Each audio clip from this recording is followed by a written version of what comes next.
to start using import, but who can't afford using import, or who must get lessons, swimming lessons, so that we begin to swim over those floods.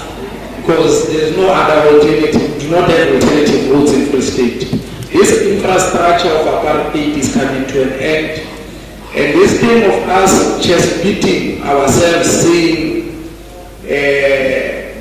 we in the days of struggling we did 1, 2, 3, 4, 5. Yes, we acknowledge the past, but continuously beating yourself without really embarking on a serious program to transform, including repairing those roads and ensuring that we construct valuable, sustainable roads in Free State, is going to catch up with you. It might be I'm not a prophet, but I'm telling you the way things are. Looking into our infrastructure, you might be a crop, the last crop of MECs and Premier from ANC. Next time, Premier and MECs will be from this side wearing red. Thank you. Honorable Nanyani, was your hand up? Thank you, Deputy Speaker. Now I was about to comment about the road, but Honorable Msimanga covered me. Thank you. Thank you. I was going to say that our 3 minutes is over. Thank you very much, honorable members. Before we continue to the members of the legislature, let me, honorable members, just pass these apologies. I'm having a leave of absence for Honorable Majake and Honorable Makesini.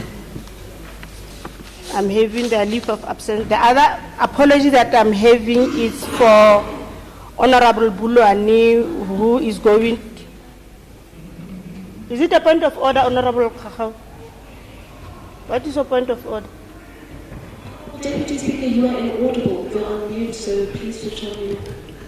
My apology. Let me start over again. Honorable members, I was saying before I continue to the statement of the members, let me pass the apologies that I received now. I'm having 2 leave of absence for today. It's for Honorable Mandisa Makesini and Honorable Majake. And the apology that I'm having also is for Honorable Bulani to be released earlier to go and deal with the driver's license backlocking. So let us not be amazed when Honorable Bulani is leaving us. He will go into deal with the issues that have just been raised in the House now. Let us continue. Honorable members, before we proceed to the statement by members of the Before we continue to the members of the legislature, I wish to remind the House of the previous rule of the provision of Rule 35, which stipulates that 20 minutes will be allocated for statement by members. That statement by members shall not exceed 3 minutes per member, and matters to be raised must be of public importance. At the conclusion of statement by members, a member of the Executive Council present may be given an opportunity to respond for not more than 2 minutes to any statement directed to that member of the Executive Council. A maximum of 5 minutes of the Executive Council may be given an opportunity to respond to the statement. Any statement from the members of the legislature? Honorable Peterway, Honorable Khahau, Honorable Nanyani. That's all. Thank you, Honorable Deputy Speaker. It's with great sadness and disappointment that I have to once again raise the issue of our medical staff not being paid. The MEC replied to my previous statement, it's being handled. As at 10 o'clock this morning, they still have not been paid. Madam, when I conveyed this to the unpaid medical staff, I was told that this has been the exact message they have been getting since January. They haven't been paid since January. Honorable Deputy Speaker, how long does it take to handle the monthly, well-earned, budgeted salaries of our vital staff in this province? Madam Speaker, tomorrow is the start of the new financial year. Can it be that these important role players in our health system was not paid due to no money in the coffers of the department? If so, what was this budgeted salaries used on? Maybe the NEC will enlighten us. Once again, Deputy Speaker, I plead, I'm prepared to go on my knees and please honor the well-earned monthly budgeted salaries of the crucial staff in this province. Thank you. Thank you, Honourable Member. Honourable Khafang. Thank you, Honourable Deputy Speaker. Deputy Speaker, as the House is aware, this week has been Provincial Week and for the NCOP. So they have been conducting oversight across the province. Yesterday, the oversight was in the Departmental local municipality. And it is important for residents of this province and that particular municipality to note that this municipality is stuck between a rock and a hard place. The rock being the inability to pay off the Blue Water contract, which is about over 500 million rand. And then the hard place being their inability to maintain their own in-house infrastructure, to should they wish to move over into supplying water on their own, to be able to do so. I say this because there has been infrastructure within this municipality, across the municipality, which includes water waste products and all the infrastructure necessary to produce water, clean it and carry it out into the pumps for residents, that has been unmaintained for over 10 years. The officials and the mayor of this municipality yesterday conceded to the fact that they do not have the money to upgrade their infrastructure. They do not have their in-house technical support, technical team to work in this. So either or, whether the municipality is faced with an option of paying these debts, they do not have the money to do so, so they won't be able to do so, that will never happen in our lifetime, or whether they choose to actually lapse whatever agreement they have with Blue Water and try to deliver water out of their in-house, they'd still not be able to do so. So either way, the residents of the Departmental local municipality are subjected to a government that does not care for them, that does not have the ability to deliver services for them, that is practically incapable and it is unable to fulfill their mandate. Either or, the residents are screwed. Thank you, Honourable Khafang. Honourable Nanyani. Thank you, Honourable Deputy Speaker. Deputy Speaker, in the protest that occurred at the Central University of Technology in Bukote, students were arrested for alleged public violence.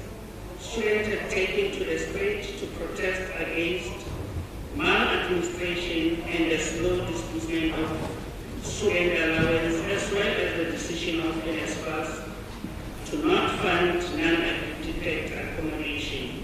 Madam Speaker, this decision has left some students stranded and homeless, with some students finding themselves sleeping at the gate of the institution.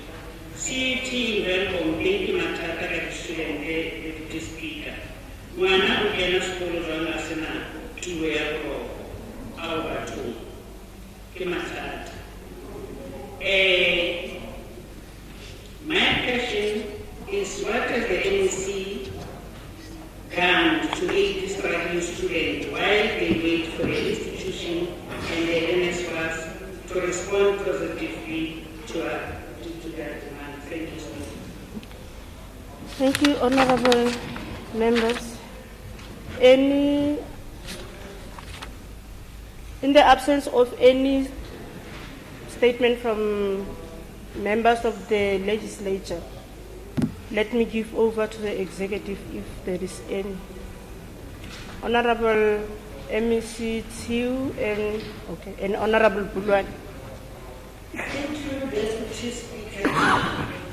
The time is 09:23 right now. It's not yet 10 o'clock. I just want to make that clear. And the other issue is, indeed, I said the issue of unpaid interns is being handled.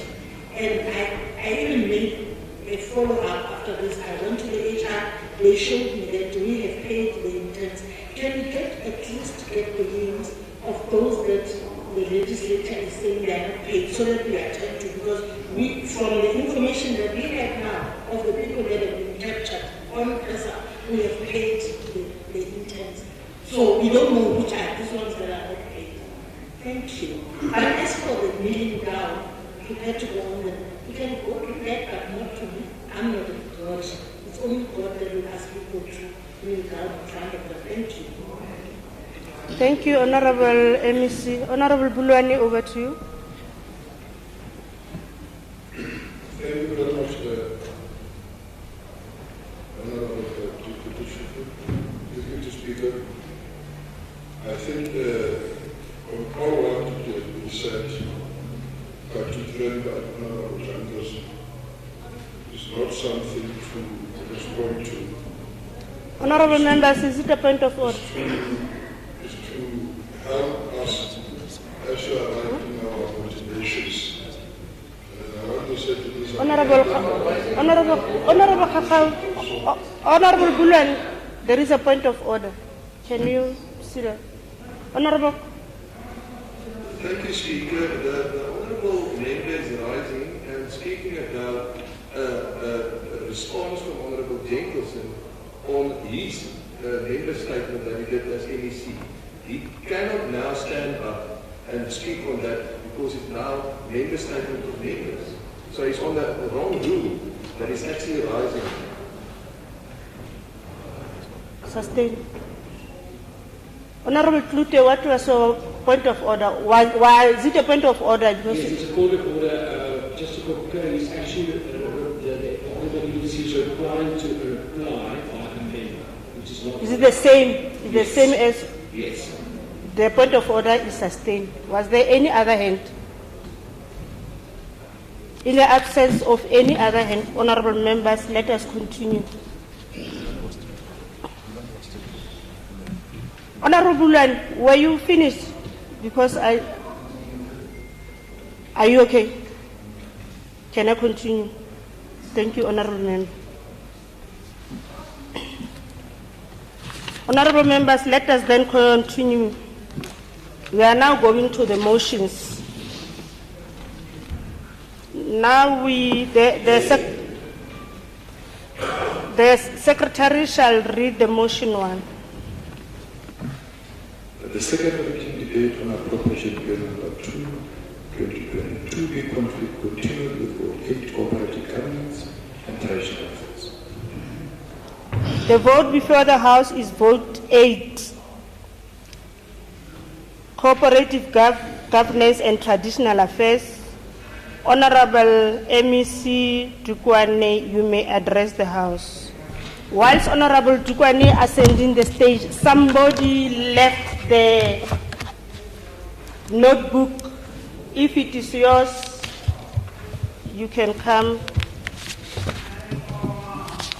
Honorable Bulwani or Honorable Dukwane, over to you, Ntate. You may address the House. Honourable Deputy Speaker,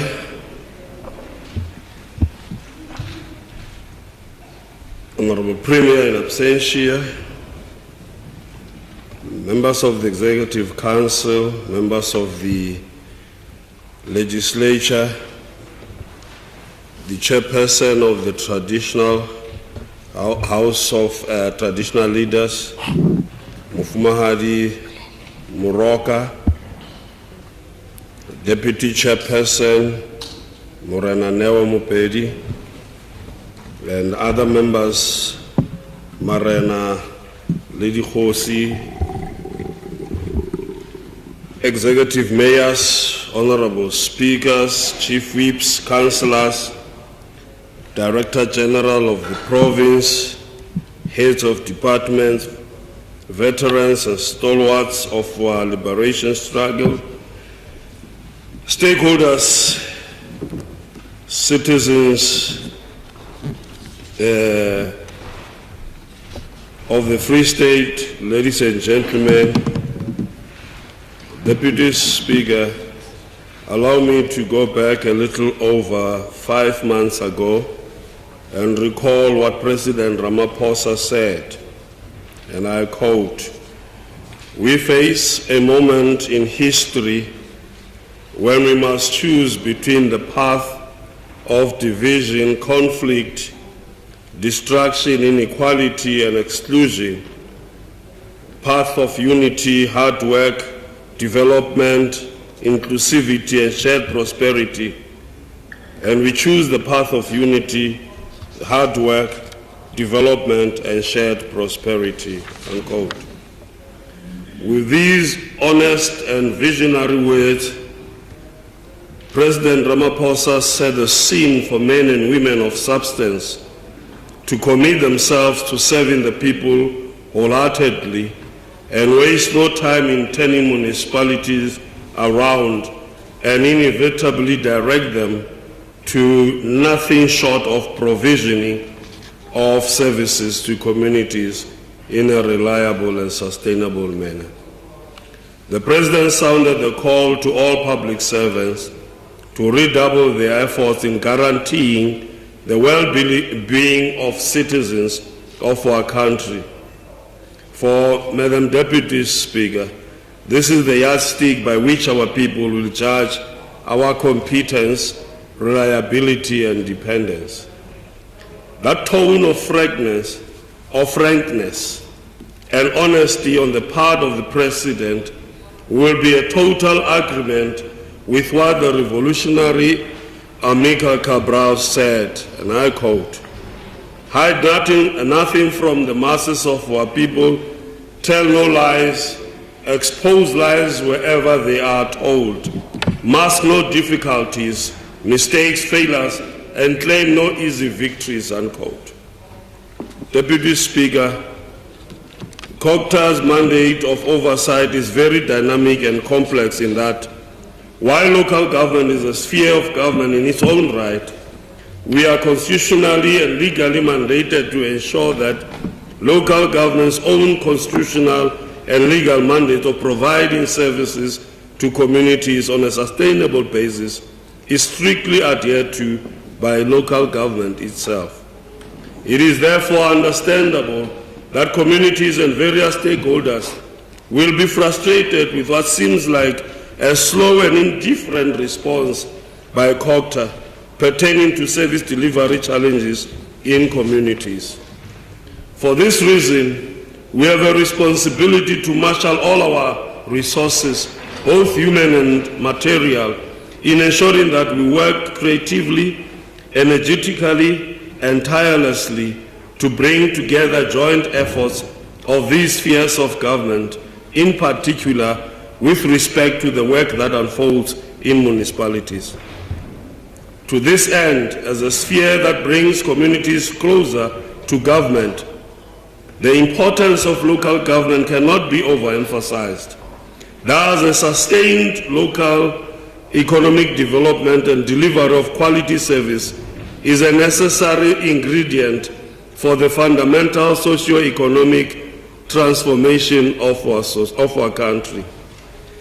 In this regard, local government has the capacity to produce a confluence of possibilities to push back the frontiers of unemployment, poverty, and inequality, not least the task of creating sustainable conditions for domestic and foreign direct investment. We have a responsibility to build capacity across all our municipalities to prevent a surge in service delivery protests such as what we have experienced in this province and deal with the root cause thereof. As shall be demonstrated below, our municipalities are facing serious challenges which threaten the future of this province. Whereas some challenges are structural and cannot be attributed to a single event, the bulk of challenges faced by municipalities were caused by the years of state capture whose melting pot was in this province. There is a sense in which the shortage of skills in municipality is one of the primary reasons for a poor service delivery record. The past practice of appointing people on the basis of political convenience and private social relations is one of the key causes of this dissatisfaction amongst our communities. In addition, poor spending and management of conditional grants is another area of concern. Often these grants are used for purposes other than the intended ones, and this creates a huge backlog in bulk services such as water, infrastructure, road maintenance, sanitation and electricity, and many more others. Furthermore, there are inadequacies in the procurement processes across municipalities. There appears to be a trend towards malicious compliance. For instance, some officials use the procurement rubric to simply tick procedural boxes and not necessarily to extract value for our communities. A bottle of water which you may buy for 10 rand at the store is sold for 100 rand to government. Madam Deputy Speaker, faced with this threat to the edifice of our ethics, we must commit without fail to confronting malfeasance and corruption in the value chain of our local government system.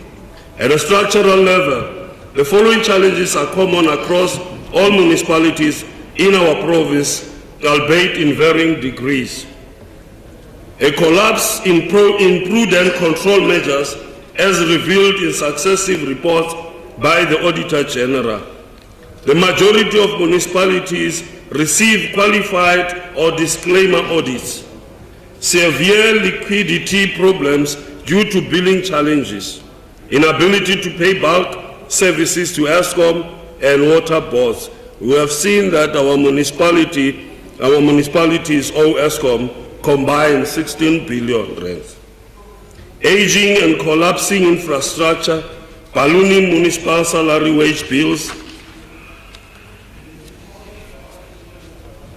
Madam Deputy Speaker, this province, responding to these challenges that I've alluded to, we together, COGTA together with the Department of Finance in the province, working with the Central University of Technology, will be embarking on a program that would help capacitate leadership and inculcate a sustainable public accountability culture in the Free State municipality in line with recommendations by the Auditor General and the legislative prescripts.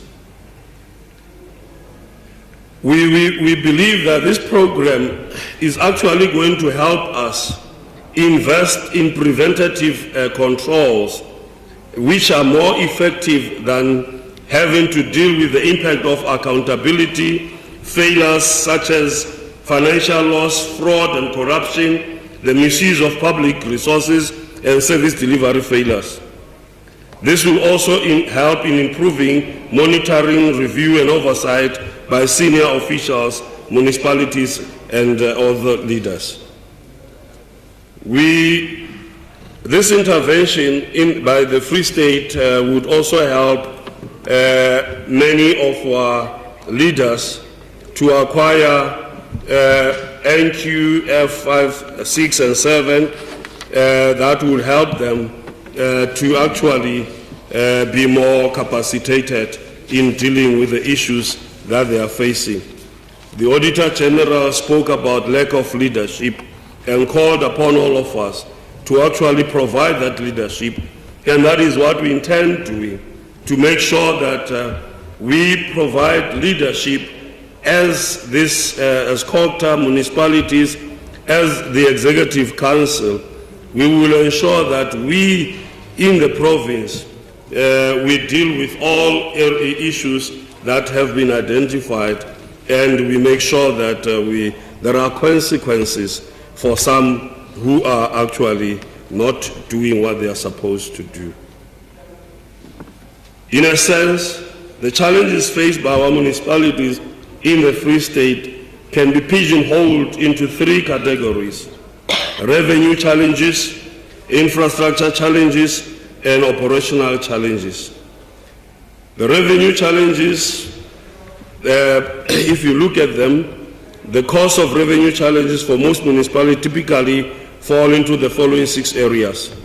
Strategic misalignment of all departments within the municipalities, metering underperformance and incompetence of billing, credit control and debt collection are not executed effectively, limited, efficient and effective billing and query resolution, technology and data challenges, and revenue protection gaps.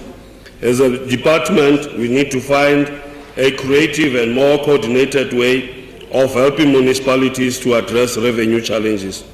One of the ways in which this could be done is by cranking up our municipal financial monitoring unit within COGTA, and municipalities on their part must interact with this unit proactively and dynamically. Thus, this unit must do everything in its power to ensure that it strives for the following: undertake a detailed analysis of revenue issues in each municipality and understanding the gaps, define improvement plans for each municipality, and provide strategic support for the implementation of strategic initiatives in each municipality. The infrastructure challenges. The department needs to identify municipalities in need of urgent intervention and assist them in ensuring that all funds allocated from conditional grants are used for purposes for which they were intended.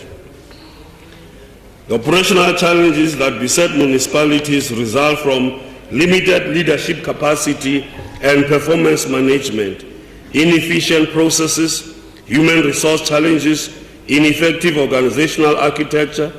The totality of the challenges we have referred to above impacts negatively on the ability of our municipalities to deliver quality services and attract the much needed investment for local economic development.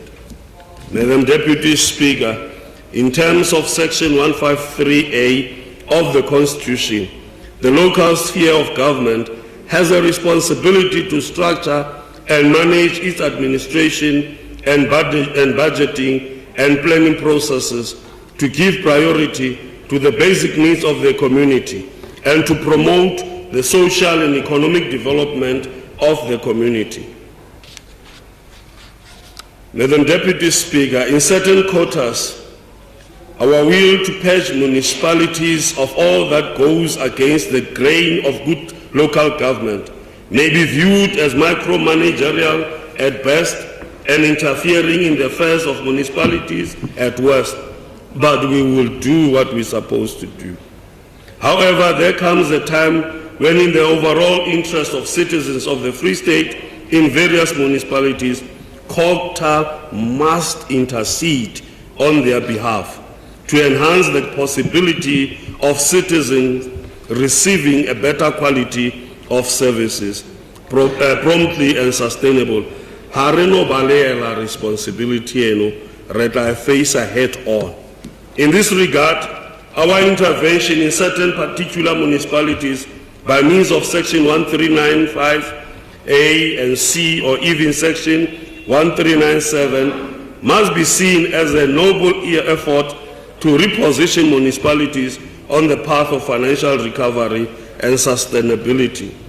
In this context, Madam Speaker, we joined this department at a time when my predecessor Ndate Nangisa had embarked on a deliberate process of cleansing our municipalities of the rot that afflicted them. This was done as a demonstration of our commitment as provincial government to strengthen the local sphere of government for improved quality of services. We extend a word of gratitude to Ndate Nangisa for a sterling job done and well done, and commit to build on the good work that he had started. The following municipalities were placed under administration, in particular Section 131B of the Constitution: Masilonyana Municipality, Mafude, and Malutapofu municipality. With respect to Mafuge municipality, the Free State Executive Council revoked Section 1391B intervention in December 2020 and prescribed Section 154 subsection 1 support until 2021 local government elections. This intervention has since ceased. The interventions in relation to Masilunyana and Malutapofu have equally been revoked. Metsimaholo municipality was placed under Section 1391B in February 2018 by the Free State Provincial Executive Council. However, the intervention was set aside by National Council of Provinces on the grounds that the decision was not justified.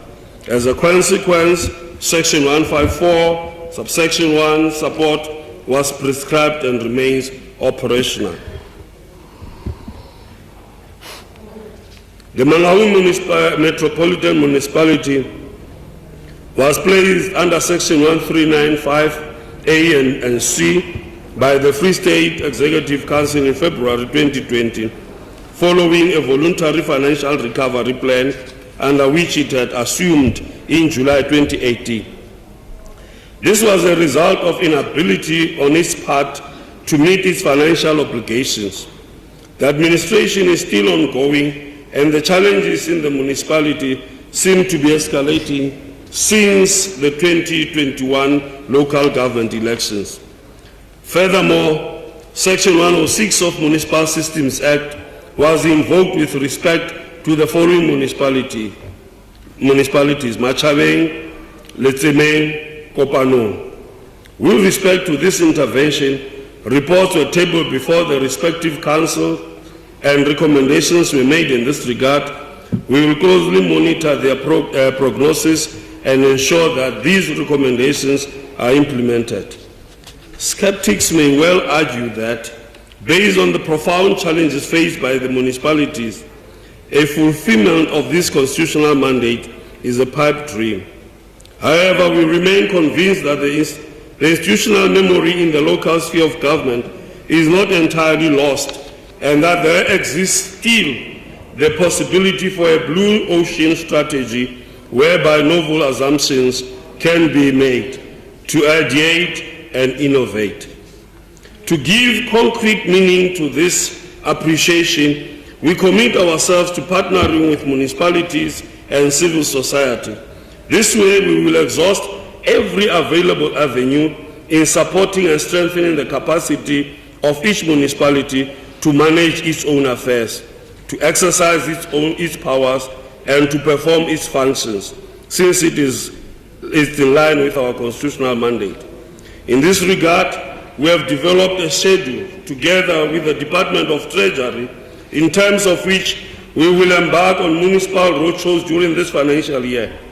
The purpose of these roadshows is to create and promote a healthy culture of accountability, responsiveness, compliance, competence, service delivery, economic development, and fundamental changes more broadly.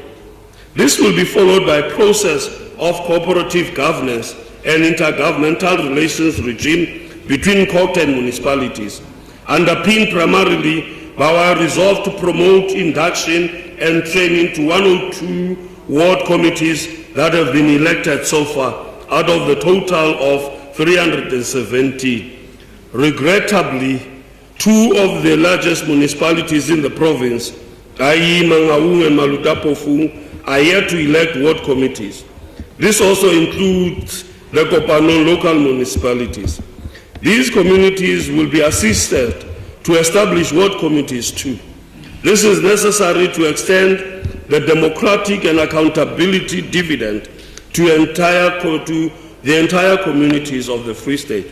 As a matter of necessity, ward committees entrench the will of the people and deepen cross-institutional efforts to narrow the trust gap between government and the people, to free the potential of every citizen, and to augment participatory democracy. Through experience, we appreciate that it is only when citizens understand the inherent weaknesses and limitations of their government, that they tend to be more patient and volunteer their energies to help resolve whatever challenges might obtain. Technology in this age of the fourth industrial revolution is a great enabler and equalizer on the democratic highway. Accordingly, we call on all our municipalities to fully embrace the GovChat platform. This is a practical way to receive feedback from communities and act decisively in addressing their grievances. The time for e-government is now, and there is no turning back. We urge municipalities to promptly and honestly respond to petitions and demonstrations embarked upon by communities. This is what we need to narrow the social distance between government and the people. We need to bridge the trust gap that exists between us and the communities. We look forward to reinvigorating the district coordinating forums and their governing structures, particularly McLaughlin. At all material times, these structures must never be a preserve for a few individuals in the form of experts and municipal officials. Ordinary people must be exposed to the nature and extent of the work of these structures and appreciate the impact they have on their daily lives. In keeping with our commitment to pursue unity, hard work, development, inclusivity, and shared prosperity, we place a great premium on the interrelated nature of the axis of cooperation and intergovernmental relations with municipalities. This finds expression in the endeavor of municipal performance and monitoring. In this regard, the following milestones were recorded. Upon the promulgation of staff regulations for employees in the municipal sector by the Minister of COGTA in September 2021, the department carried out a province-wide roadshow to popularize these regulations. A follow-up will be made to assess the state of readiness of municipalities with regard to compliance. This is critical to ensuring that government is the main driver of the ethos of a capable, ethical, democratic, and developmental state. Furthermore, the department was able to provide support to 20 municipalities in relation to compliance with provisions of the Municipal Systems Act and the annual performance management reports with respect to the appointment and employment conditions of senior managers in the municipal sector, monitoring and evaluation of municipalities and their compliance with the filling of the top 4 critical posts in the municipalities, implementation of performance management systems, and the signing of employment contracts and performance agreements with prescribed periods in line with the regulatory framework. As the employment contracts of most municipal managers and other layers of senior management come to an end, the department has advised municipalities to waste no time in filling these posts. We are also determined to ensure that the Provincial Performance Management Forum is held in the forthcoming financial year and that it sits biannually to enable municipalities to observe and dictate the performance management system. The drafters of our Constitution conceived the notion of our local governance system on the basis of the wall-to-wall governance philosophy, in terms of which the institution and role of traditional leadership is accorded a special place. Chapter 12 of our Constitution provides for the role of traditional leadership. Accordingly, the department recognizes the pivotal role that the system of traditional leaders plays in engendering and promoting the development of the indigenous knowledge systems. The institution of traditional leadership is a strategic partner in preserving the cultures and languages of different ethnic groups. It imbues our people with a deep sense of belonging and common South African nationhood. In order to promote support to the institution of traditional leadership, the department will facilitate the reconstitution of the local houses of traditional leadership and the House of the Khoisan leadership in Thabo Mfutsanyana and Mangaung respectively. Their terms need to be renewed given their expiry on the 31st May 2022. We are grateful to the men and women who work tirelessly in their various capacity to bring the work and matters that affect these respective houses to the attention of government. The department has determined that 13 traditional councils in our province will have to be reconstituted by the 31st of March 2023. This is in accordance with the provision of the Traditional and Khoisan Leadership Act 3 of 2019. A budget will be set aside by the department towards realizing this particular project. In line with the preservation and promotion of our indigenous cultures, the Customary Initiation Act 2 of 2021 provides for the establishment of the Provincial Initiation Coordinating Committee, PICC, whose task is to exercise oversight over all initiation schools. In pursuit of the terms of reference of the PICC, the Premier has appointed representatives of various entities and institutions as follows. 4 members of the Traditional House of Traditional Leaders, Morena Neo Mopedi, Morena Kajwayo Muloi, Khosi Nkhatle Tsoletsi, and Khosatana Pule Muloi. And then Ms. Sibongile Matibela and Mem Madadasana. Organized local government, Mr. Modisa Utile, Johannes Mukhatle, Mr. Sipo Sydney, Emergency Services, Mr. Hobby Mufuken, Traditional Health Practitioners of South Africa, in the Free State, and Mr. Simon Tamsan Namateza and Paulos Mutamai Mukwena Kokta. The PICC is expected to hit the ground running in terms of anticipating the initiations season in order to acquaint different role players with processes, procedures, and other prescribed during initiation. In this regard, the department will establish a technical team that will assist the PICC, which will comprise the following representatives: Provincial Department of Education, Health, Arts and Culture, Social Development, Safety and Security, and the relevant metro, district and local municipalities, emergency services within a particular area, and the South African Police Services. Madam Deputy Speaker, based on the reflection above, it is crystal clear that customary laws that regulate the institution of traditional leadership and indigenous knowledge system broadly are formally recognized by our government.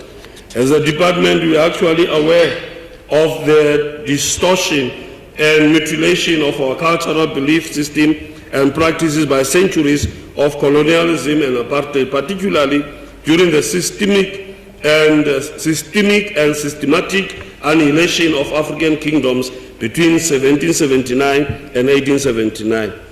The wanton psychosocial destruction caused by colonialism on the African way of being and self-awareness still lives with us today. These wounds are deep, invisible, and so palpable. Without our culture, our Ubuntu is on a shaky ground. Kaho re leboha marena le bohle ba etsang ka matla ho sireletsa le ho ntlafatsa setso sa batho ba batsho. Sesotho se thata bas. Ka etsa Sesotho sekolo.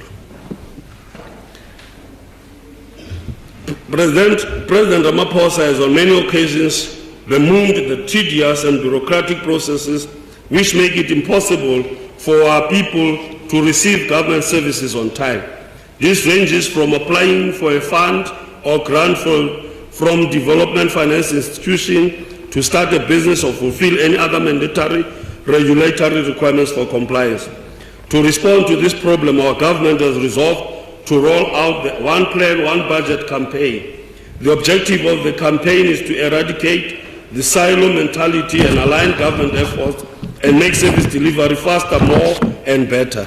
In this regard, the department will work together with municipalities and sister departments through the district development model to drive local economic development, including, in particular, townships and villages. This shall be done in consultation with all relevant stakeholders. The institution of traditional leadership will also have a meaningful role to play in this regard. Madam Deputy Speaker, in keeping with the provisions of the Traditional Leadership and Governance Framework Act, the local House of Traditional Leaders may advise the district municipalities on matters pertaining to customary law, customs, traditional leadership, etc. You can go through that to give effect to the spirit of the district development model and the framework of the Traditional and Khoisan Leadership Act 3 of 2019. We urge the provincial legislature, particularly the relevant portfolio committee, to expedite the provincial version of the above legislation.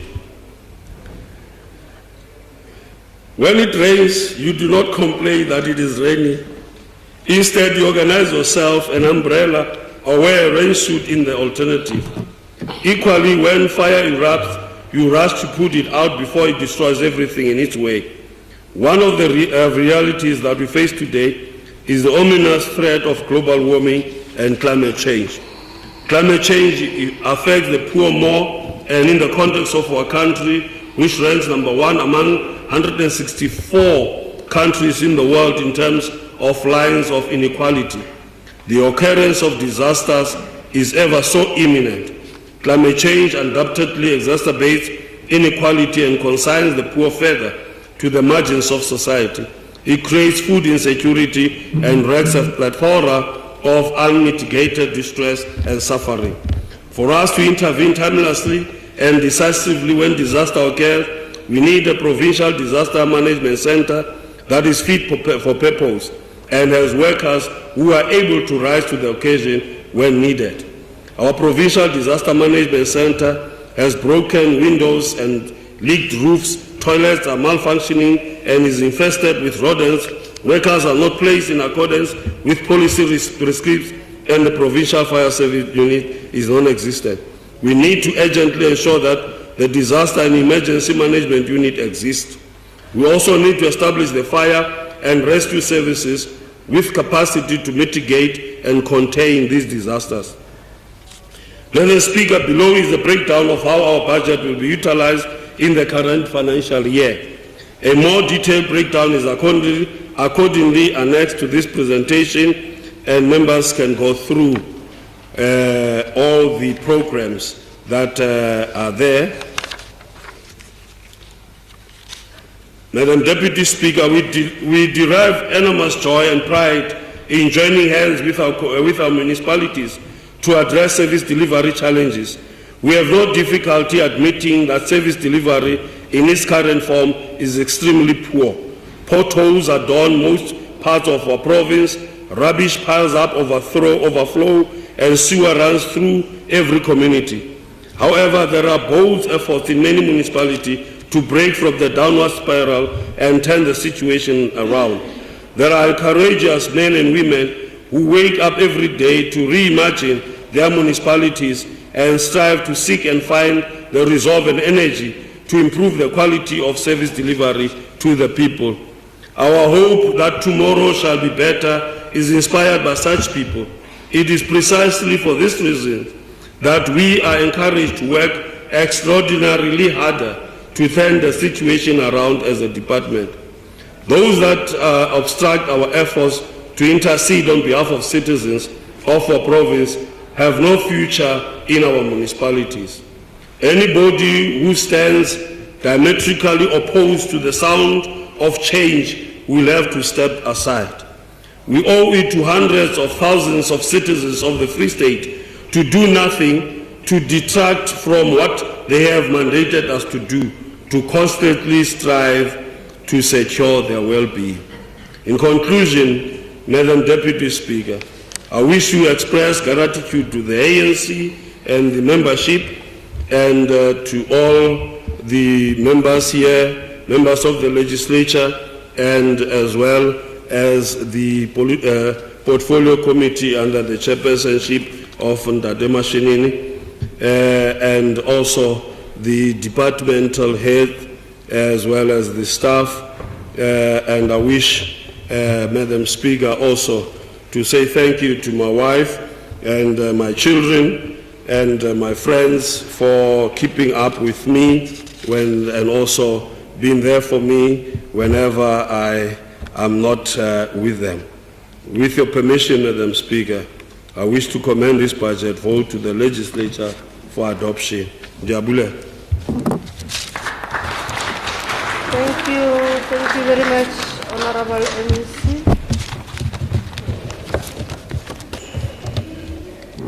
Let me give over to the chairperson of the committee, Honorable Sam Mashinini, to address the House.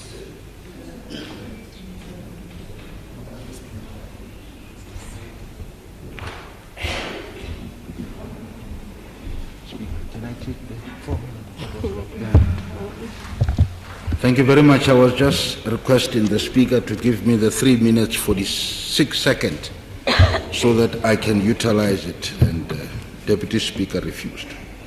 That was on a lighter note. Thank you very much. Greetings to the Deputy Speaker, Honorable Premier in her absence, members of the Executive Council, honorable members present here today, mayors, Marana Aruna veterans, and the community of the Free State. Let me start here.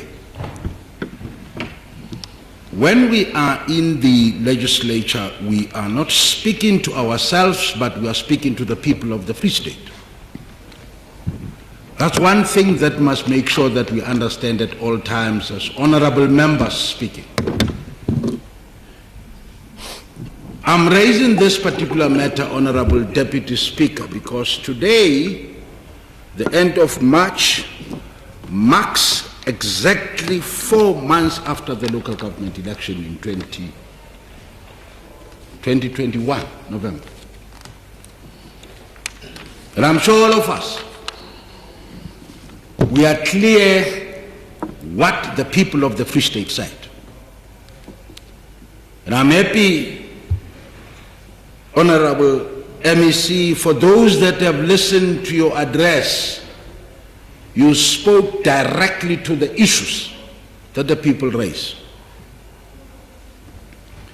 One of the issues that our people raise is the question of unemployment in this province, which is sitting above 39%. And you can see that the majority of people that are unemployed are the young people. I don't want to bore you with the breakdown that you see from different ages and so on, that majority of our people are unemployed. And this is the department that must respond to that. And when you look at tabling of the budget, you'll realize that from program 1 up to program 5, some of the issues raised in that statement relates to responding to what the people are actually looking at. So as a country, as departments at the level of the province and also at the level of municipalities, we must respond to this fundamental matter of unemployment. And I'm happy, MEC. Good. Let's respond to that. Let's continue, create hope to our people. And when we do that, we deal with poverty. If we give our people employment, we create hope, and we deal directly with poverty. One of the issues that they raise, it is an issue of service delivery, and you spoke about it.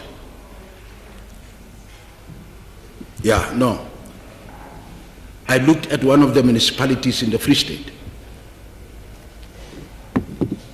And I said, what was the population in this one of the areas that is very poor in the Free State? And Honorable Khachau spoke about it. She's not here. Kopano. I said, what was the population prior 1994 in Kopano? You'll realize that it was just slightly above 50. Kopano, by the way, covers 3 towns. Springfontein,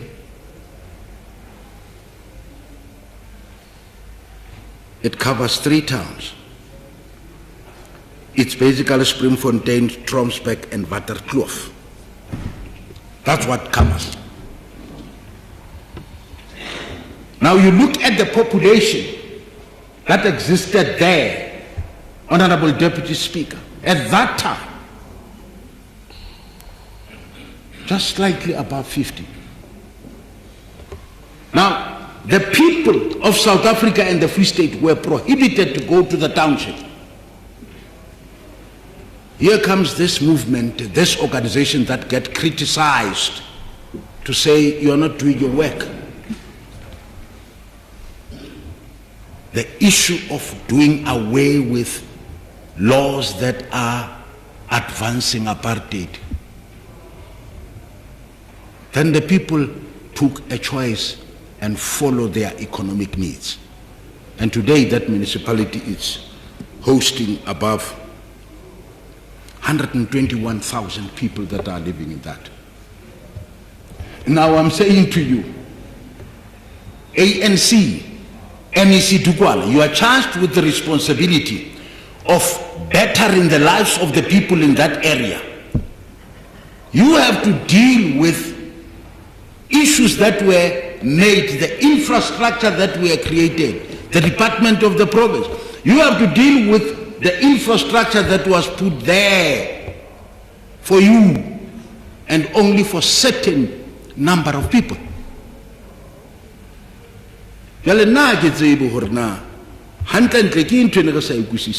Yes, you as a government, ANC as a government, you'll get criticized.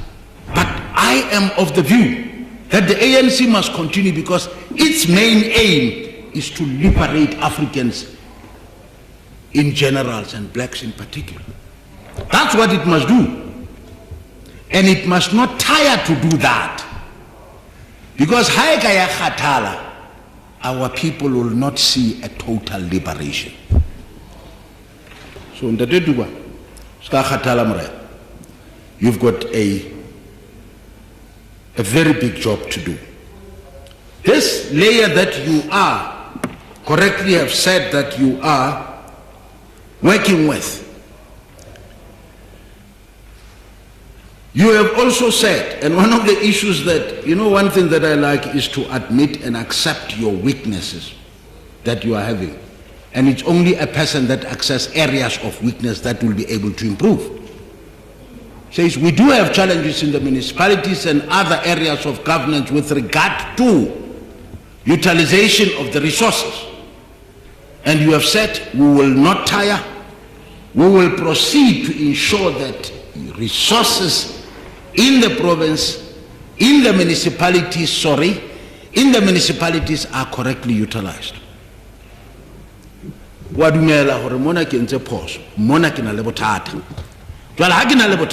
This is how to better it. And I think it's a call that that's what you must do.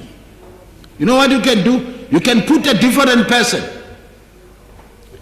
The state of some of these municipalities in the rural area like the Free State, it's so difficult to run. That's why one of the challenges that the MEC speaks about, it's revenue collection. Right at the situation where the province and the country is faced with the situation of high rate of unemployment. But you must navigate through. So I wonder how an opposition. Your job, how to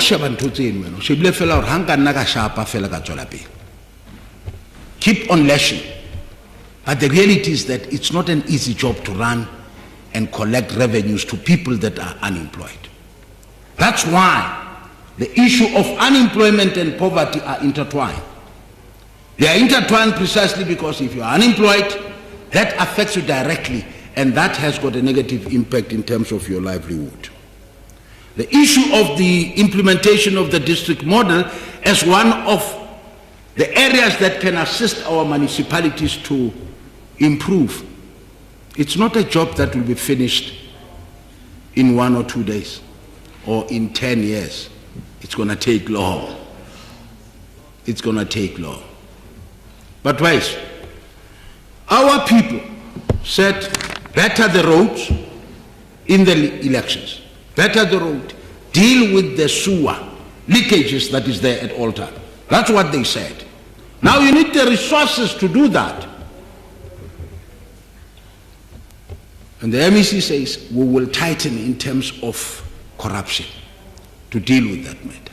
That's an intervention strategy. We will tighten in that area. So it's not easy when you deal with the sewer. Now, by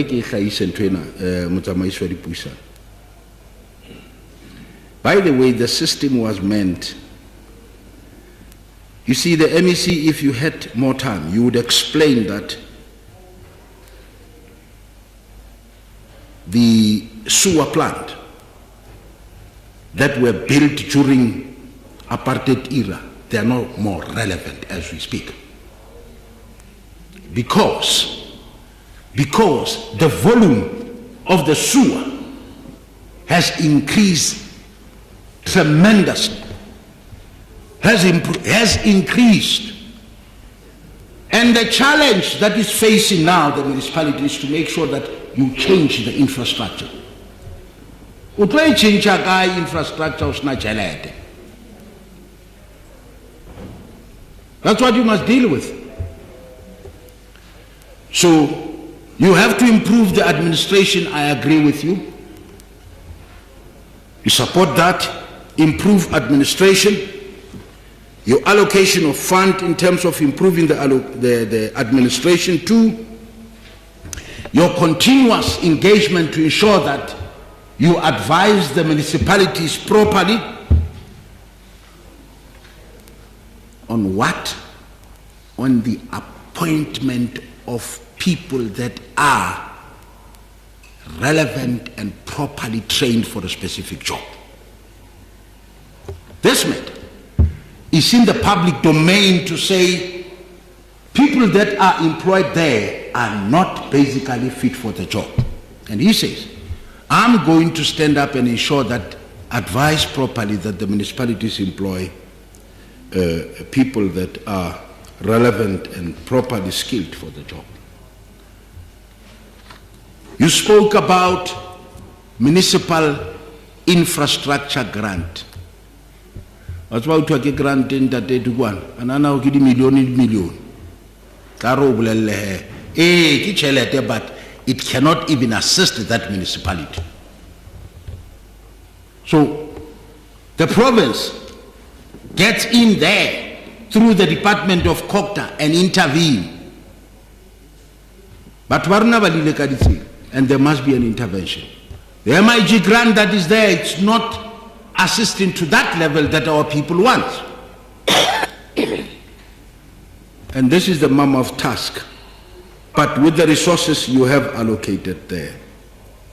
The issue of assisting the traditional leadership is part of your mandate, and I agree that you have taken it forward and support the traditional leadership. We have no other reason as the African National Congress not to support the Vote 8 budget. Thank you very much, Honorable. Thank you, Honorable Speaker.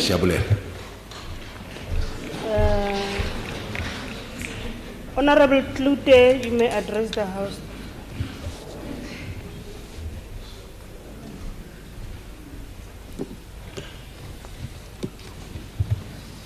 Speaker, oh what a circus, oh what a show. This lyrics from Don't Cry for Me Argentina refers to each and every ANC council in the Free State. So let's start with Mangaung. Politically unstable, the worst metro in the country, and that's also adding fuel to what we are seeing in this metro. And yes, the MEC for Finance might offer an improved AG finding as some glimmer of hope, but the reality is that on the ground, qualitatively MEC, residents see no improvement here. So here's the plot. The executive mayor of Mangaung, also the mayor at the end of the previous term, effectively made it impossible for the previous council to appoint an acting city manager to carry out his duties till the new council could appoint a new acting city manager, as the then acting city manager appointed was ended in October. That's the circus, Speaker. If you can understand that, you'll understand what circus this is. So the MEC appointed an acting city manager, but the Systems Act and the Structures Act actually expected him as custodian of council to call a meeting before the elections to ensure council appoints an acting city manager.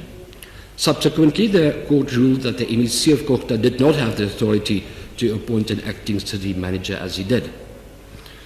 But they say the ANC is not factionalized. And the woes for this municipality continues. Then we get to Machabeng, insolvent, according to National Kokta. 13 non-functional wastewater treatments at Honorable Mashinini. The ongoing debt to Sedibeng has actually caused the water board to collapse. The mayor recently requested that the municipality be declared a state of disaster. Speaker, this is all a result of the dismal track record of the previous mayor, Nkosazana Spielman, the mini ace of Machabeng, the man who got a golden handshake and a seat in the Lezwele-Putswa District Council. And you see, ethics comes from the heart, not from the mind. Then there's Maluti Apofung, on the map and radar of the National Treasury. The danger is that this municipality has lost its right to exist. The intent by National Treasury to invoke Section 3 is a... No, it's actually an admission. The ANC map has not worked. This is also true for every intervention in the province. So don't cry for our towns, Honourable Dukwana. The truth is, you never succeeded. Your party never kept your promise, and the voters kept their distance. Thank you, Speaker. Thank you, Honourable Member. Honourable Brown, you may address the House.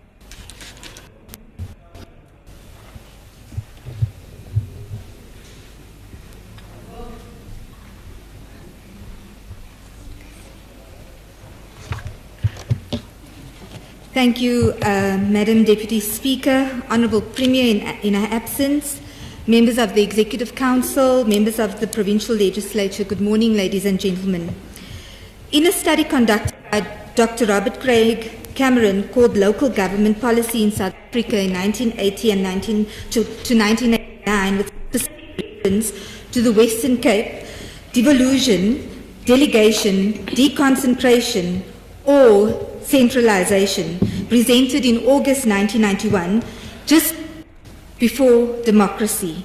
I'd like to highlight the following attributes to this study, which outlines the strategy to decentralize the central government at the time to local governments, to disempower the newly democratic South Africa. National Party strategy was then to decentralize the central government with a focus specific on Western Cape, where minorities lived.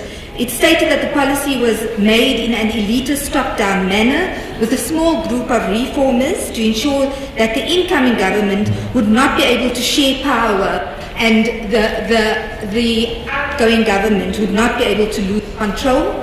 The Union in 1910 to 1980 has already ring-fenced then called the black local government.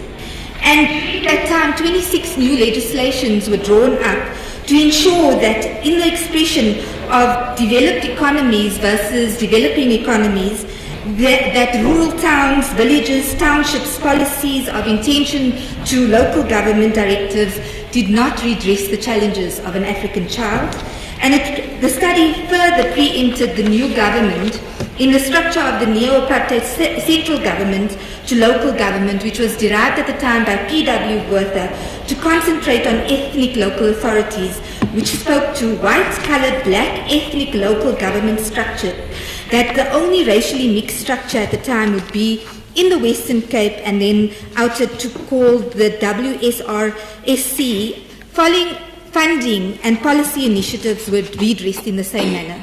But today's government, Honourable Deputy Speaker and Honourable members of this legislature, we have to still address the issues of the central government at the time, where there was no journaling issues, where there was no talk of bailouts to local governments like they are now, where there were entries to deal with infrastructure and development across the land of South Africa without having it challenged and wondering why it's not aligned to policy review. But I must congratulate Honourable Speaker that 28 years later, we are resetting the system, and COCTA has now developed a district development model to do away with the burden of the administrative red tape between the three spheres of government.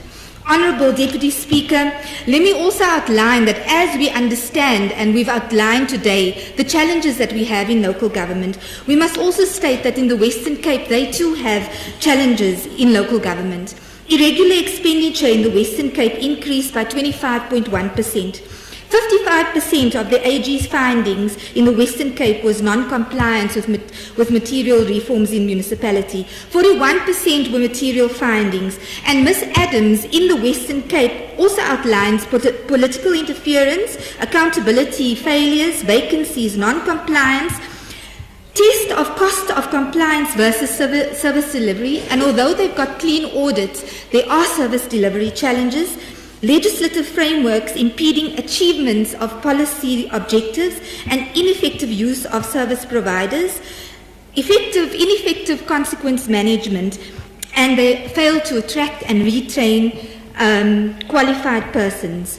Honourable Speaker and Honourable Members, EFF-led municipalities are also following some of the same challenges subject to the COVID pandemic and the economic challenges in terms of delivering on revenue targets. Honourable Speaker, during the January 8th statement, our President, Honourable Cyril Ramaphosa, stated, and I quote, "Our mission has always been to serve the people of this great nation and to ensure that a better life for all steadily but surely becomes a lived reality. Even in this difficult environment, we can and must do more, better and faster," I close quote.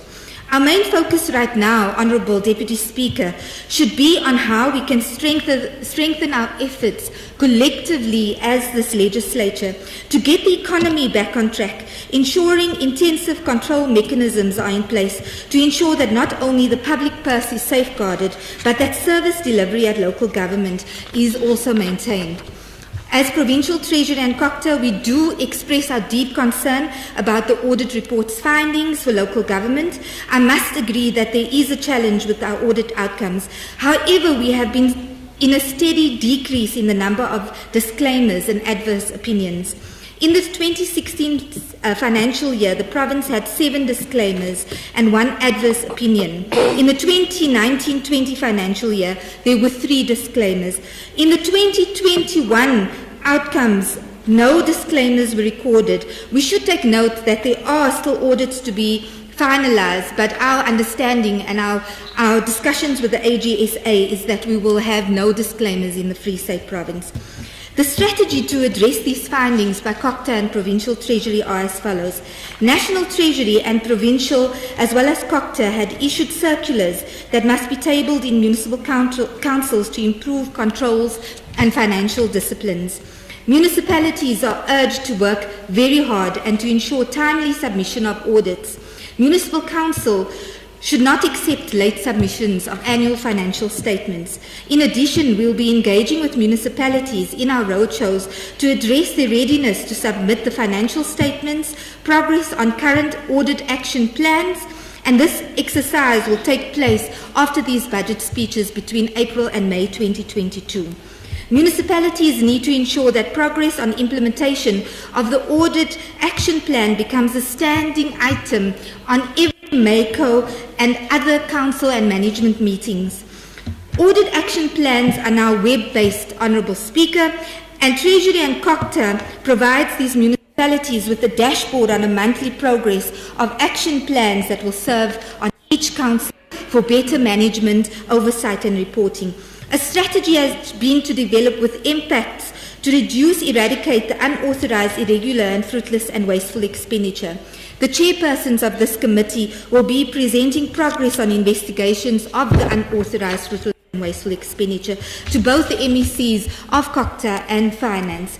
We are working on the establishment of a forum comprising of both the MECs and MMCs on a quarterly basis, where each municipality will present on progress on all of these control mechanisms that we have failed to see over the past year, and specifically on these audit action plans and irregular expenditure, unauthorised and fruitless and wasteful expenditure, to deal with the reduction thereof. Honourable Speaker, all our municipal budgets, I'd like to advise, were funded in the previous year, and National Treasury has circulated a regulation where no equitable shares will be advanced if we do not have funded budgets presented at Council and approved. So in the past financial year, there were no unfunded budgets tabled at every municipality. Once again, on authorised expenditure, and the focus is on that based on the audit outcomes, is that the province will manage the implementation of supply chain management regulations, and there's currently portfolio specific training on impacts outside of the training of councillors, which will provide them with a degree qualification once they exit this public service, bring these reforms into place. So as we deal with those backlogs, we also will hold regular audit action plan meetings. We use a funding tool to assist municipalities. So we're going to show them how to do stress testing, infrastructure and capital funding, what CAPEX means, what operational expenses means, and how that then affects the bottom line, dealing with revenue and the ability to reintegrate those funding into more service delivery and long-term service delivery plans. We would also, as Treasury and COCTA, align some of the Free State growth and development strategy based on the hashtag Building the Free State We Want in terms of the IDPs, in alignment to make changes to those budgets to ensure that we are able to deal with the low-hanging fruits in our local municipalities to derive and implement the stimulus and reconstruction and redevelopment program at a local level. Conditional grants in municipalities are hamstrung, and we've seen it in the past where we were unable at a municipal level to expend all of our conditional grants during a financial year, but we have been able to understand what the challenges were in the past financial year. We've realized that the appointment of contractors and contract management issues was existing in the supply chain and finance units of municipalities. We will also assist with contract management where there are extraordinary issues to prevent the appointments or irregular appointments at a local level, and we will re-establish the revenue teams within Treasury and within COCTA to support municipalities to deal with the revenue collection, to deal with indigent registers, to make sure that we have solid, capable people on the ground dealing with revenue collection. And we're also ensuring that our structures across municipalities are aligned to DPSA, COCTA and Treasury requirements, across MFMA requirements. Financial recovery plans, an EXCO memo to this effect, is supportive to all municipalities, voluntary or non-voluntary. So where we address the issues of non-payment to service providers, issues of debts, issues of challenges with creditors, this process that we are seeing, and I know we had mentioned the issues, the backlogs to ESCOM and our water boards, we are addressing those ones. Kopanong is a typical example where Bloom Water has agreed to a meeting where they will write off the interest, but we will make arrangements to deal with the capital capital debt and then to deal with the prepayments on current accounts. So those are some of the discussions that we have, having to reform our face and the shape of our local governments. And you'll see that MECs at an oversight level is now going to roll up their sleeves and get into those municipalities, get into the leadership of this newly elected 6th administration to guide, help and support them outside of the compliant induction processes, but to assist in guiding fundamental frameworks that is going to align to the MFMA. Honourable MEC, in conclusion, through you, Honourable Speaker, the reset of this terrible system that we have to do will take time. We will continue to work hard. The journey towards service excellence will be difficult, but we would like to continue to congratulate the executive and the local government leadership, which remains an apex priority to provincial government. We have complete faith and trust in this new 6th administration in our local municipalities. As the ANC, we support this budget vote. Kia leboha. Thank you very much. Thank you very much, Honourable Brown. Honourable Msimanga, you may address the House.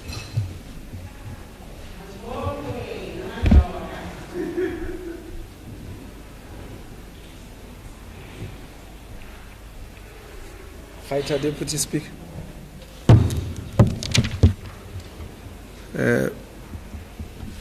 Deputy Speaker. Okay. Fighter Deputy Speaker. Madam Premier.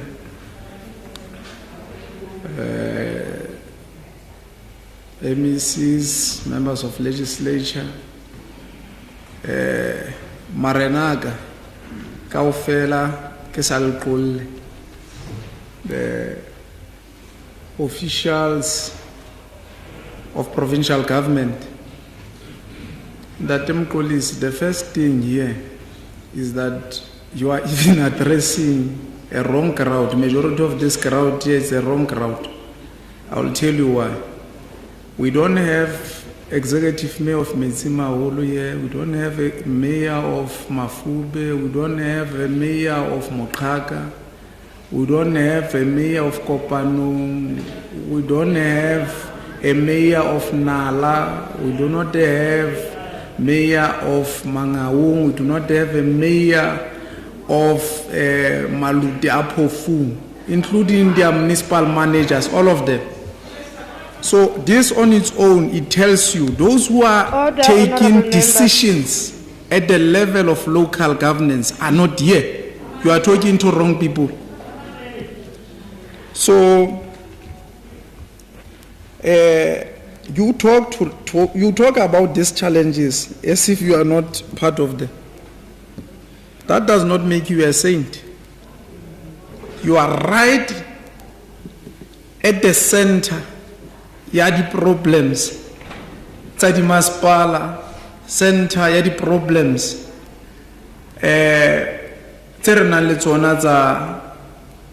This governance. When I say you, I'm talking about the provincial government. I will tell you why. Point number one, you are still owing Mangau 1.2 billion. As provincial government.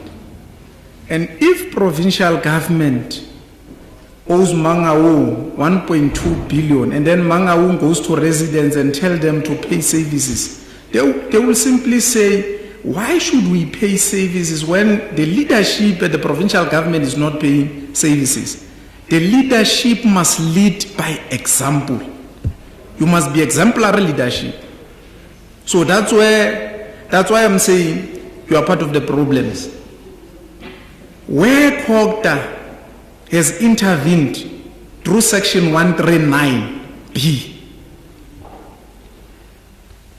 all those municipalities, they take time to submit AFS reports so that Auditor General can formulate an audit opinion.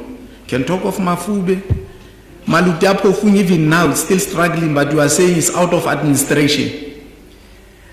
MAP Water has not submitted AFS reports for the last 5 years.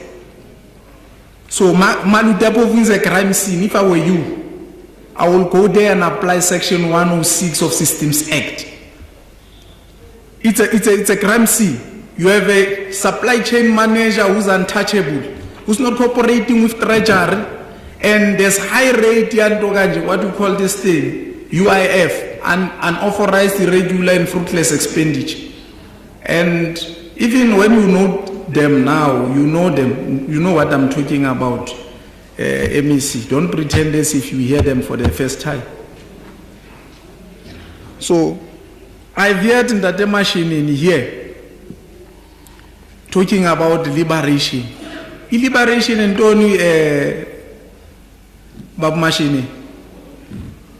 Because if I'm to make an example, before 1994, ane re hlabile go high ne re nka malanana rwa lahlela kwana strateng re nka maotwana na rwa lahlela ko strateng ona jwale batho ba phela ka maotwana di go, and then you talk about liberation. What liberation?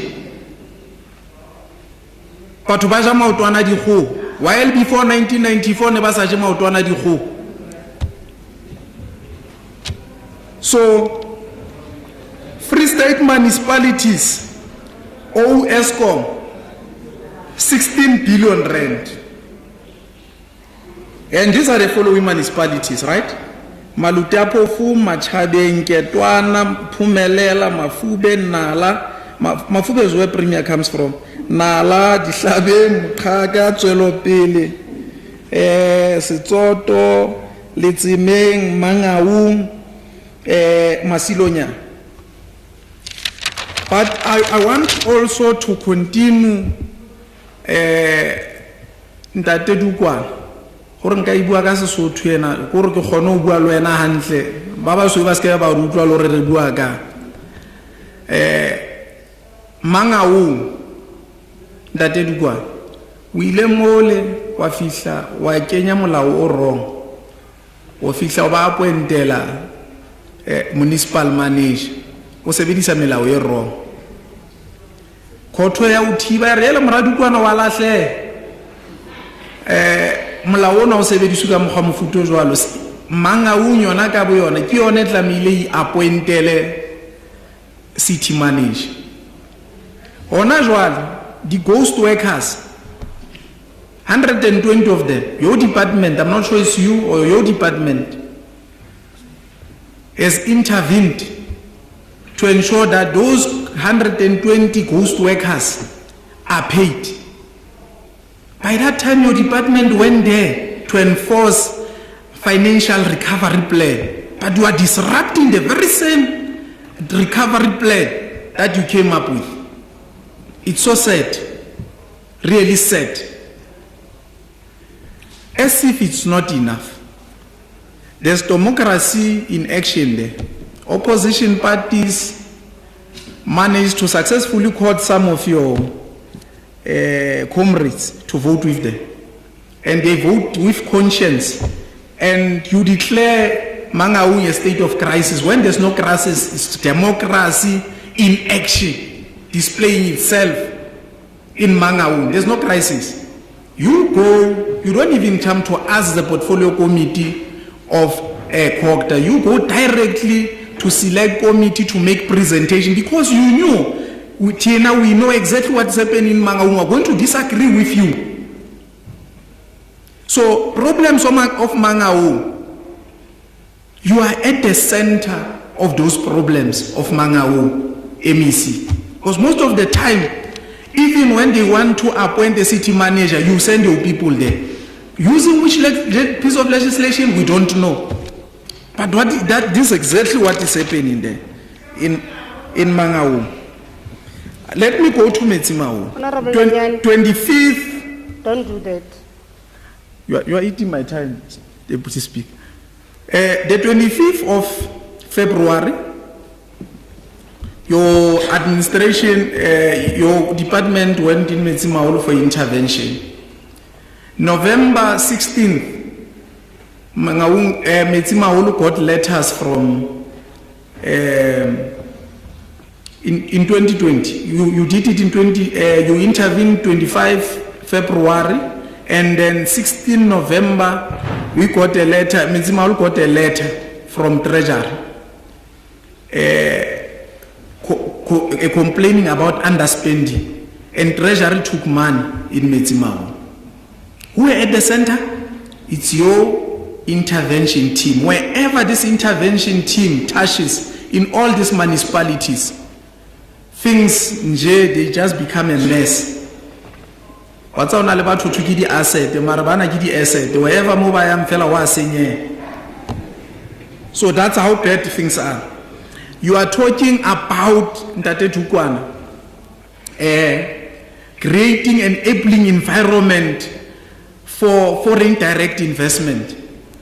Why you do not look into your pillars of economy in Free State? One of those is Celtics.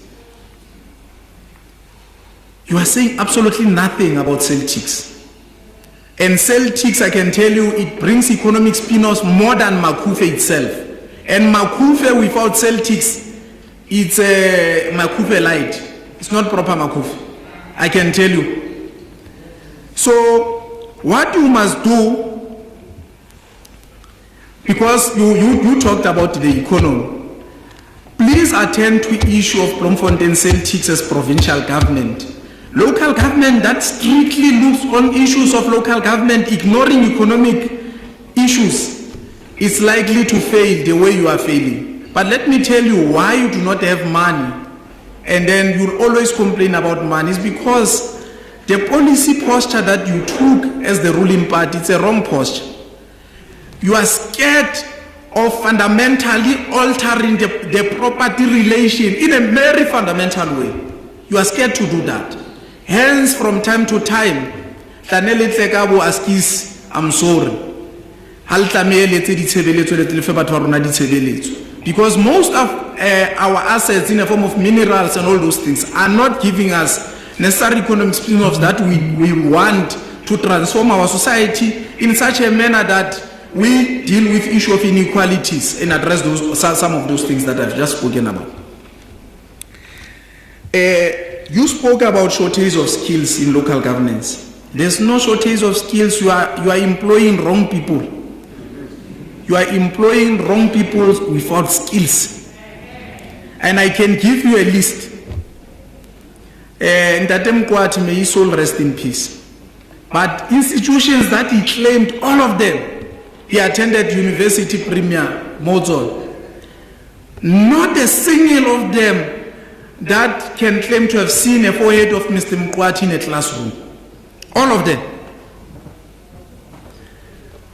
There's Director Corporate Service in Nala with Standard 10.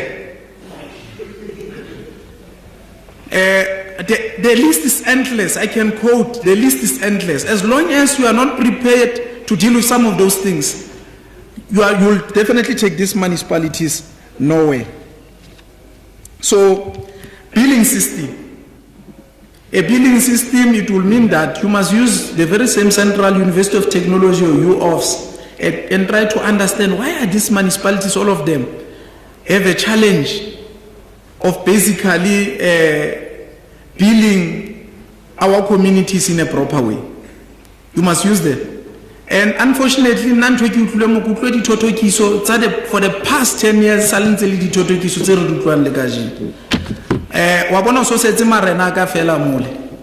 next time, thank you very much. But we are preparing ourselves in 2024. It will mean that you will be this side and then we will be this side, the CFA.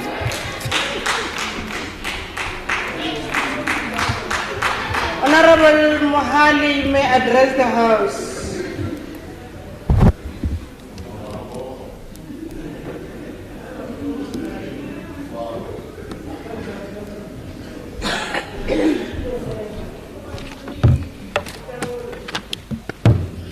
No, it's fine. Thank you very much, Honorable Deputy Speaker, to the Honorable Premier Mamuntombela, the colleagues in the executive, the Chief Whip, honorable members, traditional leaders here, representatives from local sphere, mayors that are here and other leaders, the guests and the people of the Free State.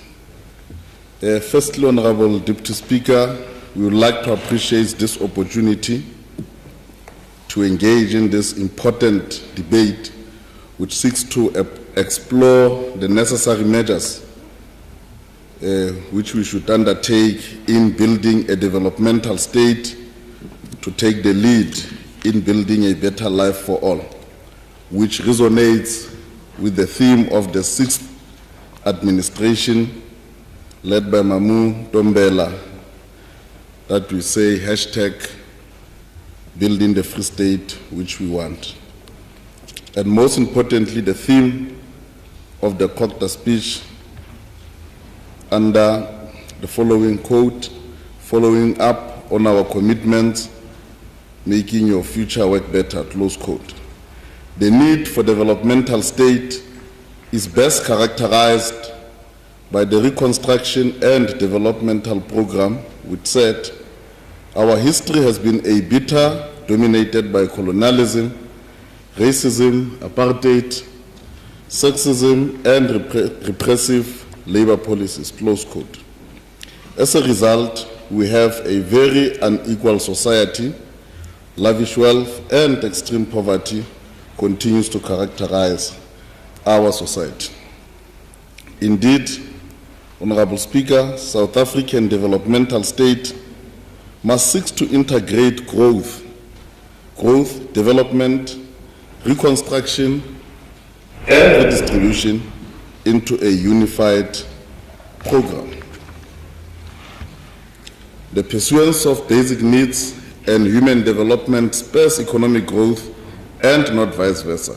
Therefore, the ANC believes in more state and not less state. We are believers in the philosophy advanced by Professor Oman Edigage, which holds that no development state, no development. MEC Dukwana, through you, Honorable Deputy Speaker,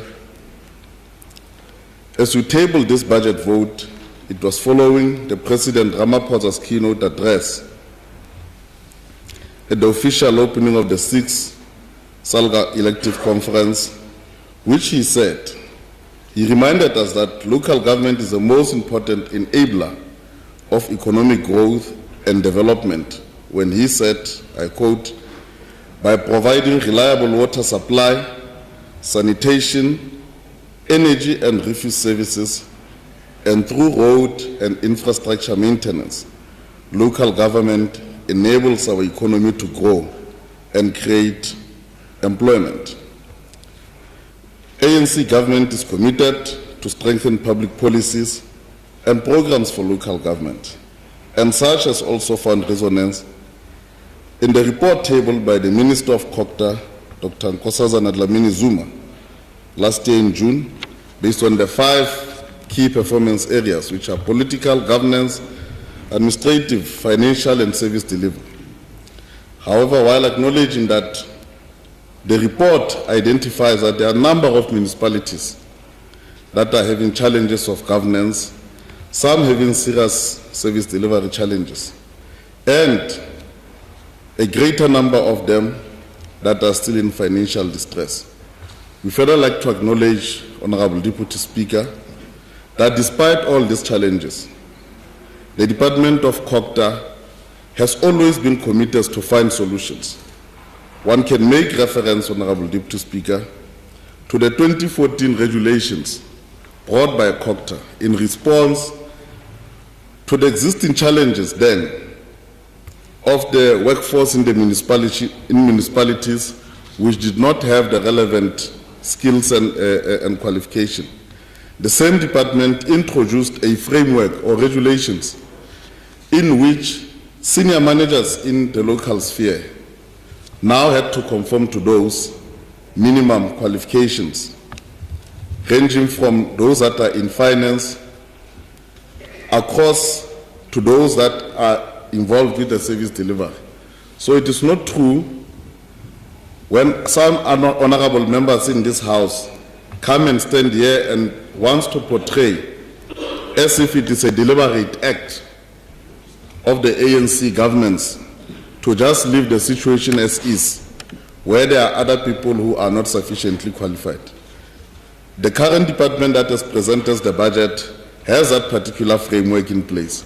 And as a result, it cannot be true that municipalities do not have people that are sufficiently qualified. We need, however, to appreciate the history of this country, where at the time when black people were given the task of government, that they inherited those limitations because the black people at the time were not given access to acquire the right information. And we could not fold our hands for about a decade or so to say we are first going to train our people sufficiently before we can give them opportunities. We had to live with that which we had. And majority of those that we nonetheless utilized, there were people who were still qualified. They may not necessarily have been so much relevant because majority of them were just having the basic qualifications, which at that time they were only able to have access to, because we all knew that the access to education, to qualifications such as the BCom, to science and all the other ones that are relevant, it was a mountain to climb for the black people. But we appreciate the fact that over a period of time and through the investment of the ANC government in education, we are now beginning to reap the fruits. If you look around the province of the Free State, a substantial number of those that are in finance, they are sufficiently qualified. One of the other issues that we need to acknowledge is the hands-on approach by the Department of COGTA and the Provincial Treasury to assist municipalities. Because you will find that in all those municipalities where there are problems, at least there has been some intervention by the two departments. Free State municipalities have different economic circumstances and fiscal capabilities, though some are with no sound economic activities, and as a result, the revenue collection and the revenue base remains a challenge. We need, Honorable Deputy Speaker, to be frank that the type of local government that we have inherited as the ANC government is the one which was skewed. It's not the ones that the ANC government has to hit the ground running when we took over power. We inherited the type of local government which was designed only to serve the minority few. Yes, it is understandable that at the time, sufficient water was able to be provided, but for who? The reality is that sufficient water was only be able to provide it for those in the white-dominated areas. Pre-94, there's never been a crisis of water in Yevelsech, where most of some of these members here are residing, because they were the only priority. Yet they say nothing that pre-94, majority of our people who are living in the shacks, by design, by a policy, they were not given access to water because all the resources were to be given to the white-dominated areas. Now, the task of the local government, of the democratic local government, first of all, was to ensure that there is equality, unfortunately, within those limited resources. So we could not speak about the equal equality while you still have many of our black people still having to travel kilometers to go and fetch water. But firstly, what needed to happen was to ensure that we bring equality, that even those that are in the township, they equally have the same access to water. Now, as a result, it started to stretch those limited resources and started to expose the limitations within the system. The other issue that one needs to reflect on, Honorable Deputy Speaker, is that the type of local government that we have inherited is the one where it did not enjoy a major support from those that causes the problems. You take the issues of waste. Waste is generated by the industries, but the industries are playing a very less role to ensure that they assist municipalities in dealing with the waste. It's still a matter of voluntary, that is done on voluntary basis. We have the developmental democratic government with all the it has taken. We are working close through the provincial department to ensure that the private sector, and would like to further appeal to those private sector stakeholders to play a role in ensuring that we manage the issues of waste, particularly those that are dealing or that are producing the plastic products. We must also, Honorable Deputy Speaker, in addressing the issues of local government, start to have a discussion on the formula of allocating the budget from the fiscus.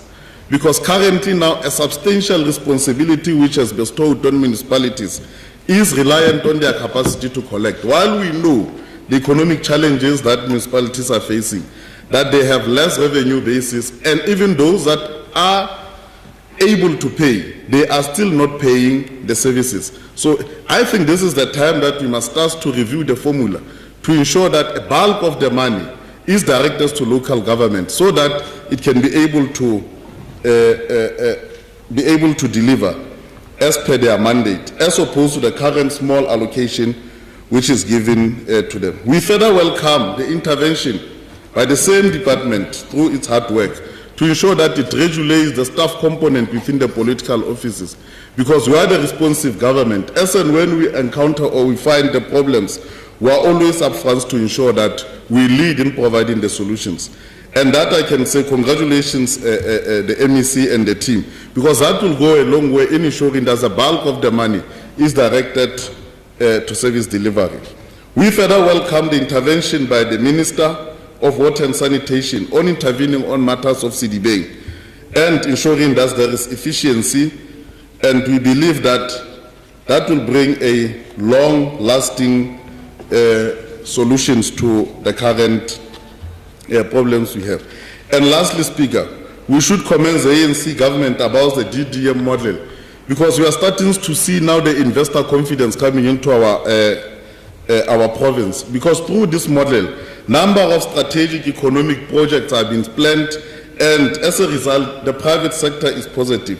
The regional development model, where there are regional plans to identify certain areas in the province to develop economic catalytic projects.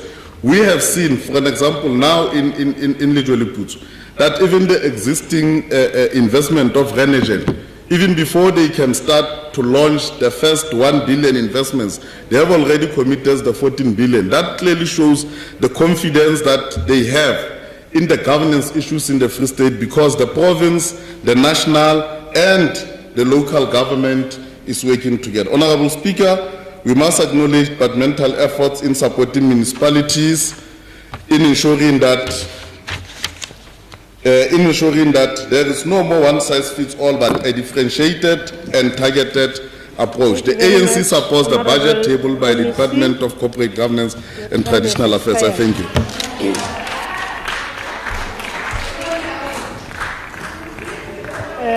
Honorable Cleanance, you may address the House.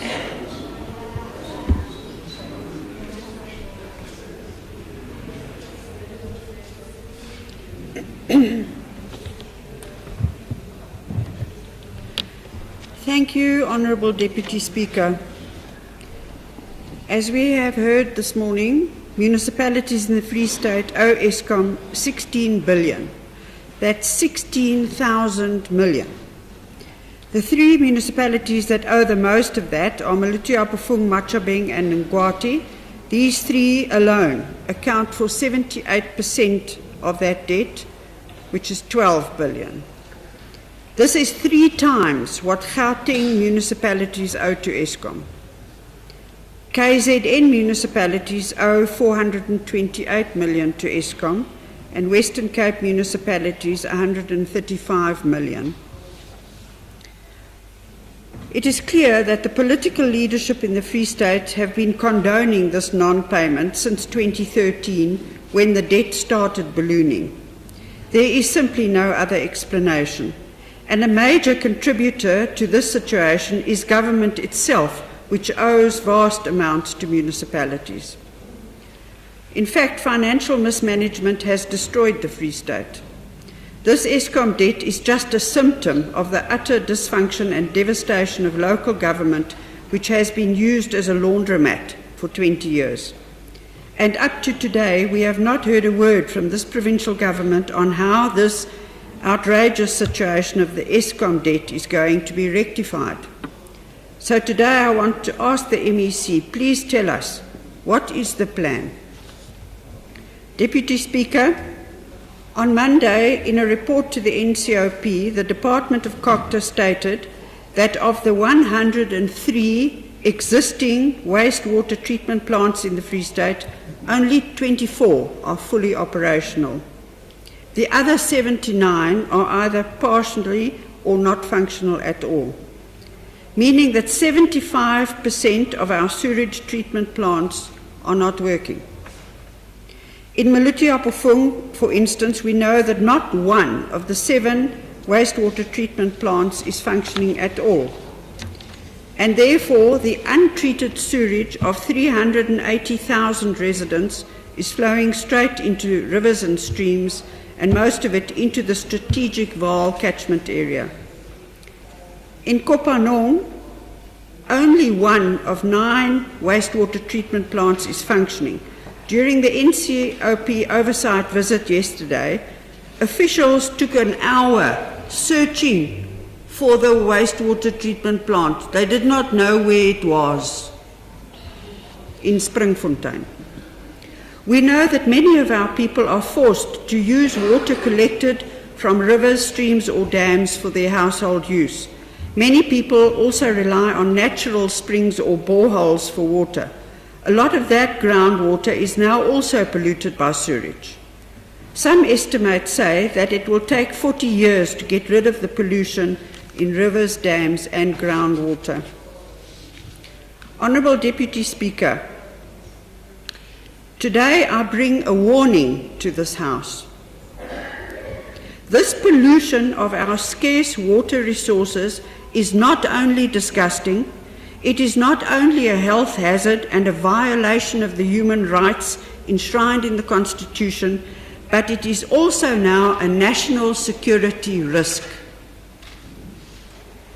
Earlier this year, the National Institute for Communicable Diseases, the NICD, our national watchdog on diseases that can spread among the population, reported that outbreaks of typhoid had been identified in some areas in South Africa. Speaker and members, this is a critical warning to us all. Professor Anthony Turton is an affiliated professor in the Centre for Environmental Management at the University of the Free State. He recently wrote an article on what this typhoid report means for South Africa. It is a known fact in the scientific community that the water quality in South Africa has been deteriorating since 2002. That was when acid mine drainage started pouring a poisonous cocktail of metals into our rivers and streams. Just last week we heard of a 58-kilometre stretch of the Vaal River which has been poisoned by an acid mine spill from a disused mine in Mpumalanga. This spill has killed every fish, frog or insect in that area. The metals which are discharged in mining areas, including uranium, arsenic, mercury, and even used to poison rats. Most important to this debate is the systematic collapse of our wastewater treatment infrastructure. About 70% of all the sewage in the Free State flows untreated to our water resources. This tsunami of human waste is poisoning our water, poisoning us, and is breeding the next pandemic. Honourable Deputy Speaker, in sewage we find every substance dispensed in the retail sector. How much medication is sold or dispensed at our pharmacies, shops, hospitals and clinics? All of this ends up in the sewage system. Everything from antivirals, vitamins, antidepressants, estrogen and hormones, steroids, Viagra, all of it. Our people are drinking all of these substances daily. Because our bodies only metabolize a percentage of these substances, the rest goes down the toilet, and if the wastewater treatment plant is not functioning, it ends up in our drinking water. In all our water, there are many trillions of pathogens pathogenic microbes. The antibiotics entering the water due to dysfunctional wastewater treatment plants will kill some of those microbes, but some will grow stronger and become immune to the antibiotic. Through allowing the free flow of sewage into our rivers, we have created a breeding ground for the next generation of multi-drug resistant pathogens. Typhoid, also known as dengue fever, is a potential life-threatening bacterial infection which often spreads due to contamination of food and water by sewage. That is the definition of typhoid.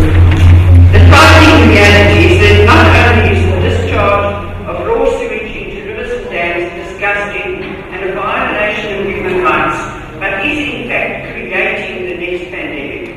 And typhoid is just one of many diseases we will see in society unless we urgently sort out our wastewater treatment plants. Our government was warned about this in 2008 and the risk of diseases such as typhoid, but the warning was ignored. Will we wait until we have an even more deadly outbreak of disease before we heed the warnings? In the words of Professor Turton, the appearance of typhoid in parts of the country highlights the issue of our failing sewage infrastructure. We can no longer simply accept that incompetent politicians can muddle their way through a growing crisis. Speaker and members, the consequences of our failed local government sector will very soon start to become deadly. Honourable Deputy Speaker, we welcome developments within the National Department of Water and Sanitation, which will hopefully bring about some improvements in the management of water and sanitation by municipalities. We especially welcome the possibility of interventions in municipalities in terms of Section 62 of the public sector, with partnerships limited to financing, operations and management. We know that municipalities have capacity constraints, and involving the private sector could greatly assist in ensuring clean water and effective sanitation are delivered to our people. Another positive development is the intention to establish a national water resource infrastructure agency. This agency would be tasked with a mega water resource infrastructure build program, in addition to the effective operations and management of existing assets, such as dams. Our major water resources are under pressure due to population growth and the future demands of a growing economy. It is important to now begin expanding those major resources, especially in the light of climate change and future droughts. The most positive announcement by the Minister is the establishment of an anti-pollution task team to deal with polluters. Since 2014, the Department has investigated a total of 598 cases related to wastewater treatment plants. Not one municipal manager has ever been held to account. We believe it is time for these managers to be held personally liable for this offence. Issuing fines to the municipality simply means residents pay twice. Once for the municipality to do the job and a second time for the fine because the job was not done. The water treatment plants and supply of clean water to our residents is almost as bad. With only 42 of the 69 water treatment plants being fully functional. In fact, the MEC acknowledged in this House that only 2 municipalities in the province could almost provide clean water on a daily basis in the past year. Honourable Deputy Speaker, we note the budget allocation to COGTA of 427 million for the coming year. COGTA is tasked with supporting and monitoring all municipalities in the Free State, most of which we know are completely dysfunctional, and where the department must frequently give financial assistance. And we wish you good luck on that, Honourable MEC. The department must also support and assist the traditional leadership in the province. We have also noted the allocation of 688 million to the Office of the Premier. This is a clear indication of the priorities of the ruling party in the Free State. The political office of the Premier is apparently more important than the residents living in our collapsing towns and townships. This is outrageous. Deputy Speaker, the office of the Premier must provide guidance and oversight over all the other 12 departments in the province.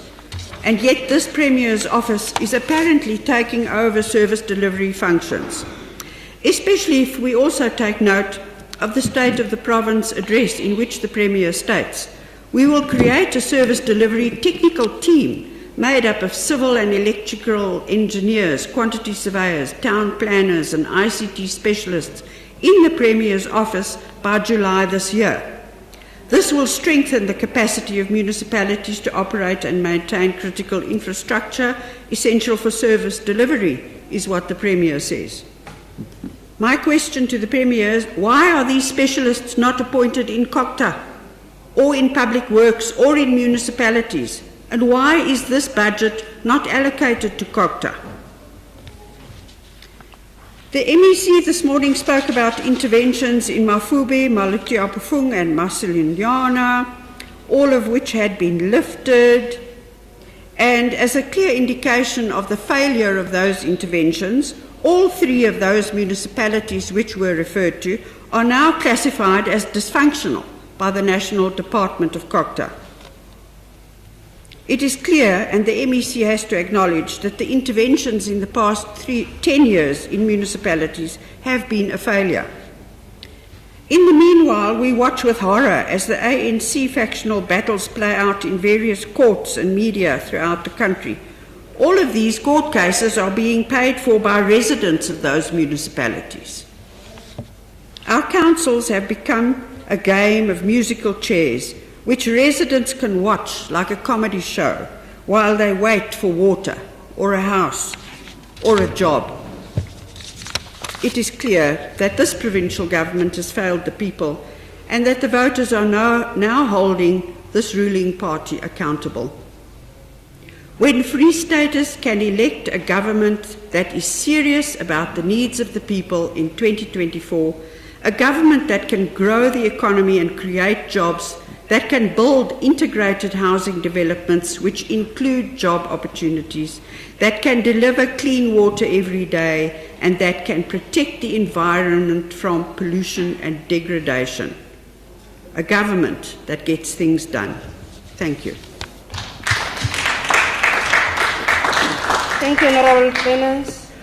Honorable Mwangisa, you may address the House.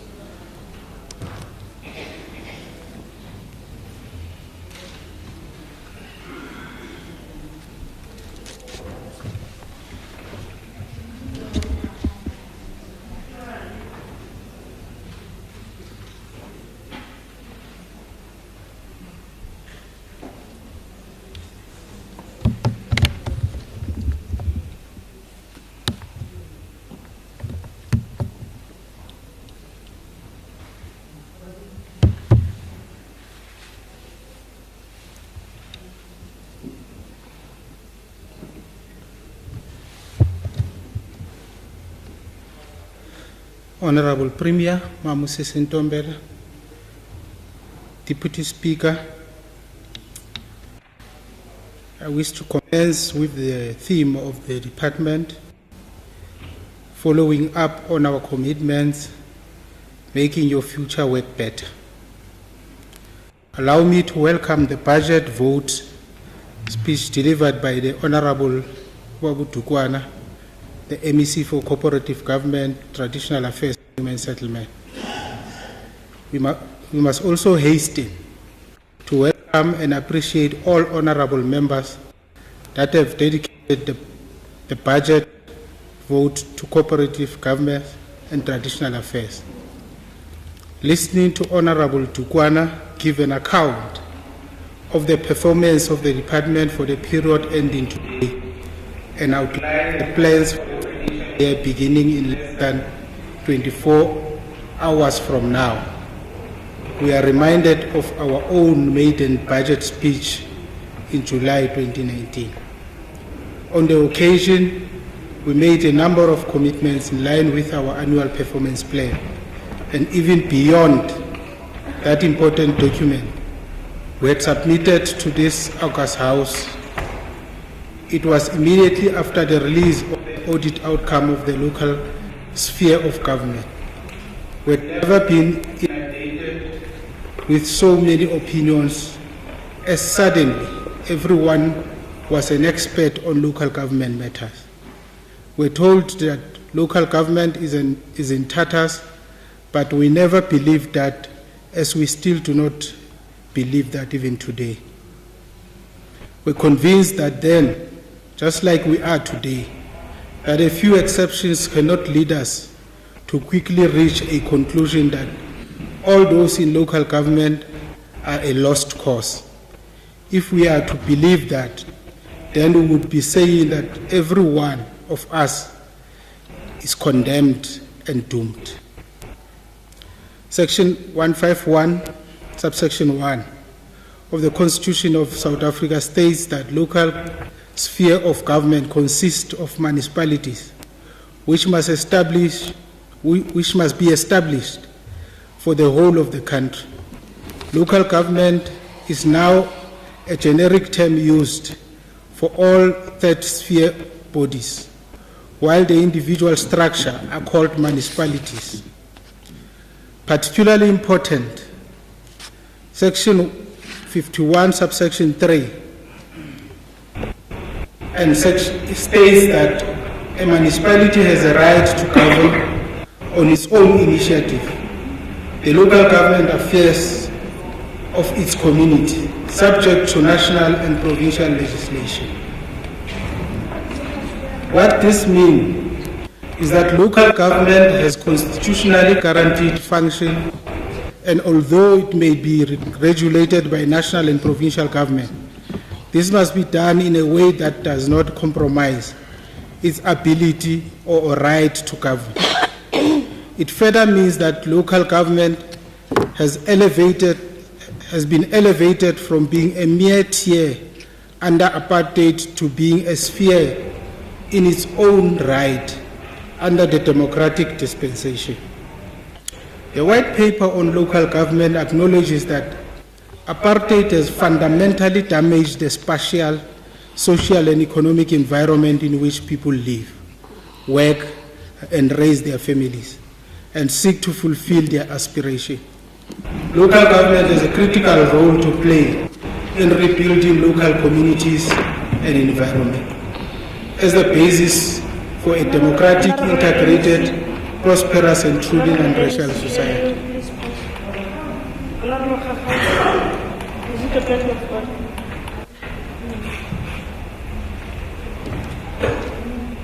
Thank you, Honourable Deputy Speaker. I'd like to now allow the APC's ministers to the question.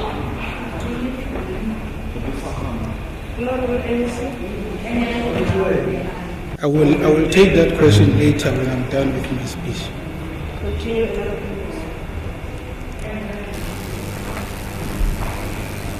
Within the framework of the Constitution, the white paper establishes the basis for a new developmental local government system, which is committed to the working with citizens, groups, communities to create sustainable human settlement which provide for a decent quality of life and meet the social, economic and material needs of our communities in a holistic way.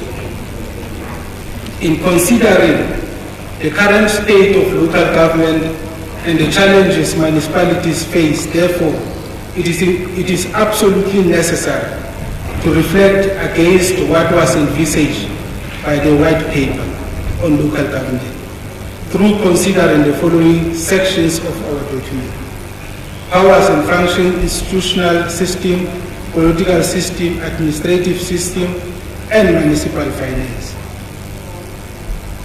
Honorable Deputy Speaker and the Honorable Premier, unlike in the provincial and national spheres of government, the Constitution vests both the executive and legislative powers and functions of municipalities in a municipal council. And that's why, Honorable Pluto, you are missing the point and confusing the nation when you say the mayor of Mangaung refused to call council and appoint the acting municipal manager. Those powers reside with council. So it's a distortion to expect the mayor to appoint an acting municipal manager. It's unlike in your time, before the democratic system, where Van Tonder, when he was a mayor, he will appoint his son-in-law to be the municipal manager. Things have changed. We have a democratic government and we are running government differently. And I think it's a distortion again what you said, that the water board of CDB was disbanded because Machabi municipality owed it. The minister rationalized. That's why the board was disestablished. So you must get your facts right and not mislead people. We are therefore correct to assert that in the sphere of local government, all those who after contesting elections find themselves in different chambers of municipal council are the government in that municipal space. We know, Honorable Member, and here today, that some of our own colleagues in the legislature want to look at local government wearing the spectacles of provincial sphere of government. These spheres are not similar powers and functions that are clearly delineated in the provincial sphere between executive and the legislative arm. And that's why, Mr. Msimanga, or Honorable Msimanga, you are again deliberately, or because of ignorance, distorting what happened in Metsimaholo. You know very well the council in Metsimaholo could not sit for a year because your councillors of the EFF, as part of their usual way of thinking politics, is anarchy and disruption.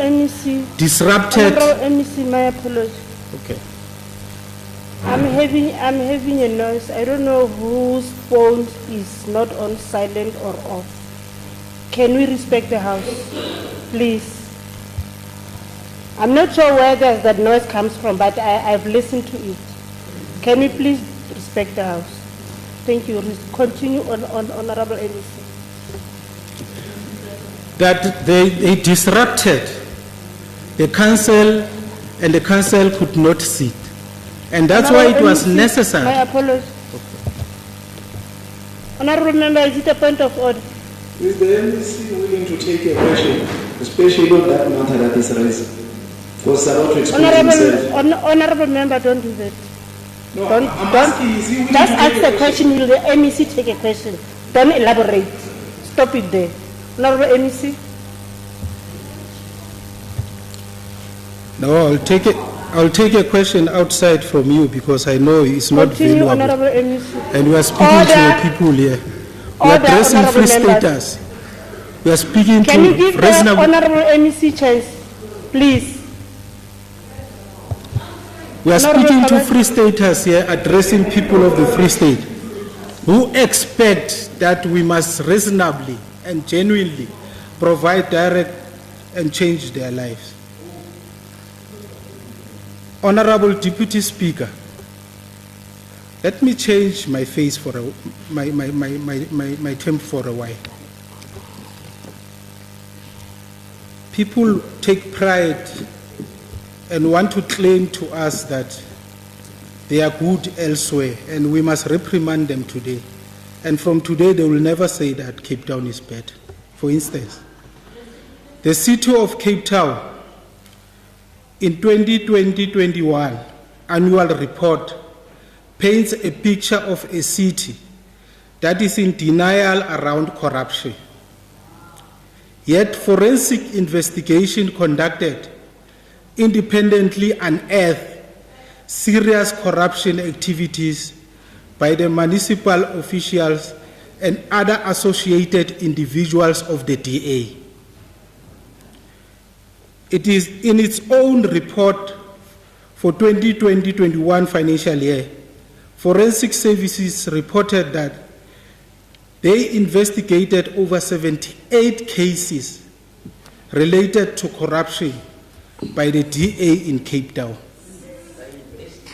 Of those cases, 22 of them were irregular tender awarding to DA people. Misconduct, 15 cases of misconduct by DA councillors. Fraud and corruption, 13 cases by the DA councillors. Conflict of interest, where there's interference by politicians of the DA in the administration, 10 cases of them were identified. Non-compliance was 7 cases. Recruitment and selection of irregularities was 3. Theft, illegal connections was 3. Abuse, misuse, misappropriation. Honorable members, can we give the MEC a chance to address the House? Everyone needs to be respected when he's standing here. Continue, Honorable MEC. And they are very good in scam. They've got 2 scams they are running in Western Cape. The above information represents a city that is in denial when it comes to corruption. The city of Cape Town prides itself as a well-run city, yet the report says something else. Auditor General of Western Cape was sketching on the city of Cape Town on the report released on the 10th of February 2021. The AGASA reported that the city of Cape Town made overpayment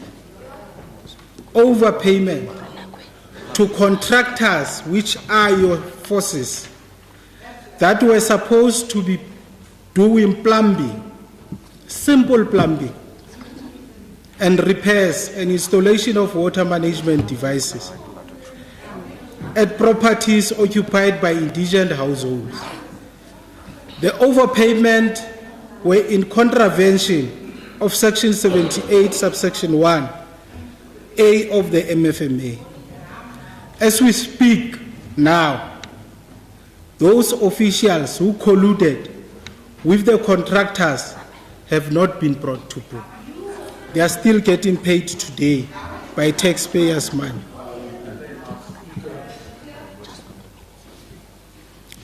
The overpayment...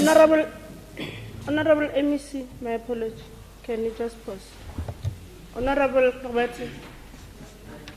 Oh, thank you, Speaker. Can you please note and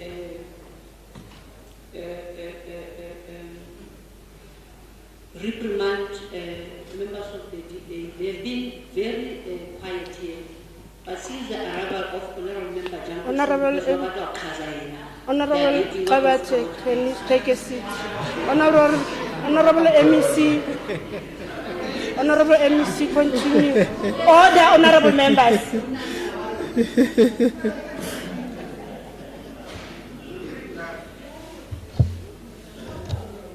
Honorable members, if you are going to continue to speak whilst the speaker is on the podium, I'm really going to take you out. Honorable MEC, continue. Honorable Deputy Speaker,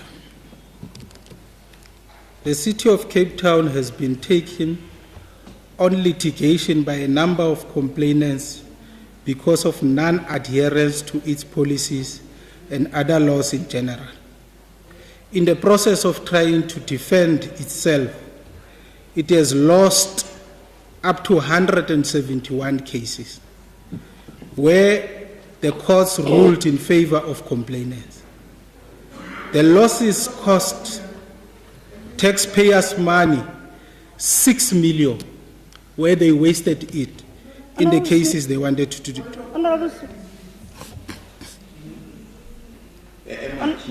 What is your point of order, honorable member? Speaker. What is your point of we are order? debating a provincial. Honorable member, what is your point of order? I'm saying what is my point of order. I'm saying the MEC is not relevant. He seems to be reading a wrong speech.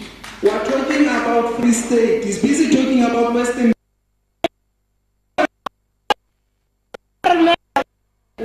At the platform, you'll decide what to do, where to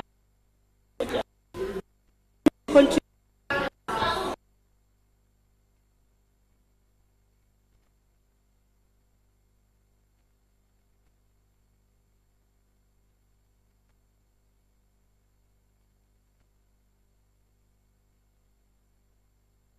Use of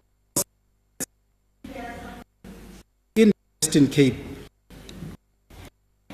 cost the municipality over 7 million. There's no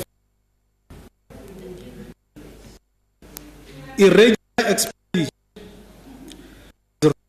745 million rands.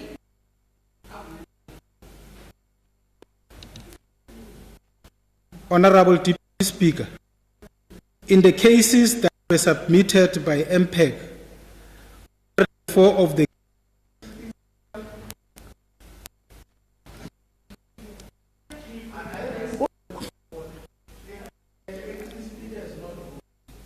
man of confused about what is your point of order? Please sit down. Remember, who is changing this proceeding? Sit down, sit down. If you don't want to listen, remember, you may. No. When we are given a chance to come to the podium, nobody is disturbing you. You are out of. Honorable member, you are out of.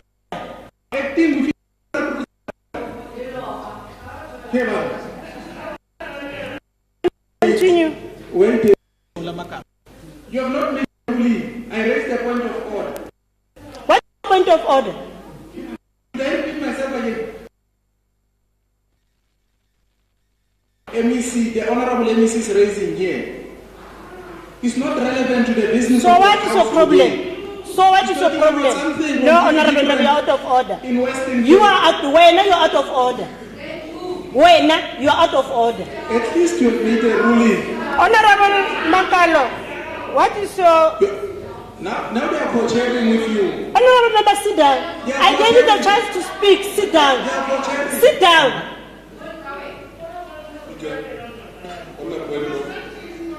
Honorable Makalo, what is your point of order? Threatened by these part-time members who treat the legislature like a job.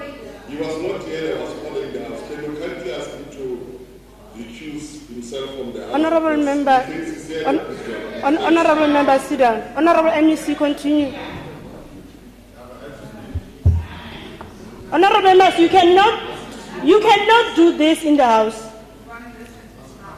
We are not here to play.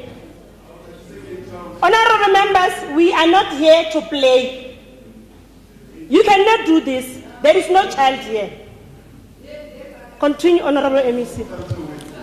Speaker, when I started, I said, I want to make sure that in this house, there will never be reference of where we govern in the Western Cape. So I want to make them aware that they must refrain and they will never mention it. So I'm raising these issues to illustrate my point. So this confused one does not know what he's talking about. I want to also illustrate the racism in the Western Cape. White councillors are getting preference in the DA caucus. Honorable MEC. One of the DA councillors... MEC, can you please pause?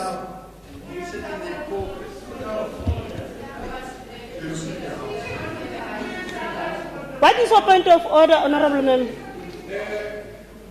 Honorable Speaker, is it parliamentary to call an Honorable Member of Parliament this one in this House? Honorable Member, I didn't hear that. I will consult the Hansard and I will bring the response later. I didn't hear it. Order, honorable members. Honorable MEC, continue. You are out of order. You are out of order, comrade. Honorable member.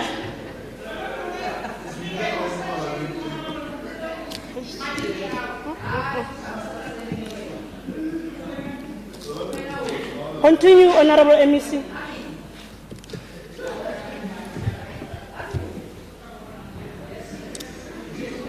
Deputy Speaker, I wanted to raise quickly the racism that ravage and the DA in Western Cape and all over the country, but this is just a tip of an iceberg. White councillors are getting preference in the DA caucus. One of the DA councillors, called Nora Gross, who is white female, has been charged with money laundering and fraud, yet she is still serving as a councillor because of her whiteness. Yet on the other side, the former leader of the DA in the Western Cape, Bonginkosi Matikizel, lied about his qualification and was given a boot. JP Smith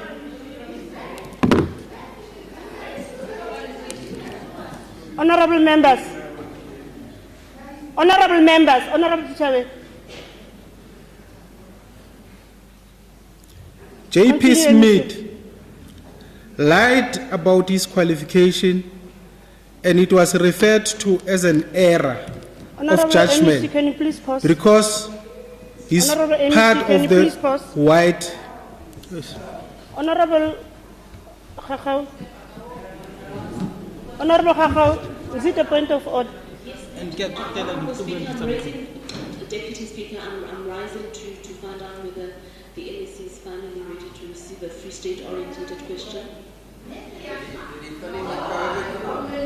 Honorable MEC, are you going to take a question?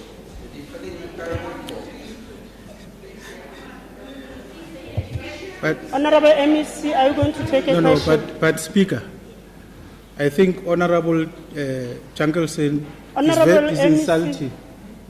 He says to me, have I filled a COVID form? Honorable... I mean, that is very stupid of you. That's very stupid Honorable of you. Honorable members, can we... Honorable members... What disrespectful. No, honorable... What kind of a person you are? Who do you think you are? Respect each other in this house. Who do you think you are? Don't make stupid talk. Honorable MEC, can you please pause? Honorable Khadija, do you have, I'm coming to you. That the hand has been up. Honorable Speaker, I rise on a point of order. In the previous sitting, I thought we had dealt with this matter. To have it repeated again, Honorable Speaker, I would like to request humbly, if you could rule this matter out of order. We dealt with it procedurally. It's going to the Ethics Committee, it's going to the Rules and Orders Committee, and I think we need to incorporate another member of the DA to form part of that process, because we cannot continuously have a repeat of the same issue every sitting. Honorable Speaker, it is insulting and it is derogatory. Thank you. Honorable Chief Whip. What is it? Honorable members.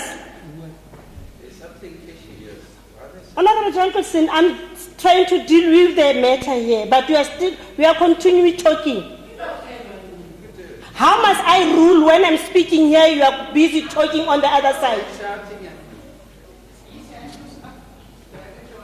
I am the one who is chairing here.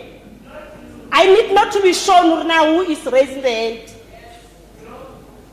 Honorable Chief Whip. Speaker, we are going to ask you to prevail over this intention to degenerate the House. And with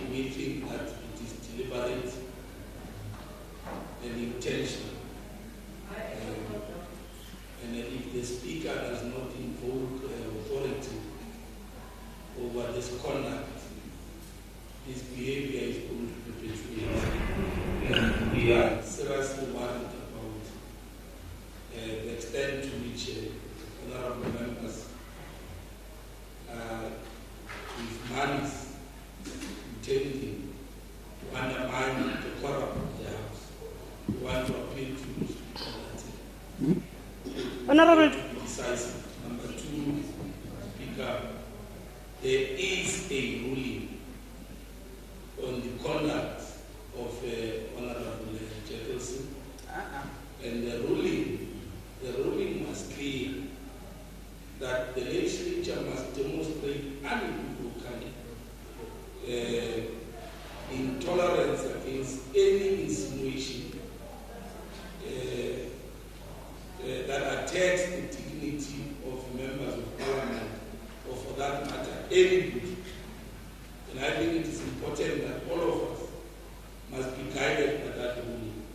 We're asking, in line with the proposal by Honorable Chairman, that please do not allow or tolerate any behavior that seeks to rise on the matter that the House has ruled. We're asking you to rule on that matter, Speaker. Thank you very much. Honorable members. Honorable Van Vuuren. Thank you, Honourable Deputy Speaker. Seeing that you're going to make so many rulings now, can I also request you to rule on what the Honourable MEC just said? Tuesday it was very clearly stated that Honourable Kleinhans had to withdraw the word stupid. I think he used it about 6 times now on this podium, on record. So can you please ask him to withdraw that statement? Honourable members. Thank you. Honourable members. Honourable members, you see, the problem that we're having when we are seated here is one. When the speaker is on the podium, you start talking. You raise the issues that has been raised by Honourable Jankelson. To be honest with you, I didn't hear it. But really, if we are going to sit here and repeat one thing every time, that is not going to work. If there has been insult against the MEC while he was standing here and addressing the House, that is going to be a problem. I'm going to consult the Hansard. And really, if this has happened again, I don't think it's going to be nice, because really, we are starting not to respect each other. Honourable members, when we are in this House, we expected to respect each other, so that the people who voted us in here, they can at least respect us. We are struggling to hear when the speaker is on the podium addressing the House and we start talking on the side. I didn't hear what Honourable Jacobson had said, unfortunately, but I'm going to follow it up. Can we please respect each other, honourable members? If we want to be respected, we have to start to respect yourselves. Honourable MEC, continue. Honourable Van Vuuren, I'm not going to take your point of order over another point of order. I've made a ruling on the matter that was on table. You gave me an opportunity. I spoke. I asked you to rule on the matter. I'm not going to rule on that sentence that you said. Who said that? He said it. 6 times. Didn't you listen when I spoke? That is why I'm saying, when the speaker is on the panel, it's difficult for us to listen, because you talk, all of you in the House.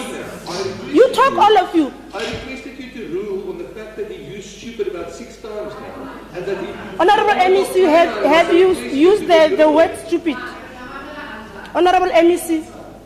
Don't remember. No. I will listen to the Hansard. I will listen to the Hansard. Continue, Honourable MEC. If you can listen to each other, we are not going to have this havoc in the House. Unfortunately, we are not listening to each other. Continue, MEC.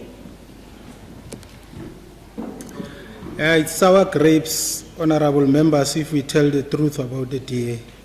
We can't proceed. Let me raise the last issue about their racist attitude. Xanthia Limberg lied about her qualification, and she was not considered for a MECO position because she is colored. On the other hand, Mr. Kuhn lied about his qualification, and he remained a mayor of Saldanha municipality because he's white. extremely racist, and that is in their nature. They have underspent in 1 year only. They have underspent in 2.7 billion rands. When people of Kaelisha, Guguletu don't have houses. Honorable Deputy Speaker, I want to take this opportunity and commend Honorable Tukwana for hitting the ground running. We are encouraged by the following advances and commitments, amongst others, made in terms of municipal governance. In line with applicable and relevant pieces of legislation, the local government election proceeded smoothly with the number of councillors already determined. This led to the abolishment of plenary type municipality to ensure that there is effective council oversight over the municipal executive. As a champion of democracy, the African National Congress supports both representative and participatory forms of democracy. It is out of this that MEC Dugwani issued notices of intention to amend the government types of many municipalities. We know that you and your team, Honorable Dugwani, are busy in the process of determining municipal boundaries in terms of relevant pieces of legislation. How can we thank you? This demonstrates an understanding of the government planning cycle and the work planned for independent institutions like Municipal Demarcation Board. We thank you, Comrade Dugwani, and we support the budget. Thank you. Thank you, Honorable MEC. Honorable Dugwani may address the House with the response.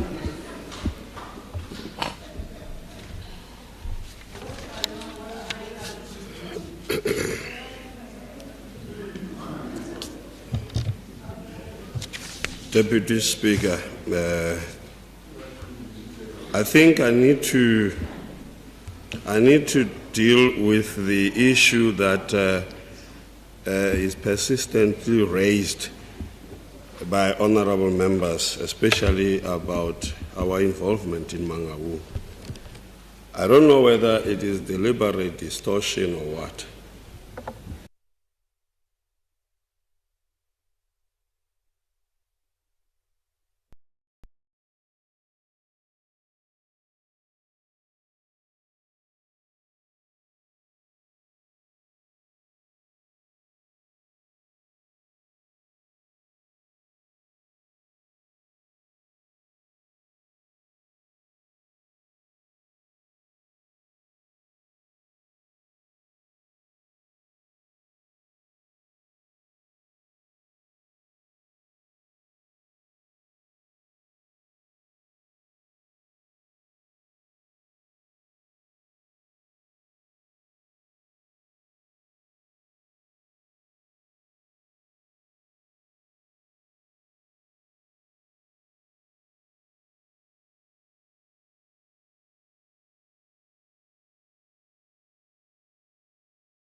MEC as to whether I will be able to take a question. Honorable MEC, are you going to take a question?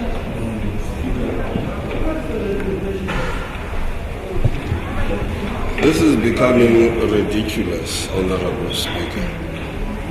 I am responding to questions that have been raised. Continue responding. And I don't know what will be the question. that the member will ask.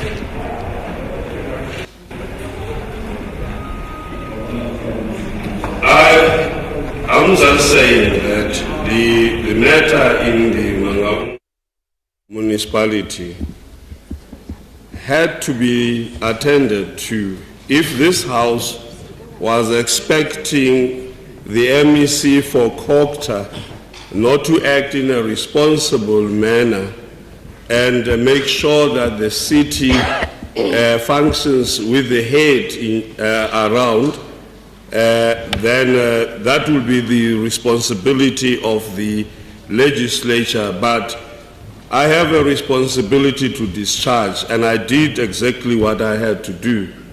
I did that knowingly that I did not have the authority and that I was not the appointing authority, but the appointing authority did not act accordingly, and it reneged on its responsibility. Was I expected to fold my arms and not do anything simply because others failed to exercise the authority? The answer, honorable member, is no. That is why the council found it that they would then condone the action that I took. It was the council that sat, and the members from all the parties condoned the action of the NEC. And I don't understand why this matter should come here again.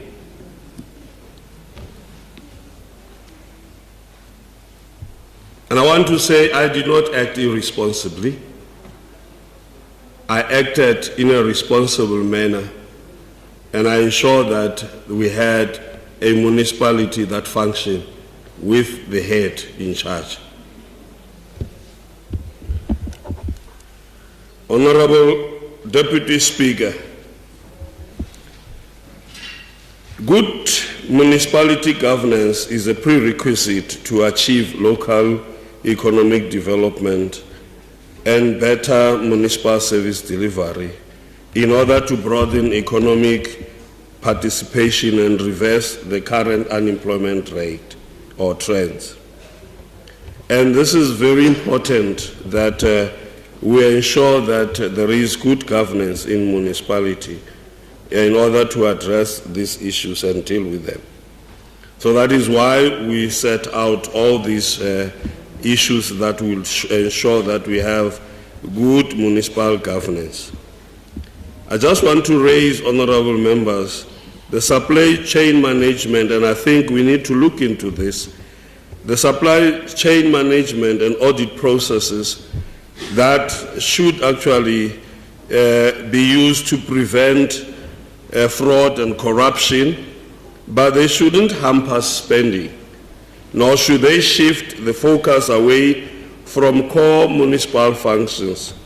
We need to find a less cumbersome supply chain management process that has a stronger focus on strengthening financial management and responsibility for service delivery. The supply chain management should actually not only simply focus on the minutiae of compliance and post-facto audit interrogations, but it should be a system, a regulatory system that enhances rather than paralyzes service delivery. And I'm raising this, showing some of the things, honorable members, that for instance, if you check in housing, if I may use that as an example, looking at the price and looking at the at bidding and all those things, that if you look at a person who can bid and bring about lower prices and demonstrate that he can build houses and using, at a lower price, we are expected to appoint such a person, and in some instances it has proven that it actually has destroyed service delivery, because one person who always would bid lower than the others will get the work, and even if the capacity at some stage is not there. And there are some examples that are there. And I think we need to really deal with this matter so that we have proper supply chain management and audit processes that enhance service delivery. The other issue that was raised, that if you check, for instance, as we had said, with regard to water, sanitation, etc., the Department of Cocta and Human Settlement will establish a provincial project management unit that will attend to, among others, all matters related to municipal services in the entire province, such as bulk water supply, ongoing drought tariffs, planning and integration for all consumer needs associated with the water service development plan processes. This PPMU will be giving its support to the achievement of local, provincial and national goals in respect of municipal services, but also the economic development and social upliftment within. It will also support a collaborative and transparent process with relevant spheres of government in respect of the municipal water and sanitation master plans. This would also help in dealing with what we are seeing as in the province. We are committed as this government and this leadership under the Premier to create an environment in which the transgressions and poor performance are dealt with appropriately to set the standards, for the public service and ensuring effective consequence of accountability failures. This is our commitment, and as I said, it is not going to be what we say, but what we do that we shall be measured against. The theme of the Auditor General in the general report of the Auditor General, ethical and accountable leadership should drive the required change, is our clarion call, and we are ready to respond accordingly, understanding fully that the responsibility to turn local government around is entirely in the hands of the leadership.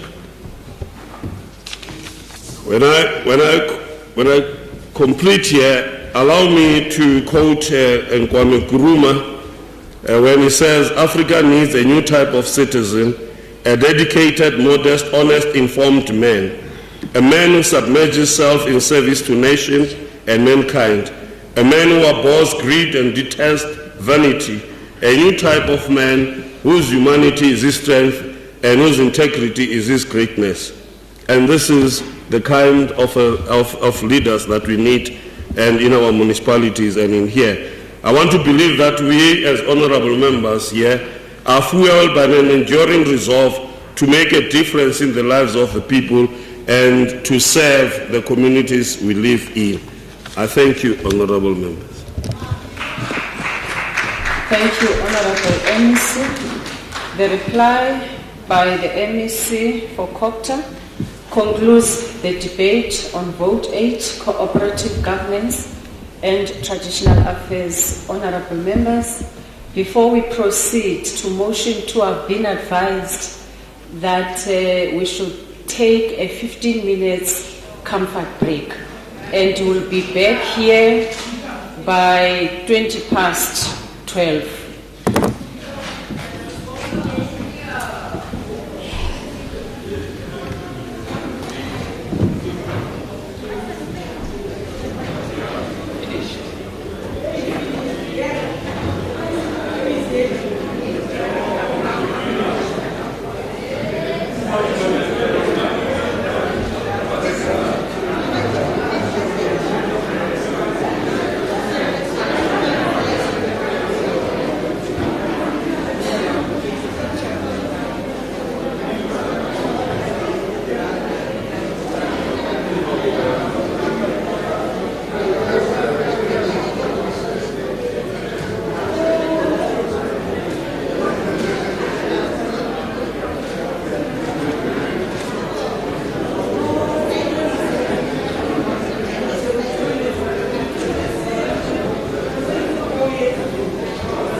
Stating that he and other members cannot be referred to as animals. The Honorable Speaker indicated that she did not hear when Honorable Kakao referred to the word animal and ruled that she will listen to the transcript and make her ruling in the next sitting. According to the transcripts, Honorable Kakao requested the Speaker not to apply the animal farm principle and to treat all members equally. I've considered the matter and now I want to make a ruling that is, first, the Speaker is empowered by Rule 96(2) of the Standing Rules and Orders to give his or her decision forthwith or subsequently on an objection raised to language considered to be offensive or unbecoming in the House. Furthermore, notwithstanding that the Standing Rules and Orders do not set a standard of behavior for honorable members in these circumstances, presiding officers must still uphold the decorum of the House. In her point of order, Honorable Kakao did not seek to attack or diminish anyone, but was metaphorically driving her point by lightening what, in her opinion, transpired in the House then to an animal farm story. Honorable members, in accordance with Rule 96(2) of the Standing Rules and Orders, and in the context in which the phrase was used, it was neither offensive nor unparliamentary. In upholding the decorum of the House, I will call upon honorable members to assist the presiding officer by using language and terminology that are consistent with honorable members of the legislature. I thank you. Honorable members, we proceed to motion 2. The Secretary shall read the motion. The second reading debate on appropriation bill number 2, 2022 be continued with vote 7, social development. The vote before the House is vote 7, social development. The Honorable MEC, Mrs. Kabati, may address the House.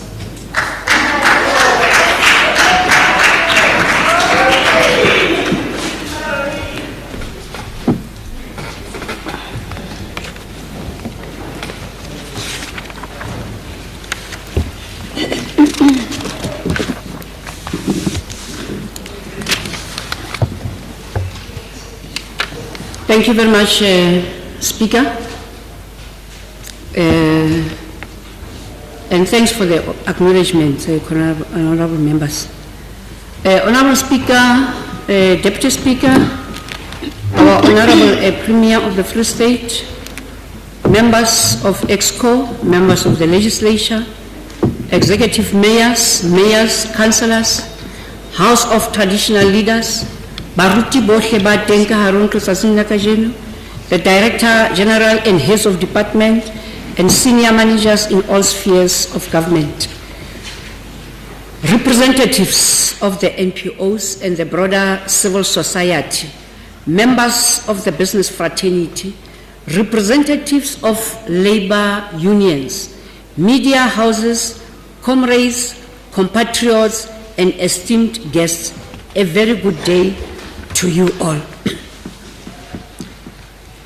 Speaker, it gives me a great pleasure to be delivering this budget speech in the month of March, which is a very important month for social justice and human rights. We have just commemorated International Women's Day on the 8th of March 2022, followed by the International Social Workers Day on the 15th and the Human Rights Day on the 21st. On the 15th of March, it was International Social Workers Day.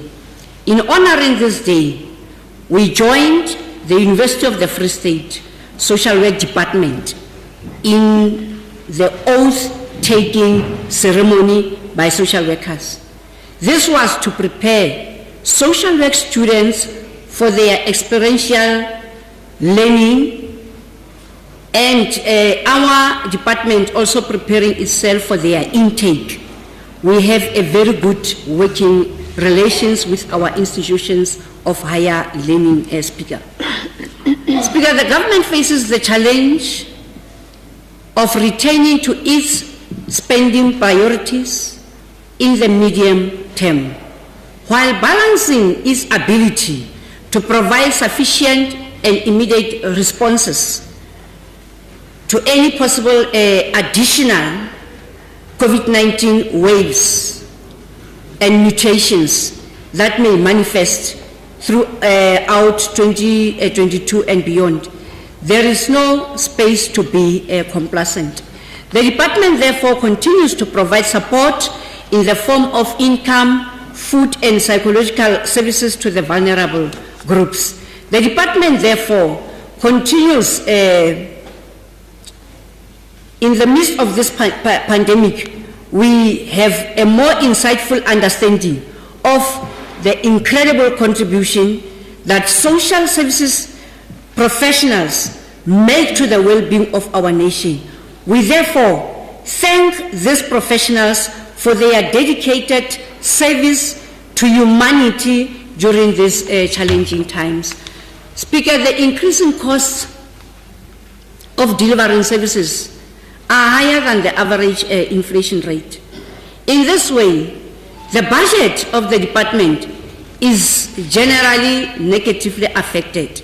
The department is therefore compelled to scale down and defer non-critical projects and programs and to reprioritize funds to high-impact services.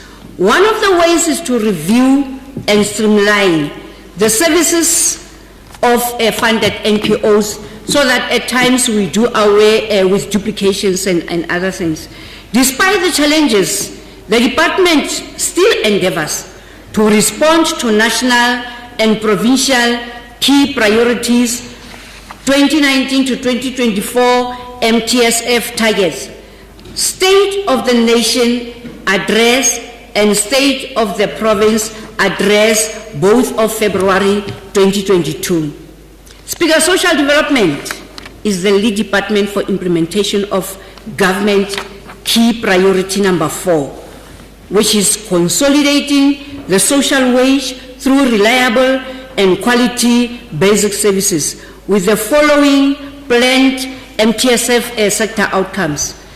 1, reduced levels of poverty, inequalities, vulnerability, and social ills. Empowered, resilient individuals, families, and sustainable communities. Functional, efficient, and integrated sector.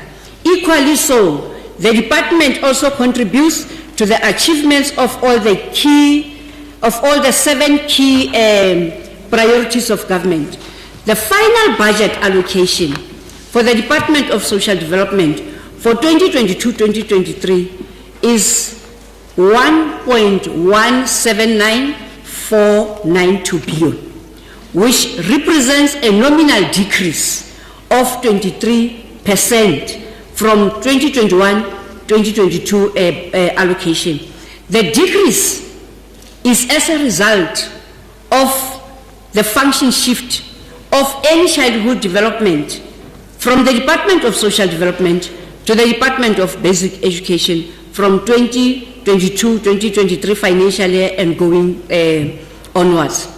Speaker, the budget allocated for the department for the 2022 MTEF period is outlined as follows. Program 1, which is administration, for 2022-2023, it will get 307,632,000. Going to 2023-24, it is decreasing, if you note, to 208.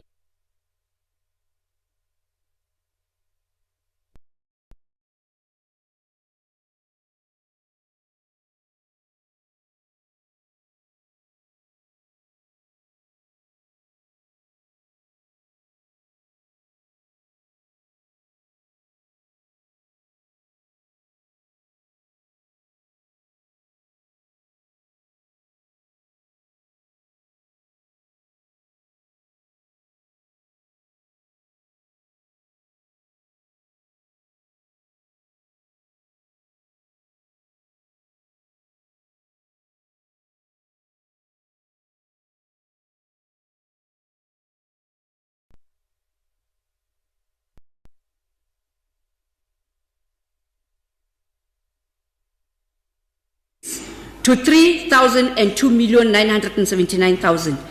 It further increases in 2024-2025 to 334,904,000.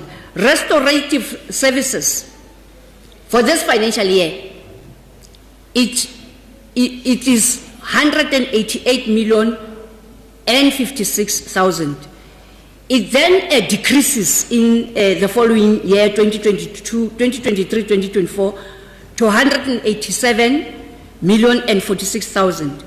It increases slightly in the outer year to 193,629. Development and research is 151,332,000. It decreases, Speaker, next year to 131,359. It increases slightly, not yet reaching what you are having this year in the outer year of 2024-25 to 137,336,000. Totals of these amounts for this year, we are holding a budget of 1.179 billion, which will decrease to 1.16 billion next year, and increase slightly in the outer year to 1.2 billion. An amount of 341,775,000 is excluded over the MTF period of 2022-2023 from the department's budget. As a result of the shifting that I have mentioned, this consists of 281,119,000 for 2022-23 and 280,328,000 for the 2 outer years for earmark funding and equitable share. The conditional grant allocation related to this function has also been excluded from the social development allocation. Speaker, Program 1, I'm getting into programs. Program 1, which is administration, which I've already mentioned, that it has 307,632,000. It is going to deal with some of the following. We will be focusing on building a capable developmental state with an effective and ethical public service. We are done, Speaker, in reviewing our organizational structure. The structure is reconfigured in a manner to enable the department to deliver on its statutory and compliance mandates. This structure will also enhance the capacity of the department to respond to new challenges that our environment presents. Amongst others, it will be the increased number of orphans and increased child-headed households brought forth by the COVID pandemic.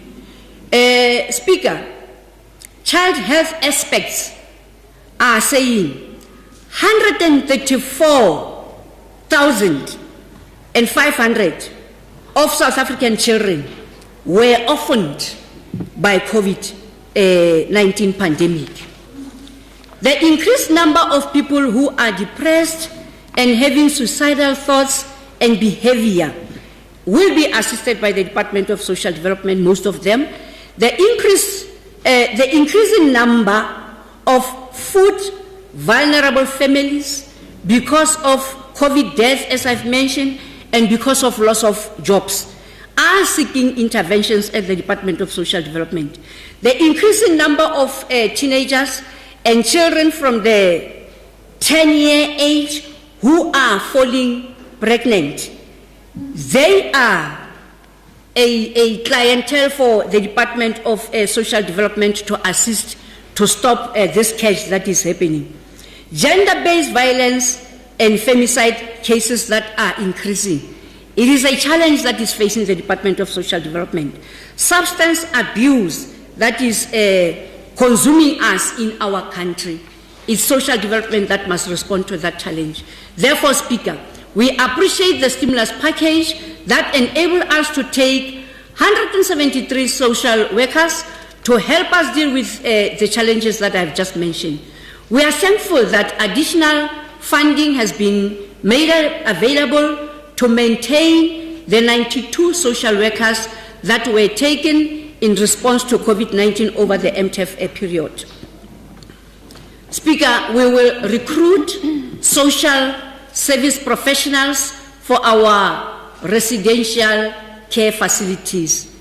We are going to take in 25 learnerships in partnership with HWCTA, who will be placed at our NPOs to strengthen our monitoring and evaluation on the NPOs. We will also take some of our ex-Masupazela pioneers and train them on monitoring and evaluation.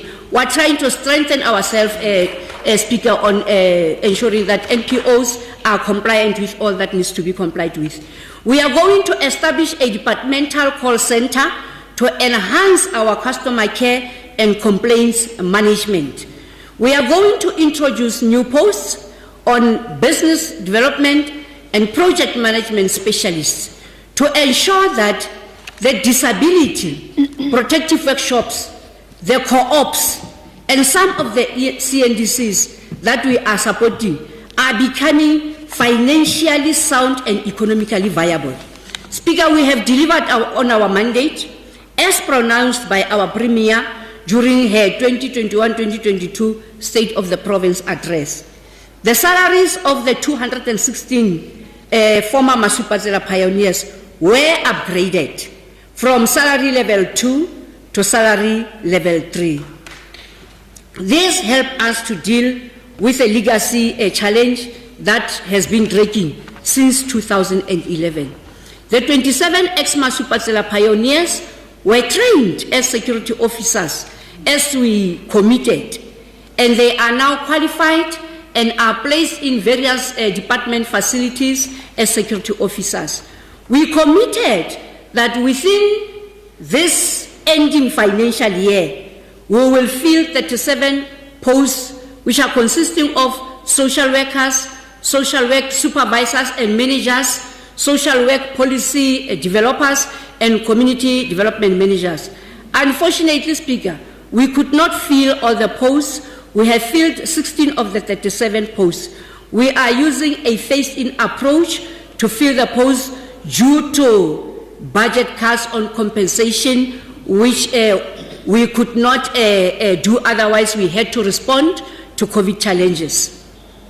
In 2020-2021 financial year, Speaker, we appointed persons with disabilities, 75 of them. It was already reported in this House. In 2021-2022, we committed, which is this financial year ending today, we committed to create an enabling environment for them to ensure that they perform optimally and enjoy their workplace. I am proud to announce that so far we have procured 4 disability-adapted vehicles.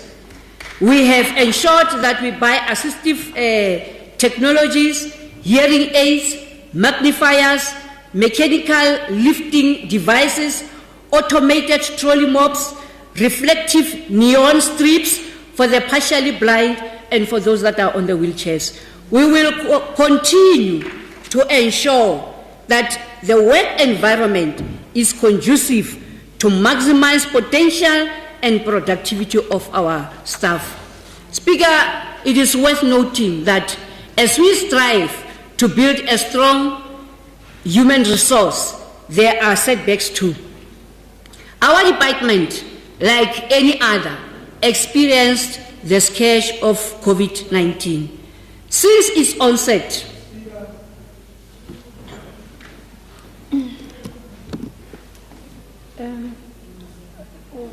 Honorable Msimanga.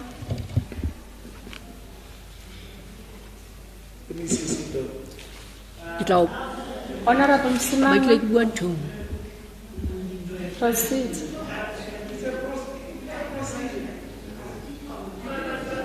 You are not the one to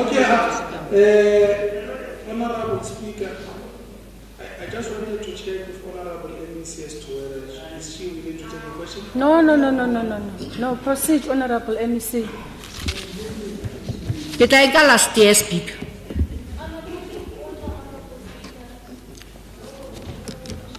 Honorable members, think about what you are doing.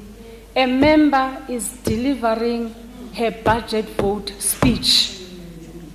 You are doing something that is even unprecedented in this House. The MEC is not debating, she is presenting the speech that will be debated by the House. What is your point of order, Honorable Khachau?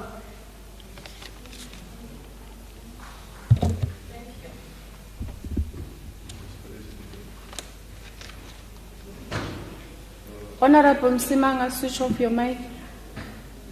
Thank you, Honorable Speaker. I've thought very well about what I'm about to say.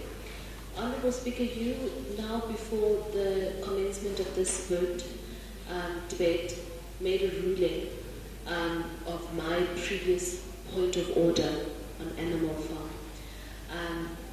I again am rising, Honorable Speaker, on a point of order on you. Each and every time in this House, whenever I stand and I do exactly what Honorable Simanga just did right now, or any member in this House does the same thing, you attack me, you yell at me, and you treat me unequally. I would appreciate it if you did the same thing. If you were to, he's derailing the House and go on and on and on you go in this House. So that's what my request is ever going to be, Honorable Speaker, for your consistency in how you treat the members in this House. Thank you. Honorable MEC, proceed with your budget vote speech.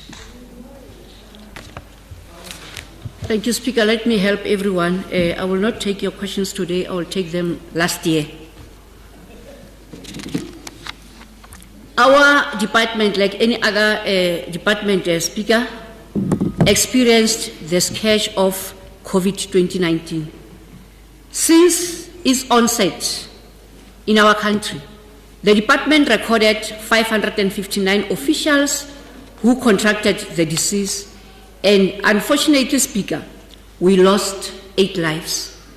May their souls rest in peace. Siyabakumbula. Psychological support services were provided to the affected families, Speaker.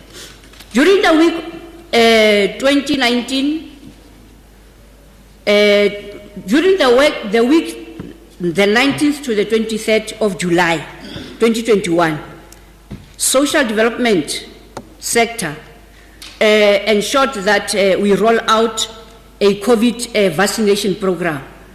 It was rolled in partnership with the Department of Health. The rollout included departmental staff, SASA, the NDA, the ECD sector, the NPO and the NGO sector, and our residents at residential facilities.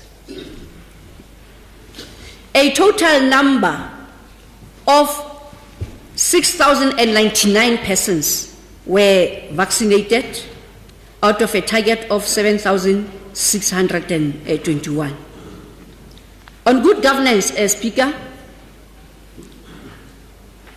I really want to announce here in this House today that a clean audit is a far cry for the Department of Social Development. As long as the department is not assisted to pay the 91,536,000 that it is owing to ENGO, and that you are not settling the debt in full, as long as the department is still paying an interest on this as outstanding account, we will forever experience a wasteful expenditure and be audited negatively, therefore, by the Auditor General. Therefore, standing here, I cannot commit to a clean audit, but I am standing here to commit to a clean administration. Hence, all senior managers have signed the pledge of commitment to clean administration. Senior managers are charged with a responsibility to ensure improved audit outcomes are achieved for 2022-2023 by including this key performance area in their respective performance agreements. We have included it, Premier Sisimtombe, in an effort to prevent misuse of government vehicles. Our vehicles are branded in very bright colors and are barcoded. This will assist to ensure that vehicles are visible and easily identifiable.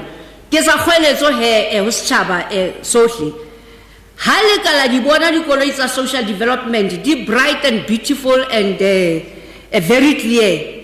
Lebele la di bona fela, di emi determining kapa di bakeng di feng kapa di feng mo di sa tshwanelang ho ema teng. Etsang kgweheletso ka panyo ya leihlo re tsebe ho nkela ba jwalo mehato. Program 2 speaker Edilanka social services, social welfare services, fumaning 249,020,000. During 2021-22 financial year, the department allocated 55 million to 320. The department allocated 55,325,000 to 200 NPOs and to 162 luncheon clubs for senior citizens and to 35 residential care facilities for older persons and 3 social services organizations. Our continued concern is the mushrooming and registered residential facilities. Hence, I said earlier, we are strengthening the department on monitoring and evaluation. Speaker ke mototo wa emamona, ki reporta hore re phethahaditse tshepiso ya rona. Re ekeditse di stipends tsa di caregiver tse 222 from 1,800 to 1,920. Bana ke bahlokomedi ba bana ba nang le disability ba di bakeng tsa polokeho tse hore di bitsang ka hore ke di daycare center. Speaker, hona le batswadi ba bana ba disabled ba ikopantseng ba eme ka maoto ho fana ka tshehetso le tshireletso ho bana ba phelang ka boqhwala. Me di committee tsena tsa bona di districteng tse pedi fela ha jwale e leng First Lady Thabo Mofutshanyane. Selemong sena sa ditjhelete re tlo sebetsa ka thata hore di committee tsena di kgone hore di be le di districteng tse ding le jwale putswa Karipi le Mangaung re be re ba thuse le ka tjhelete ya tsamaiso ya di committee tsena na hore ba kgone ho thusa bana ba nang le boqhwala bao e seng ba bona fela ka matlung empa ba thusa le batswadi ka hare ho makeishene le dibakeng tse ding tsohle tseo re phelang ho tsona. Me re tla ba thusa le hore program ena e extended le mapolasing. Ha hona ngwana ya tshwanelang ho patwa hobaneng a le disabled re ntse re ra moswabela bana kaofela ba hloka ho thuswa. Ntle le dibaka tsa polokeho tsa bana ba phelang ka boqhwala re na le dibaka tse 24 tsa boithapollo le boitshoriso tsa batho ba phelang ka boqhwala tse bitswang ka hore ke di protective workshops. Ba bang ba bona ba etsa mesebetsi e metle hona ho tsotehang e metle ha esale me ke lo khothaletsa members of the legislature le ba teng ka rona tsatsing la ka jeno a ke le di tshakileng di protective workshop tsena le lo bona dintho tse ntle tse etswang mono le be le support le reke. Rile ra thusa protective workshops tse pedi ho hlahisa di hands free sanitizer stands. Ra ba ra reka ho bona jwale ka lefapha ho isa di ECD tsa rona re tlo eketsa ka ho theha one daycare center and one protective workshop in this new financial year. Rilo eketsa maqhama ho ba thusa ka di-partnerships for donations and opening of markets. Ke ka ho, amongst others, in our organizational structures review, re kentseng diposo for business management and project management. Program 3, Speaker, Children and Families, FWAN 283,432,000. Me yona ke mo di ECD di neng di le teng ka hare ho yona hara tse ding tsa mesebetsi eo re etsang. Speaker, we held a very successful summit on the 24th of March 2022 for the ECD function shift from the Department of Social Development to the Department of Education. We are happy. We are happy, Speaker, that the curriculum content of our children will be chiseled and sharpened at a very early stage to better the quality of our education.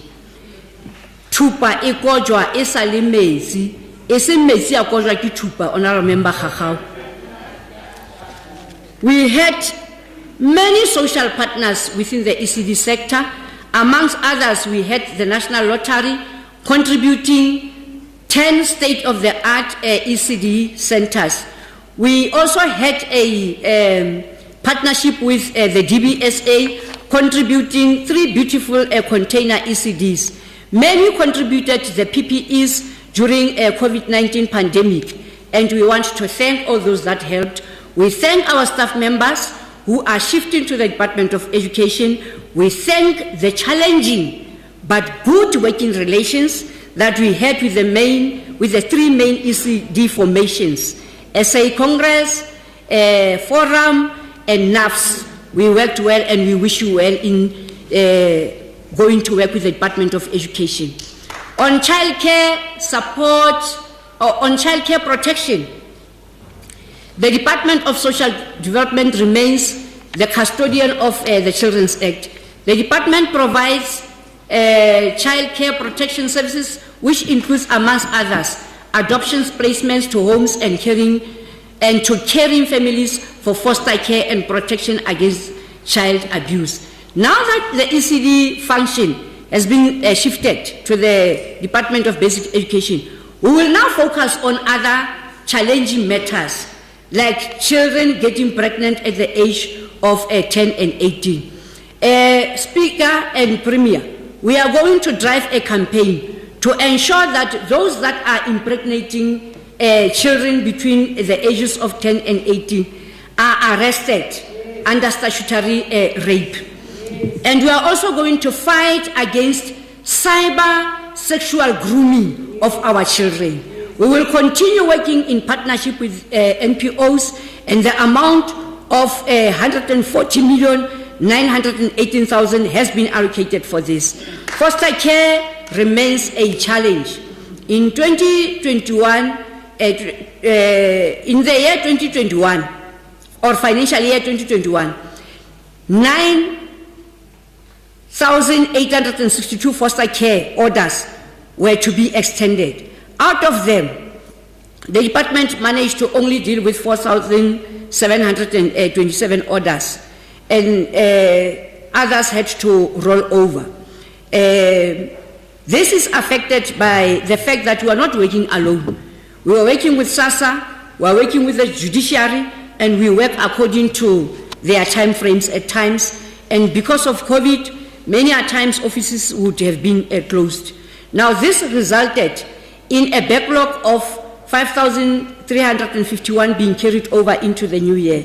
The department is striving very hard, Speaker, to ensure that by November 2022, the 6,296 orders that we are having that are a backlog, that we are dealing with them. In striving to address the foster backlog, we have procured 65 laptops to our officials. We have also placed 81 social workers who are on contract, whom we got through the presidential stimulus package for job creation.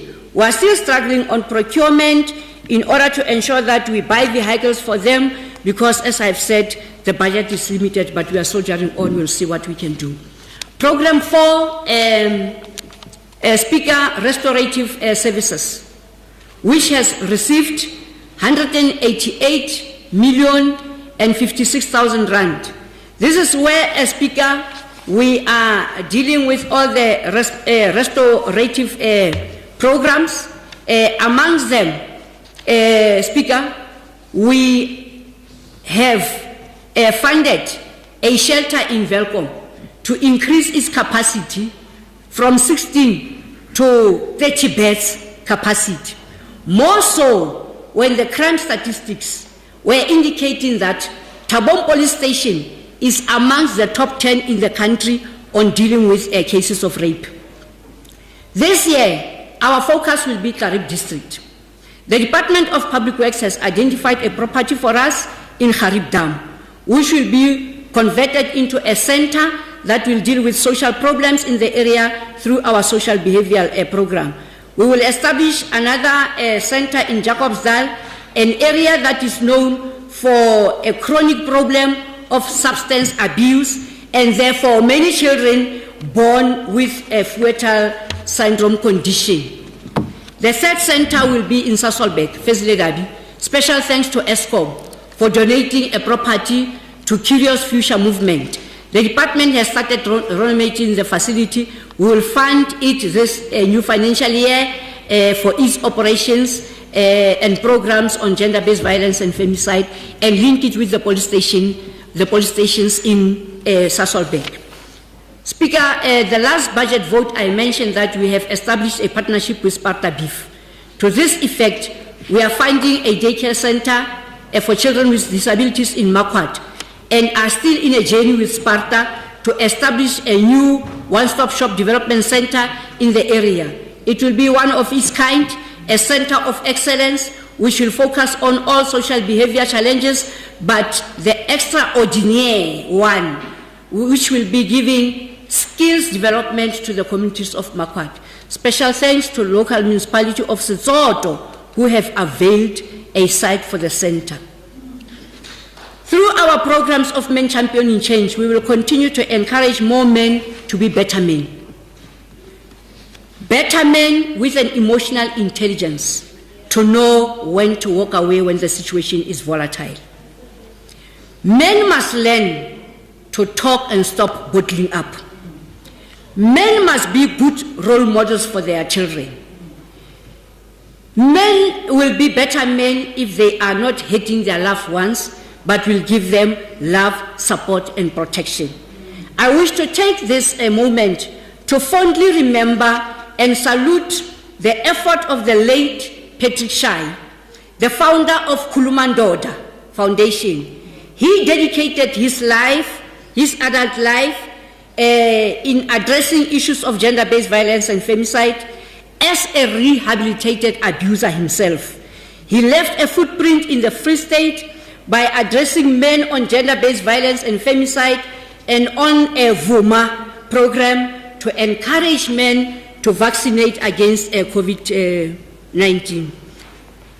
In consolidating our fight against violence meted against women, we shall be supporting the development of a provincial and district networks for gender-based violence and femicide organization to ensure a coordinated response, as Speaker. Program 5, Speaker, which has been given 151,332,000. Speaker, Stats SA research indicates that Free State is high on unemployment and poverty levels. The women constitute 51% of the Free State demography. The youth, we are a youthful province, because the youth constitutes a majority in this province. The department will therefore focus on strengthening self-initiated survival efforts through our community development and stakeholder partnership, and through social grants as disbursed by SASSA. And poverty alleviation and sustainable livelihoods, I want to stand here and tell the House Speaker that the department had sustained 51 community nutrition and development centers, commonly known as CNDCs, across the province, ensuring that more than 7,724 individuals have access to nutritious meals and development programs. These centers became as essential as the air that we breathe during high levels of COVID-19 to respond to hunger and to food security in many homes. Our efforts were strengthened by concerted efforts and collaborations with social partners who streamed in to assist the department. We will forever be grateful. We are humbled by our Premier, who gave some of our social partners certificates of appreciation for the role that they played when the going was getting very tough. In the financial year ending today, we are proud to announce that we have assisted 5 CNDCs to acquire fully equipped operating containers. In the new financial year, we will be increasing the number of the CNDCs by 4 to make them 55, and these CNDCs will be linked to be working with the House of Traditional Houses, our royal houses of Bakwena and Batlokwa and Barolo in Tabanchu. One will be in Jacobsdal to deal with the challenges that we are facing in Jacobsdal. On job creation, Speaker, through expanded public works program, we have ensured that we establish 12 community parks, and we are going to ensure that with the extra 2 million that we got this year, we are going to appoint participants that will be placed at these community parks, and also some will be placed at SASA offices as porters, because it was reported to us that the queues are not well managed at the SASA pay points. It is worth noting to mention that with the ECD function shifting to the Department of Basic Education, we will be losing, Speaker, 4,200 work opportunities, which will affect the department's target and achievements on the MTF. But the Free State will not be losing, because the Department of Education, these job opportunities will be created in that department. Women and youth development, we have assisted the projects, one in Setlajaneng, it's a Itekeng swimming project in Kwakwa. We have also assisted a youth project, Proud to Serve, which we gave 228,000 to procure a container and machinery. We are dealing with poverty alleviation through social grants, Speaker. And the budget that is spent by SASA in the province of the Free State is 11 billion per annum. We have enlisted the numbers of old age home, disability, care dependency grant, foster care grant, and child support and granting aid. How much are each getting? Per month, it's 1 billion plus. Over 12 months, it's over 11. We are assisting over 1 million people. Per month is 917 million.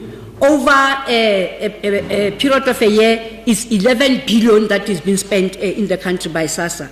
So we are doing a whole good of work. We have enlisted the programs that we are doing for community outreach together with SASA.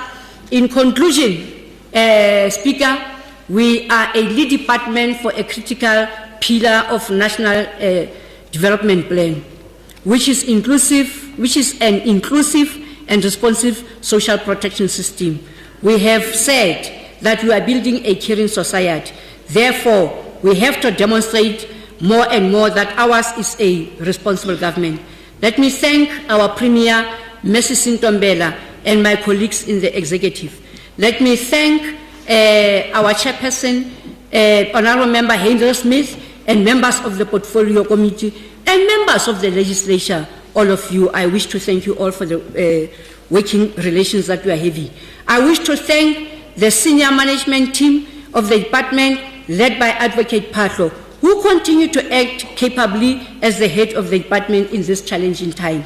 I wish to thank all the employees of the Department of Social Development who have been at the forefront of service delivery during the trying times of COVID-19.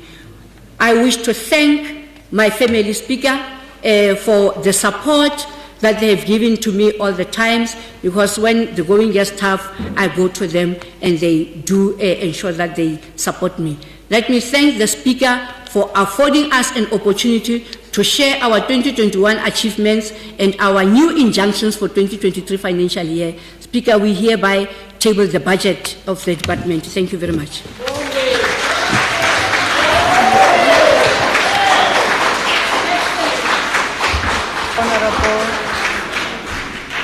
Honorable Smith, the chairperson of the committee, may address the House.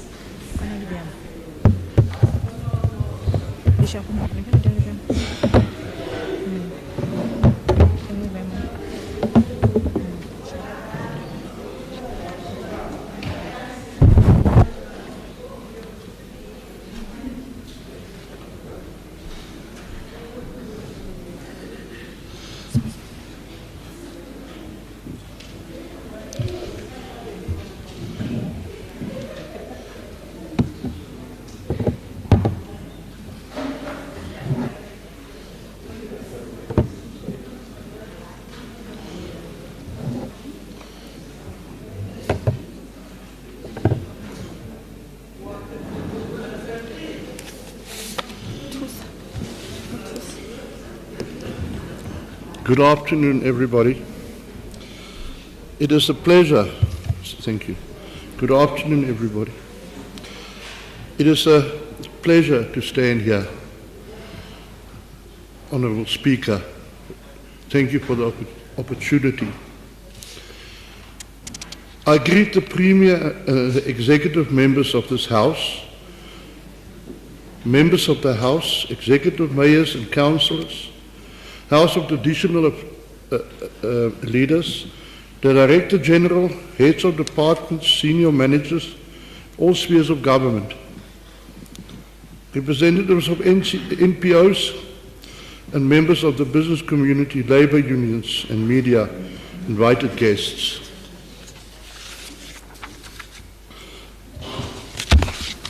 Honourable Speaker, again I stand before this awesome House, auspicious House, reflecting on a mouthful of words, reflecting on the budget speech of this People's Department with feelings for the soundless cry of poverty sounding in the dark alleys of the towns and the townships.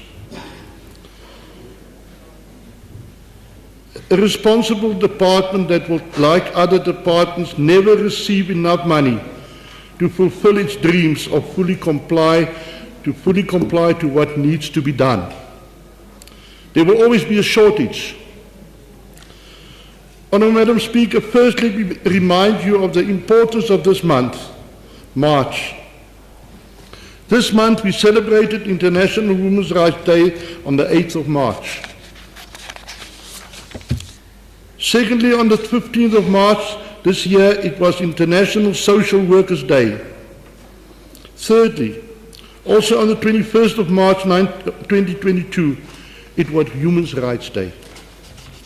Good things comes in threes. Honourable Speaker, we listened to the comprehensive outlay of achievements and proactive programs of, as we all call this department, social development, the Caring People's Department. Where does you and I feature in this department's aim to succeed in their plans for 22-23? What contribution can you and I make to these trying times of hardship, hunger, devastation, and despair? Times have not changed. Poverty come from when? I were then in Standard 4. the old Standard 4, where in so many households more alcohol than bread, more cigarettes than something to eat at school was on the table. Do not let us fool ourselves. Hunger did not start with the African National Congress when they took over the governance of this country at the southern point of Africa, South Africa. It was already at the side of the table where the black cultures of this country got the scraps that fell through the legs of the white regime. When our people had to stand open hand for a bone with little meat, our mothers have cooked but did not taste the joy of their labor. The so-called, so well-known words among whites, Osi, take some bread and tea and put some jam and peanut butter. The people who visited left you nothing. Hard words. Because we didn't really care in those days. I was part of it. And I'm ashamed for the actions of my parents. Yes, I know those words. My parents used them. Our friends used them. I remember the day Hendrik Verwoerd was assassinated in Parliament. My stepfather fell on his knees and cried. I was too young then to understand the full concept of what happened. Only later, when I was older, when I could think for myself, I realized and I thought, where would poverty be now if he was still alive 10 years longer? Poverty was there, but it was hidden from the eyes of the world as the Western Province legislature are trying to hide these shortcomings from our brothers and sisters. In their world, their actions creating locations. Not townships, locations. We will locate you where you do not want to go. You must go. And yes, to change the names of our inherited streets names and town names, I agree with previous speakers at previous debates. The change of those names is a must. That on its own will also add to the upliftment of our people from the stressful social pitfalls where this country finds our people in. My family were regarded as racists, but I had the benefit of an abusive stepfather who read the signs of the future correctly and raised me black. Honourable Speaker, now let me go back to my question at the beginning of this response. Where do we as members who earns a living fits in? Where does we as members reporting to government institutions fit in to support social development in their enormous task to uplift our people out of this black hole, or must I rather say spotted black hole of not having something to eat? But knowing there is someone who cares, the Department of Social Development, driven ANC government cares.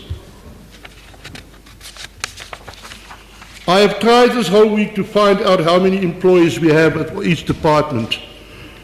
The heads of HR departments did not come forth with the information. Should this not be public knowledge? Just think how difficult it is to find a free meal. Find a dirt tin with food. Honourable Speaker, honourable members, just think of we as government employees, each one of us, just contribute 1 tin of food to social development each month, not to a service provider. How many mouths we will feed for less than 25 rand per month? This department had 2,026 employees. Think of the results of the departments participating in this program. If each department could just also do this, what we in social development could do. Let us take 2,026 employees at the average of 15 rand. It's 52,790 rand, a contribution monthly. 633,000 rand that can go to the soup kitchens and wherever it needs to go to. That we can contribute from one department, just one department, imagine 10, 6.6 million. It will help the Department of Social Development in their task to feed the country, to feed the people in this province.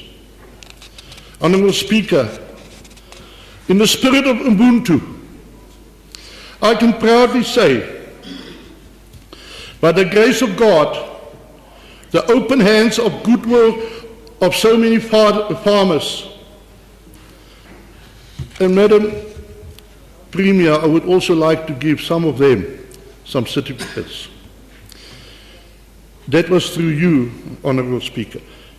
The discounts at the Mangaung Fresh Produce Market, contributions from the Department of Agriculture, MEC Bulwani, sanitizing liquid from MEC Mohali, and the private financial assistance from honourable members, and the support from the private, I managed to distribute across the Free State province with their assistance. God's grace. 20,479 plus minus 14 kg vegetable parcels under the banner of the African National Congress. But we don't just talk, we work, if I may use the words of Honourable MEC Brown. It is not to score cheap political points, as a DA member asked me, but to bring food to the stomachs of hungry families. We as ANC members of provincial legislature are supporting, with this word, supporting the Department of Social Development in their budget speech. Development where even we can, therefore, development where even we can, and therefore we as ANC supported budget, number 7, in full. I call on all political parties, follow us because you can and will never lead us. Could you please Thank you. Pause? Thank you, Honourable Speaker. I just want to check if the Honourable Member will take a question of clarity. Honourable Smith, are you prepared to take a question? Honourable Speaker, I will gratefully take that question, but I have got some very little time left to finish my speech. Proceed, Honourable Member. We all are so aware of the uncountable total of street children that wanders the streets of this province. We are aware of the 134,000 children, of who 2/3, 98,300 plus minus, lost a father, and 44,600 lost their mothers in this country due to COVID-19. We are not sure of the total across the Free State province, but in today's times, even one parent is too many. We know the challenges child-led families are facing. This total was registered already on the 31st of October 2021, and the age groups, between the age groups of 10 and 17. And Honourable MEC Kwabati, I will lead the march against pregnancies of children between 10 and 19. The substance abusing juveniles and youth are a great concern for this African National Congress-led government. I therefore strongly believe in documents identifying and illustrating the early symptoms of substance abuse, and that it should feature on a wall in each home and each public space. That the children can know, that those abusers can know that we are watching them as parents. It must be there. Many or even most of our parents do not know the warning signs of substance abuse among our children. Many parents also do not want to admit and acknowledge such abuse of their little angels. I have friends who are struggling with such a problem. Such refreshing words by the MEC Kobati when she declared that she has appointed 173 out of the 200 available support positions.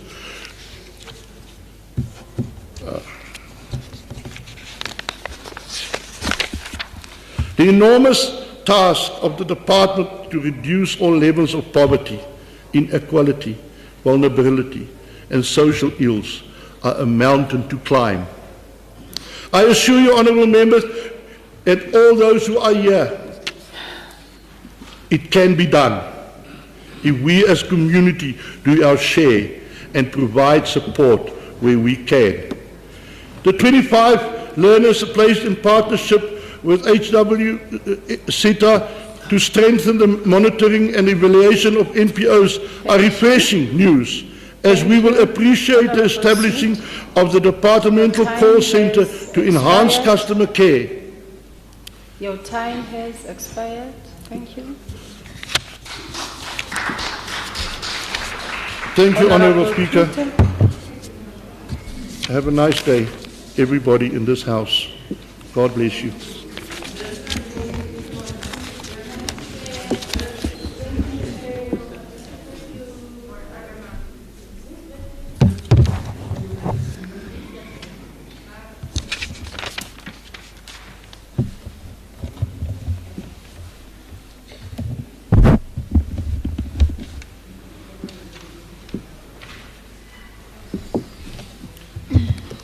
Thank you, Speaker.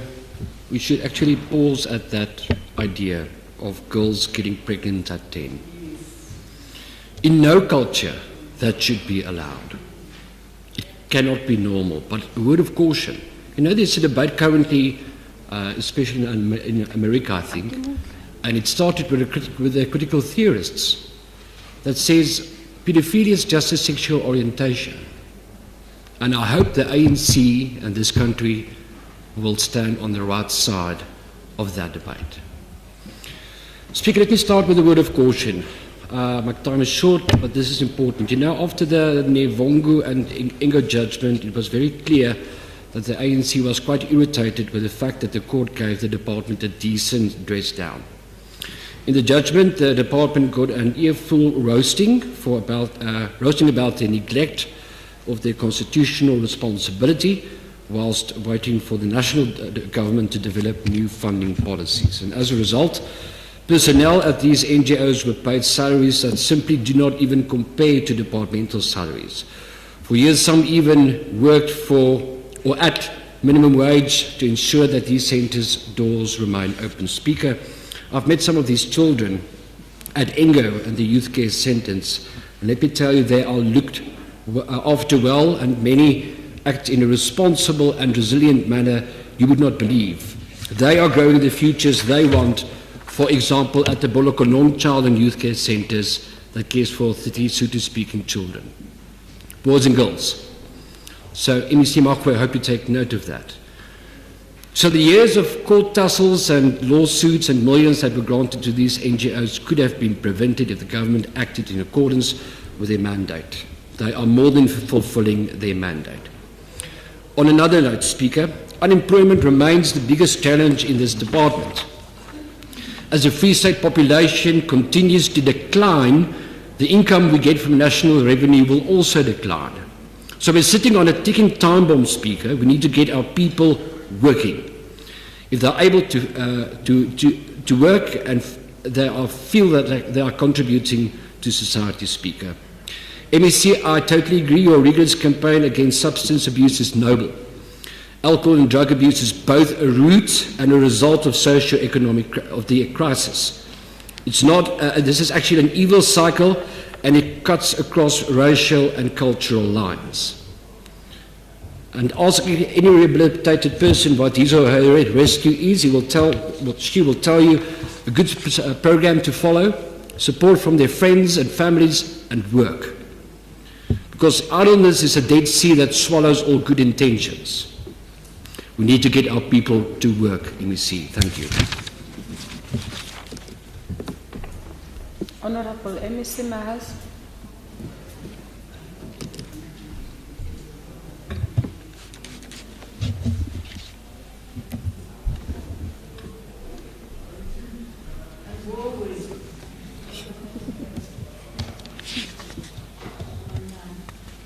No, thank you, Honorable Speaker, Honorable Premier, colleagues in the Executive Council, Honorable members of the Legislature, Bommele Bontate, comrades, Dumelang.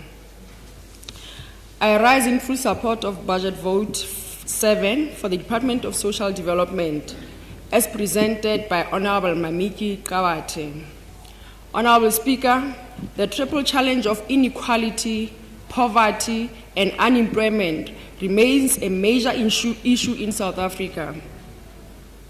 Those with forked tongues are quick to point fingers at the ANC-led government as they decide to remove people's focus from their apartheid legacy. For more than 300 years, the apartheid regime has ensured that South Africa becomes a home to the most unequal society. Today, South Africa boasts the highest Gini coefficient of 0.63%, thanks to the apartheid regime and its current beneficiaries. The African National Congress welcomes the social net that continue to mitigate the atrocities of apartheid and its current supporters. Under poverty and social net, Honorable Speaker, all progressive governments in the world and in history have always made it their business to protect and caution their people against poverty. When citizens elect their governments, they do so with the expectation that their plight will always be prioritized. Ours is that kind of progressive and developmental state which is driven by the plight of its citizens. The budget presented by the Department of Social Development today brings the much-needed relief and hope to the poverty-stricken masses of our province. It creates the necessary social net that will safeguard our communities from falling further and further into the pit of poverty. Under childhood development, Honorable Speaker, is a critical step and foundation for better performance at primary and secondary levels. The African National Congress, in its 54th National Conference, has resolved that the early childhood development must migrate from social development to basic education for streamlining education in our country. And this was a good move indeed. This move will ensure a seamless education system in the optimization of early childhood development. Honorable Speaker, the ANC welcomes with an open heart the progress made on this resolution by the two departments of social development and basic education in the Free State. This progressive, decisive action will also help Department of Social Development to focus and concentrate more on its fiduciary responsibilities. We also trust that basic education will expedite the process of proper training and empowerment to ECD practitioners. Under NPOs, Honorable Speaker, as a developmental and citizenship-oriented state, all the lofty plans and goals we have are in place and will not be achieved without involvement of critical stakeholders, such as non-profit organizations. In the context of social development, it is important that stakeholders and partners, such as non-governmental organizations that work in the area of early childhood development, as well as poverty alleviation space, are taken on board. The support that the department continues to provide to these critical stakeholders is therefore very much welcomed. Under orphans and child-headed household, these stakeholders have from time immemorial also been performed very important responsibilities such as looking after orphans as well as child-headed household in our communities. Where government could not reach to provide relief and protection, these NGOs have been there as the eyes, ears, hands of the government. It is indeed a responsible and conscious government that cannot close its eyes to the sight of child-headed households where poverty constantly knocks on their doors. A progressive government cannot close its ears to the cries of helpless orphans who have no one to care for them due to the circumstances not chosen by themselves. We are therefore delighted at the department's continued interaction or intervention to ensure that it lives up to its mandate as a developmental state whose mission is to protect the vulnerable against economic and social conditions. Under Extended Public Works Program, Honorable Speaker, EPWP is an important revolutionary program that continues to bring dignity to our people. As a job creation platform, the program has provided a much-needed relief to those unemployed members of our communities. The program has thus also assisted in slowing down the grinding wheel of poverty for those who were provided with the opportunity. Kusiela metsotso e setseng, Honorable MEC Kabati, how to respond? In conclusion, let me conclude by saying, in Delendlela, Honorable Speaker, maybe this is an opportune moment to ask the beneficiary of apartheid uncomfortable questions. How do you sleep at night knowing that some families sleep without food because of your greedy ancestors' decisions? 2, how do you enjoy your inheritance when you know it was stolen from others? Honorable Speaker, now is the time to push back the frontiers of poverty, and those who stole from the people must answer now. I thank you. Honorable Nanyan.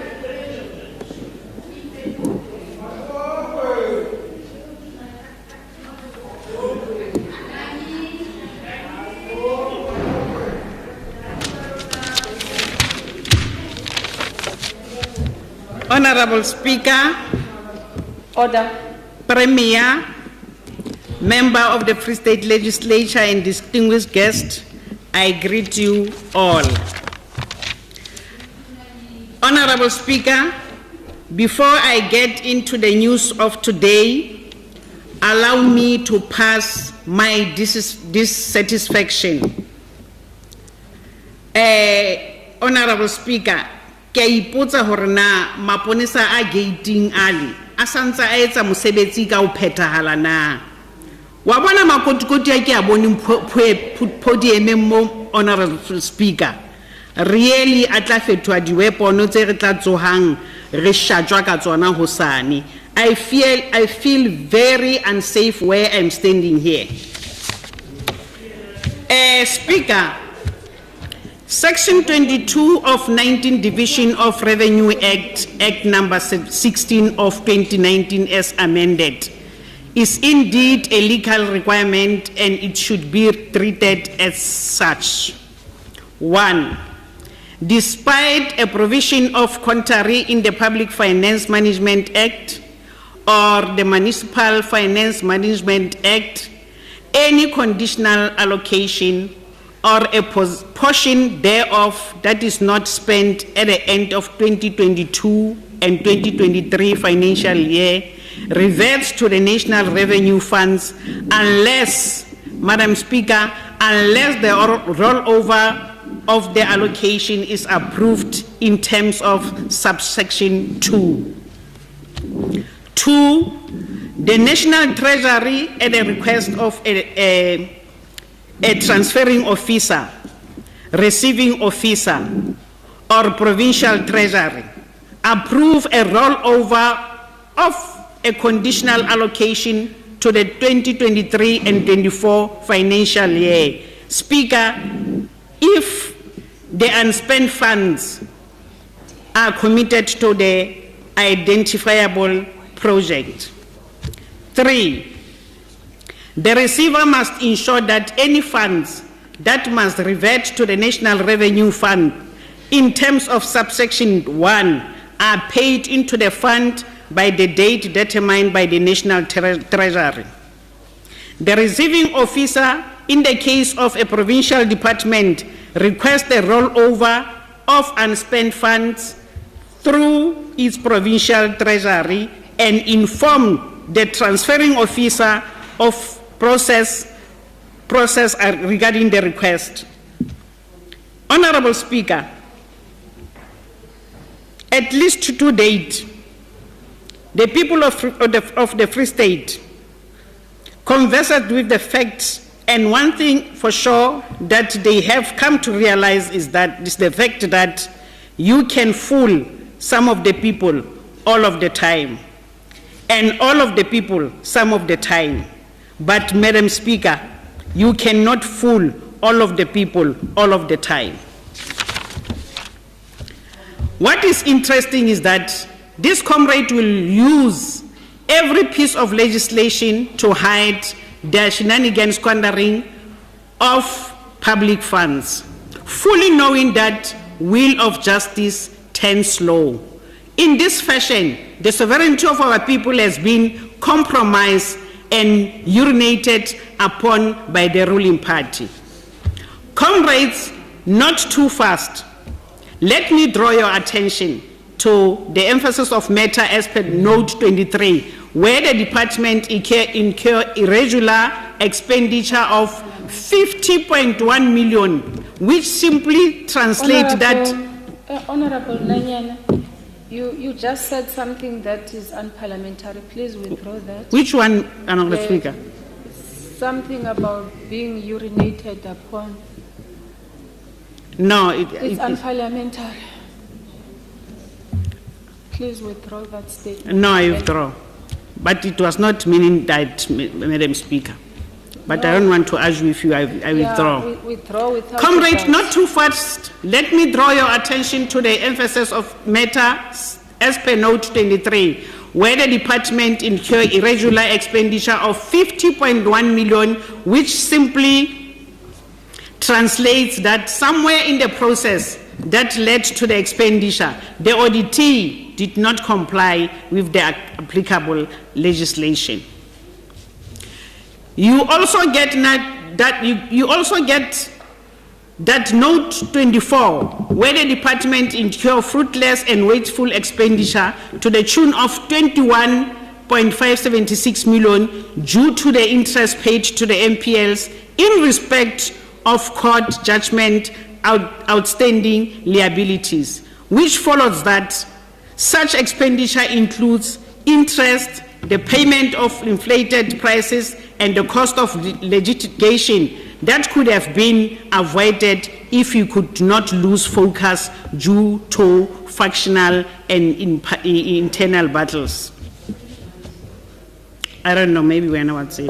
Madam Speaker. No dialogue. Order. Honorable members, no dialogue. Proceed. Madam Speaker, all this happens in the presence of all trusted number crunchers and legal minds in your midst, and there is nothing you could do because you are conflicted and compromised to an extent where you chose to sidestep the prescribed financial reporting framework and disregard of full and proper records as required per Section 40.1 A and B of the Public Finance Management Act.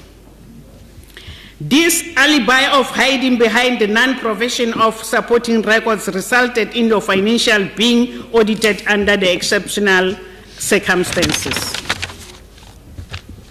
Your constant and deliberate failure to prevent irregular expenditure amounting to 50.1 million as required by Section 38(1)(2) of the PFMA and Treasury Regulation 9.1.1, which was also because of your non-compliance with competitive bidding in relation of food relief goods, and some goes to your fruitless and wasteful expenditure.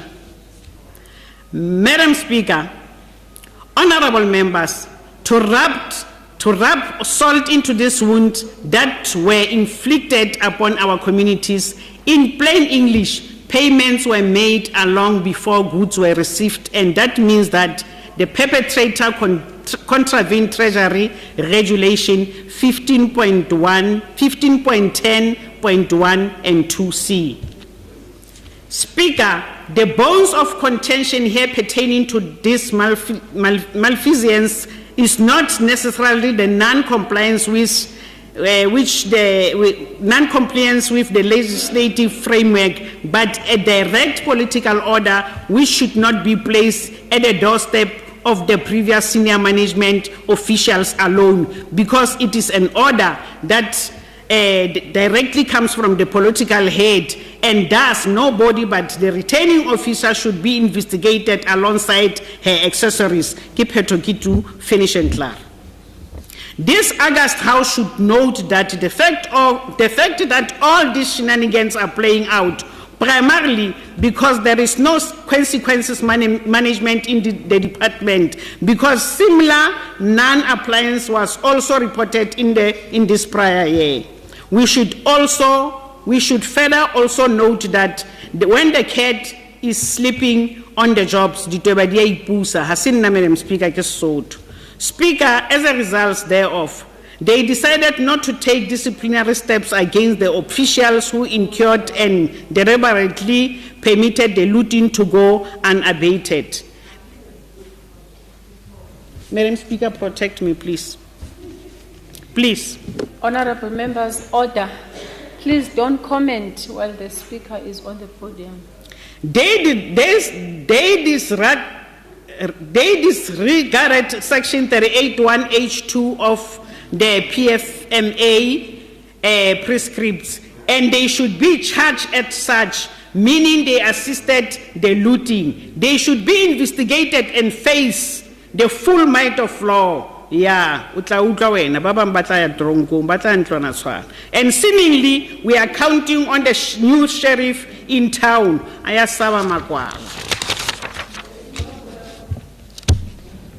It should probably be noted in the history book that the EFF in this house refused to be dragged in the squandering of funds belonging to the Free State taxpayer and the public at large by the God-forsaken looters, largely because programs 2 and 3 continue to be effective, and the fact speaks for themselves. It doesn't matter whether you come with rhetoric, high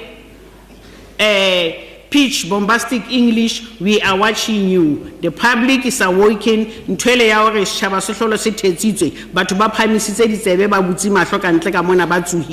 We will hold you accountable for selling our province to the highest bidders, sellouts. Thank you, Madam Speaker.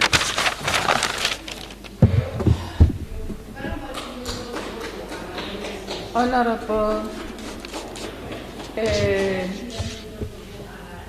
Deputy Speaker, Honorable Mabena, honorable members, I thought I was going to address this matter with the Chief Whip of the Majority Party, but now that it is raised, maybe in the future we won't be able to control it.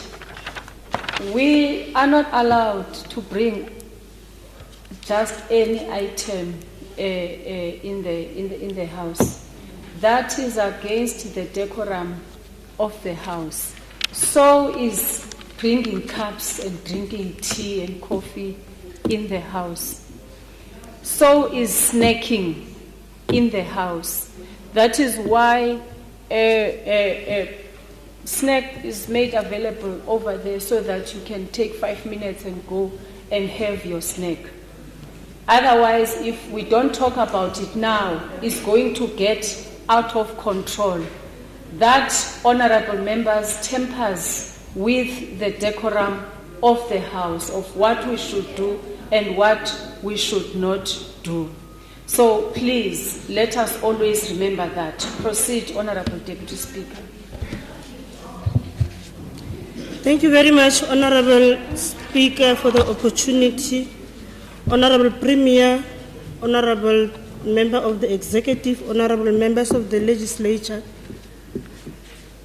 Baahi ba Freestata, our support staff, ke a le dumedisa.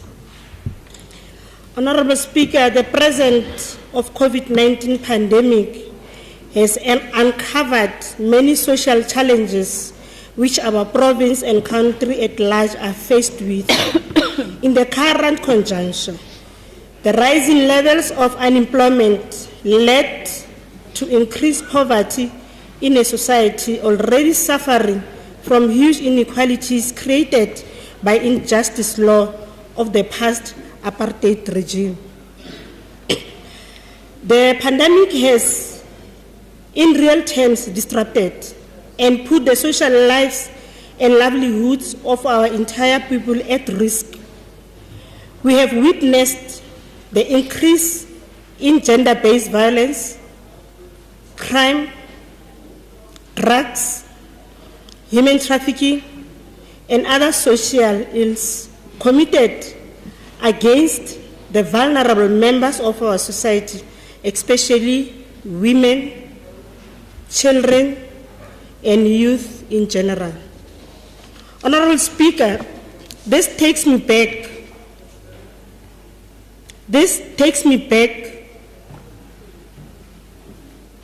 during where South Africa industrial period, the majority of black men were compelled to leave their families and go work in mines, whilst women were left to take care of children and produce a system where men became sole providers. Women had to be a subject of their husbands. COVID, Honorable Speaker, it is to as women being triple oppressed. Ellen Rona Lebana in say shapa haholo ho feta. Because in this period where bontate ne ba tsamaya ba ya di mine ke hona mo e ne le hore operation ene e tsahala bohloko teng. We were made as women hore ebe ekare we cannot stand on ourselves. We cannot do anything on ourselves, Honorable Speaker. We have to depend mo bontate. Mo ene le hore at some point it was bringing this gender-based violence at the same time. Honorable Speaker, I wish to appreciate the strides made by the government in relation to achievement and successes towards empowering our communities through social grants, which has ensured that the poorer of the poorest receive some form of finance to make ends meet during these difficult times of COVID-19 pandemic. It's known, it's a fact that millions of our people depend on pension funds, support grants, health and other forms of grants, and lately the relief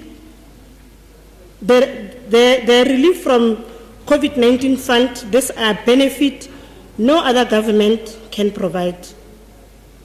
It is citizens, including apartheid regime. Honorable Speaker, beside the COVID-19, this caring government took it upon itself ho fedisa kgatello ya hore batswadi ba rona ba thole di-grant ka ho se lekane. Honorable Speaker, when I grew up, ke hotse nkgono wa ka a gola pay ka kgwedi ya boraro. Ene e le dipeni. E le tšhelete e neng e nyatseha. E neng e bo ha ke sheba hona jwale ke bona e ne e le thohako. But this caring government made a point hore everybody is going to be equal. If we get 10 rand every month, let it be high 10 rand for all of us. It is only this caring government that made a point that this injustice, dear Lucas,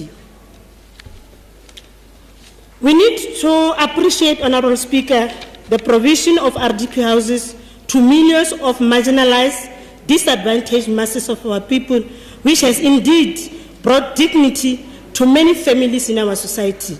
Let us all be reminded that this dignity has been taken away by the injustice laws of apartheid regime.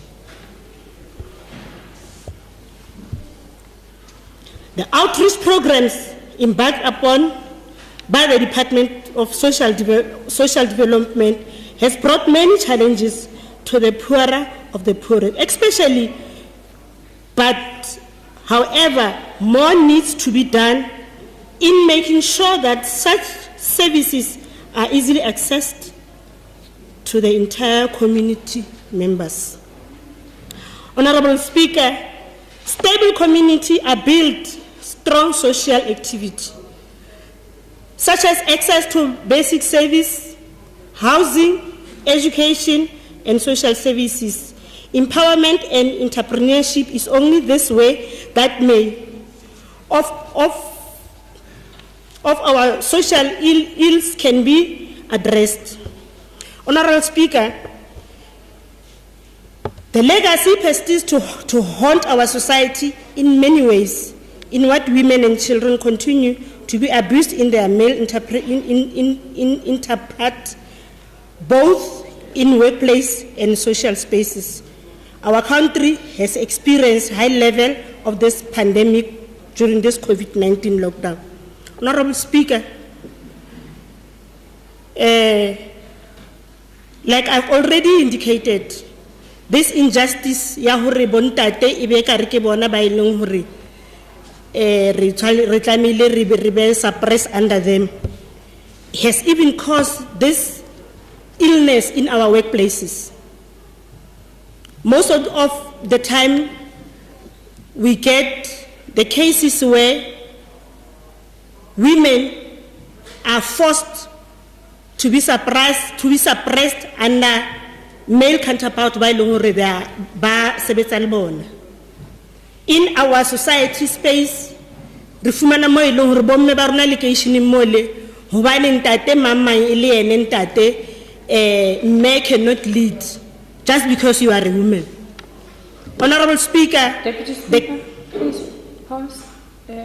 Honorable Msimanga.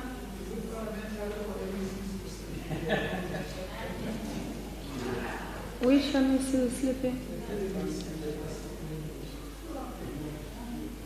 Who?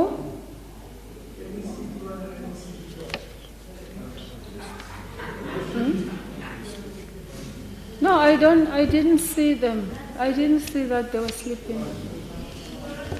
Proceed, Honorable Deputy. Thank you, Honorable Speaker.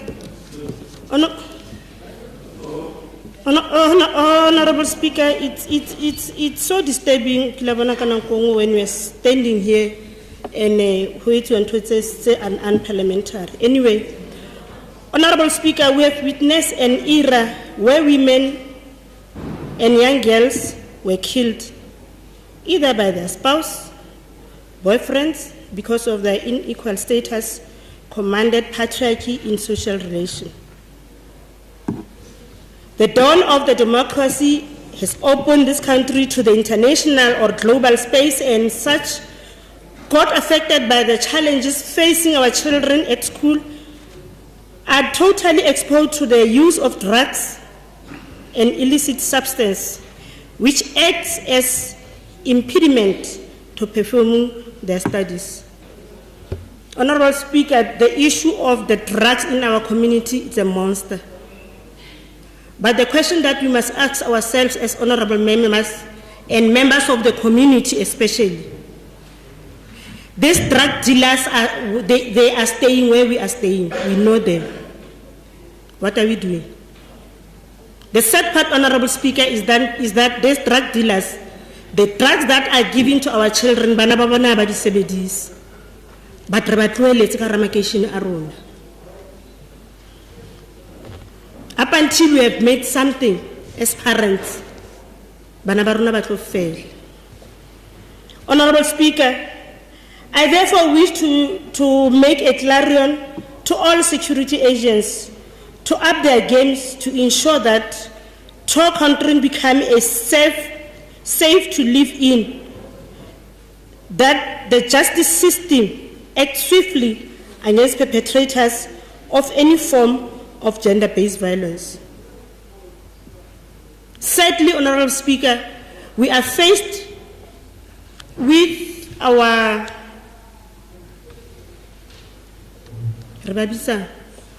the judges are rona mo e leng hore when these abusers ba tshwere o tla utla ho thutswile bopaki bone bo sa lekana ka nako o fumana hore the person has been abused, assaulted,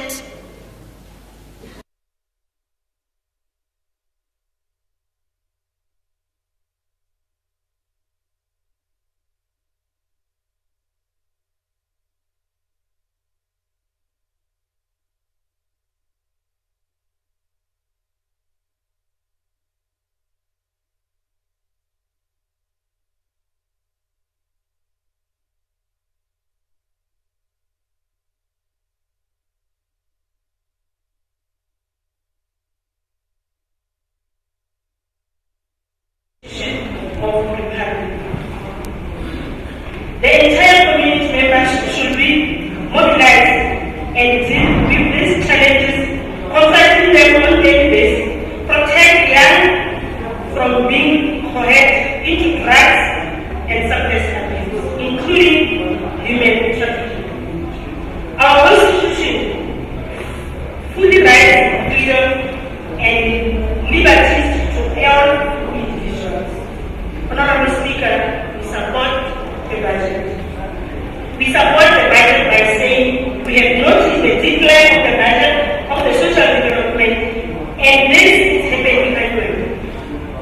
Honorable Speaker, I believe this affects the department simply because this is the department that must see that the problem of the president of stimulus packages are given. So if this department, the decline of the budget is noticed annually, I don't think it will assist the department. I think the treasury will think better about this. Thank you very much.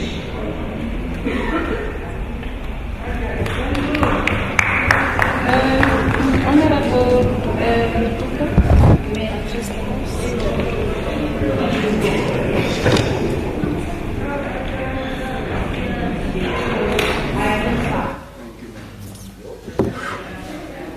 Thank you.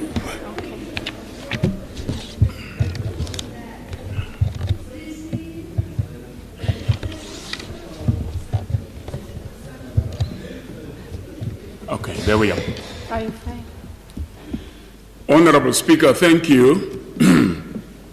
Through you, I want to recognize this august House, colleagues present here, even the important visitors to this sitting today. We recognize you. Liluna marena, limarenana ati ngwano. Rerulela khaibani. Haile mona liluna libile hona utlaba le rona. Har ke ndi tabi. Honorable Speaker, while considering the long-standing challenges of poverty, inequality, and unemployment in the Free State, and moreover, those brought on by the COVID-19 pandemic. We must accept and acknowledge that this department is failing those who need assistance the most. Over the past couple of days, ANC members have stood up here criticizing opposition parties, painting us as bickering tribes. They have stood up here and insulted many of my colleagues, placed the blame for the collapse of the service delivery, irregular expenditure, and corruption on apartheid, and have made no effort to take responsibility for the sad state of our province, or apologize to the people of the Free State for their roles in this. Let me remind this government that we stand up here as representatives of those who have elected us to represent them, as well as our communities. Stand up here and dismissing us, dismissing our arguments as petty and insulting us only confirms your arrogance. We march tirelessly in an effort to help this province move forward. The ANC makes this march very difficult. Your organization has liberated many. Your predecessors have fought a good fight. But let's get one thing clear. The ANC of today is the ANC of the first post-1994 decade of democracy. Standing up here, I see very few of those who may be designated as struggle icons. In fact, I see the new oppressors in some of them. You stand here and say that you have given the people of the Free State back their dignity. Everyone sitting here today has at some point walked or driven past the SASA offices in St. Andrew Street and have seen with your own eyes the long lines there. Is that dignity? Those people, our brothers and sisters, are forced to stand in long lines for social grants that cannot carry them through the week. The long queues of people waiting outside the Department of Labor to apply for a UIF grant, is that dignity? The long queues of people standing to get an ID that is a ticket to a grant, medical assistance, and eventually death certificate, is that dignity? Almost every town, including Bloemfontein, the capital of the Free State, houses by the Mangaung Metropolitan Municipality and the seat of this government, has a heap of rubbish on every corner. Is that dignity? Are our arguments in this house bickering when you have seen this with your own eyes? I have seen houses flooded with feces. I've driven over it, jumped over it, and have seen how people of this province are forced to live in it on a daily basis. You have seen it too. Is that dignity? We do not stand here to brag about governance in the Western Cape. It is merely to indicate that there are alternatives that work, which is lost on ANC members and the Free State government. Madam Speaker. Honorable Lituka, please pause. Honorable MEC Kawat.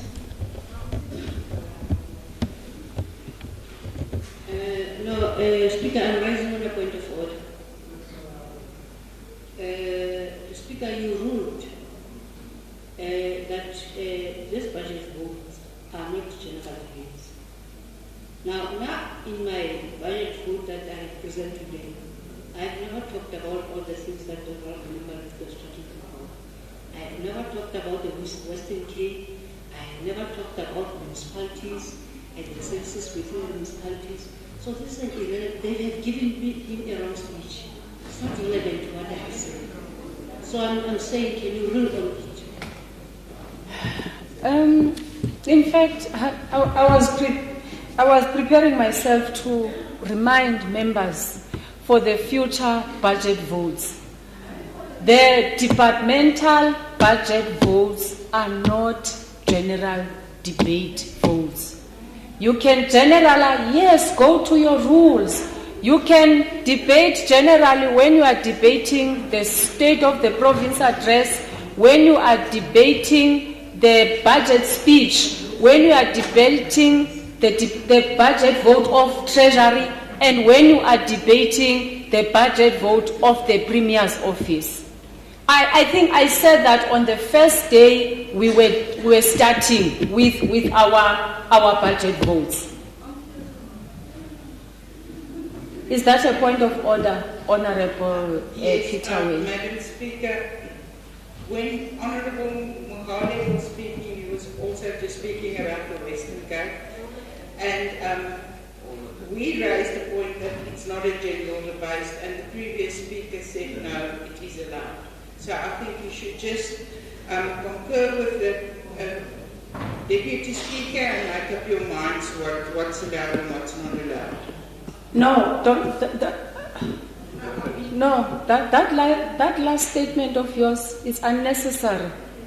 That last statement of yours is unnecessary. Come to a compromise of what I am saying, when you make I'm not going to teach members how to debate here, but if you make reference to Western Cape, but with reference to what in the Free State, but still sticking to the budget vote on the table.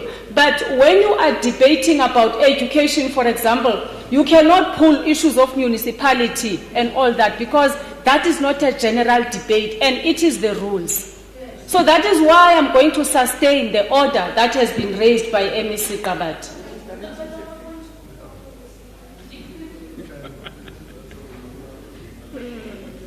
Honourable Jankelson. Thank you, Honourable Speaker. I understand if someone is talking very widely from the topic, but do you really think that sewage running through houses and through the streets doesn't affect the social circumstances of the people living there and their dignity? And I think okay, let's do this. You mentioned the dignity of people, and we referring to that. Honourable Speaker, it's going to be very difficult if you go into this area, because it seems that when we are debating, there are different set of rules, but when the governing party does the exact same thing, then the rules don't apply to them. Honourable Speaker, I request that you listen to the Speaker at the podium, because he's obviously building up to something. And listen to what he says, and then at the end you can perhaps decide whether the speech was relevant or not. Let us do it this way, honourable members. I know that I'm consistent in my rulings, and whatever I do is in terms of the rules, and what I'm saying is in terms of the rules. And in terms of the rules, when you are not satisfied with the ruling of the presiding officer, there is a process to follow. But you cannot want to convince me to change my ruling here in the city. For now, I'm sustaining the point of order to say the departmental votes. The departmental votes are not for general debate, and it should be treated as such. Proceed, Honourable Lutuka. Please take a seat again. Honourable Khakha. Honourable Speaker, I'm rising on a point mission of the Social Development Department. Their mission is to transform our society by building conscious and capable citizens through the provision of integrated social development systems. And their vision is as a caring and self-reliant society. There is nothing in the content of Honorable Muduka's speech that is not relevant to this vision and this mission, and therefore the budget that is tabled today and that is supposed to be debated has everything and anything to do with this vision and this mission. No, Honorable Khakha, I think you missed the part where I said, if you are not satisfied with the ruling that I made, you follow the due process in terms of the rules. You cannot convince me to change the ruling. Proceed, Honorable Ito.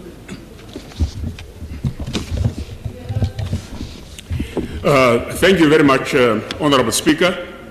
Madam Speaker, the Department of Social Development is a safety net for those fighting against social ills such as poverty, homelessness, drug and substance abuse, as well as women and children abuse. The importance of this department to function efficiently and effectively cannot be overstated. How is it then that funds meant to improve the lives of the impoverished are managed so negligently? The Auditor General reported that in the 2020-2021 financial year, the department had outstanding accruals of over 104 million. This department incurred irregular expenditure of 50.1 million due to non-compliance with supply chain management processes and payments to employees in contravention of the Public Service Act. This department incurred fruitless and wasteful expenditure of 21.5 million due to interest paid on the outstanding liability in respect of the court judgment of NPIs. One of the most shocking revelations of the Auditor General's report is the underspending of the Early Childhood Development Grant to the amount of 47.4 million. ECDs are important to children to learn basic literacy skills. Essentially, this is where you teach children how to learn, a skill that they will carry with them for the rest of their lives. You have failed an entire generation when you failed to invest in their early childhood development. Transferring this to the Department of Education is a good thing, but it remains very late for many children who should have benefited from this lost money. The Auditor General also indicates that disciplinary action was not taken against officials who incurred and permitted irregular expenditure. The ANC leadership of this department have failed to develop and successfully implement effective internal controls that will allow it to operate efficiently and provide its beneficiaries with an efficient social service. Honorable Speaker, this department only achieved 50% of its targets for Program 3, which includes empowerment of persons with disabilities, provision of psychological support services, provision of community-based services for older persons, implementation of social crime prevention programs, provision of rehabilitation services, and the presidential employment initiatives. If the department cannot achieve its own targets, how can we rely on it to support the most vulnerable in our society? How can we entrust it to help the poorest of the poor, the youth and underprivileged? How can we entrust them with the well-being of our elderly and orphans in subsidies to old age homes and orphanages are not being paid on time. Many old age homes and orphanages face closure due to the inability of the department to pay their subsidies on time every quarter. This results in some NGOs having to approach the courts to force the department to pay the subsidies. It creates an unnecessary delay in the delivery of social assistance services that these NGOs are engaged in. It is the most vulnerable people in our society who suffer as a result of this. In 2002, a legal battle ensued between the Free State Province and the NPOs. NGOs, the Provincial Management Committee of Youth Care Centers, the National Association of Welfare, not-for-profit organizations. The dispute was resolved in 2014 following a court supervisory process. A revised subsidization policy was agreed to and made an order of the court. The promises were not kept, and the NPOs headed back to court. In 2021, the Free State High Court ordered the provincial government to pay these non-profit organizations more than 120 million rand in outstanding subsidies. Judge Johan Duffy ruled against the government, declaring its inaction to be contrary to the Constitution, unlawful and invalid, as too was the failure of those responsible to develop the 2014 policy by setting clear targets for the progressive realization of the size of children and older and other vulnerable persons.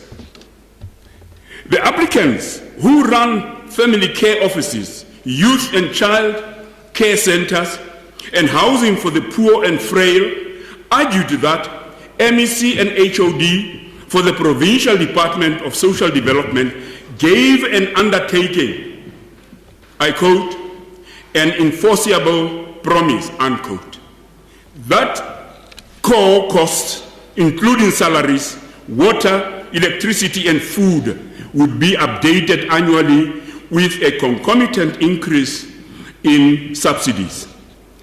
These costs would also be reviewed through consultation in 3-year cycles to take into account changed circumstances. The applicants had a legitimate expectation that the department would perform its duties arising from the 2014 policy, that it would make proper submissions to the Treasury for funding and increase subsidies within a reasonable time. Judge Duffy said, I quote, "The department never had in mind to implement the policy. It believed a national policy would be crafted by the national government. They ignored their constitutional obligations for years, apparently waiting for this new policy. In the process, many vulnerable children and older persons did not receive benefits which would otherwise be the case." Close quote. Honorable Speaker, in closing, I would like to say this. We have not been elected to praise you.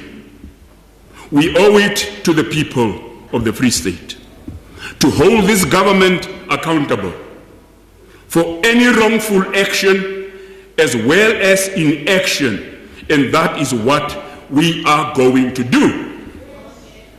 The DA is not a party of talk. The DA has the political will, the policies and the programs in place to improve the lives of the most vulnerable in society.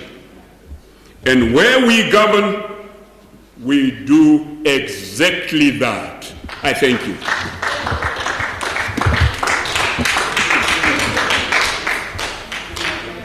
the Honorable MEC Ting.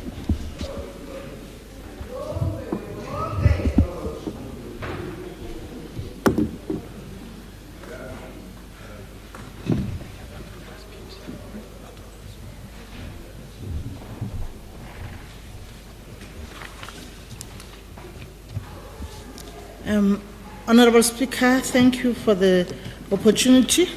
Honorable Deputy Speaker, the Honorable Premier of the Free State, Mrs. Ntombela, the Honorable colleagues in the Executive Council, Honorable members of the Legislature, Marena Aruna, batho bohle ba tlileng in this August House today, dumelang. A special tribute to the Department of Social Development under the capable leadership of MEC Mamiki Kabati.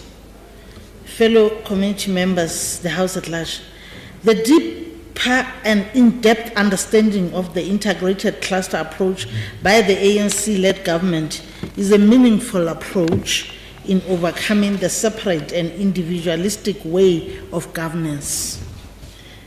The old and outdated may not be forming bridges that link the departments.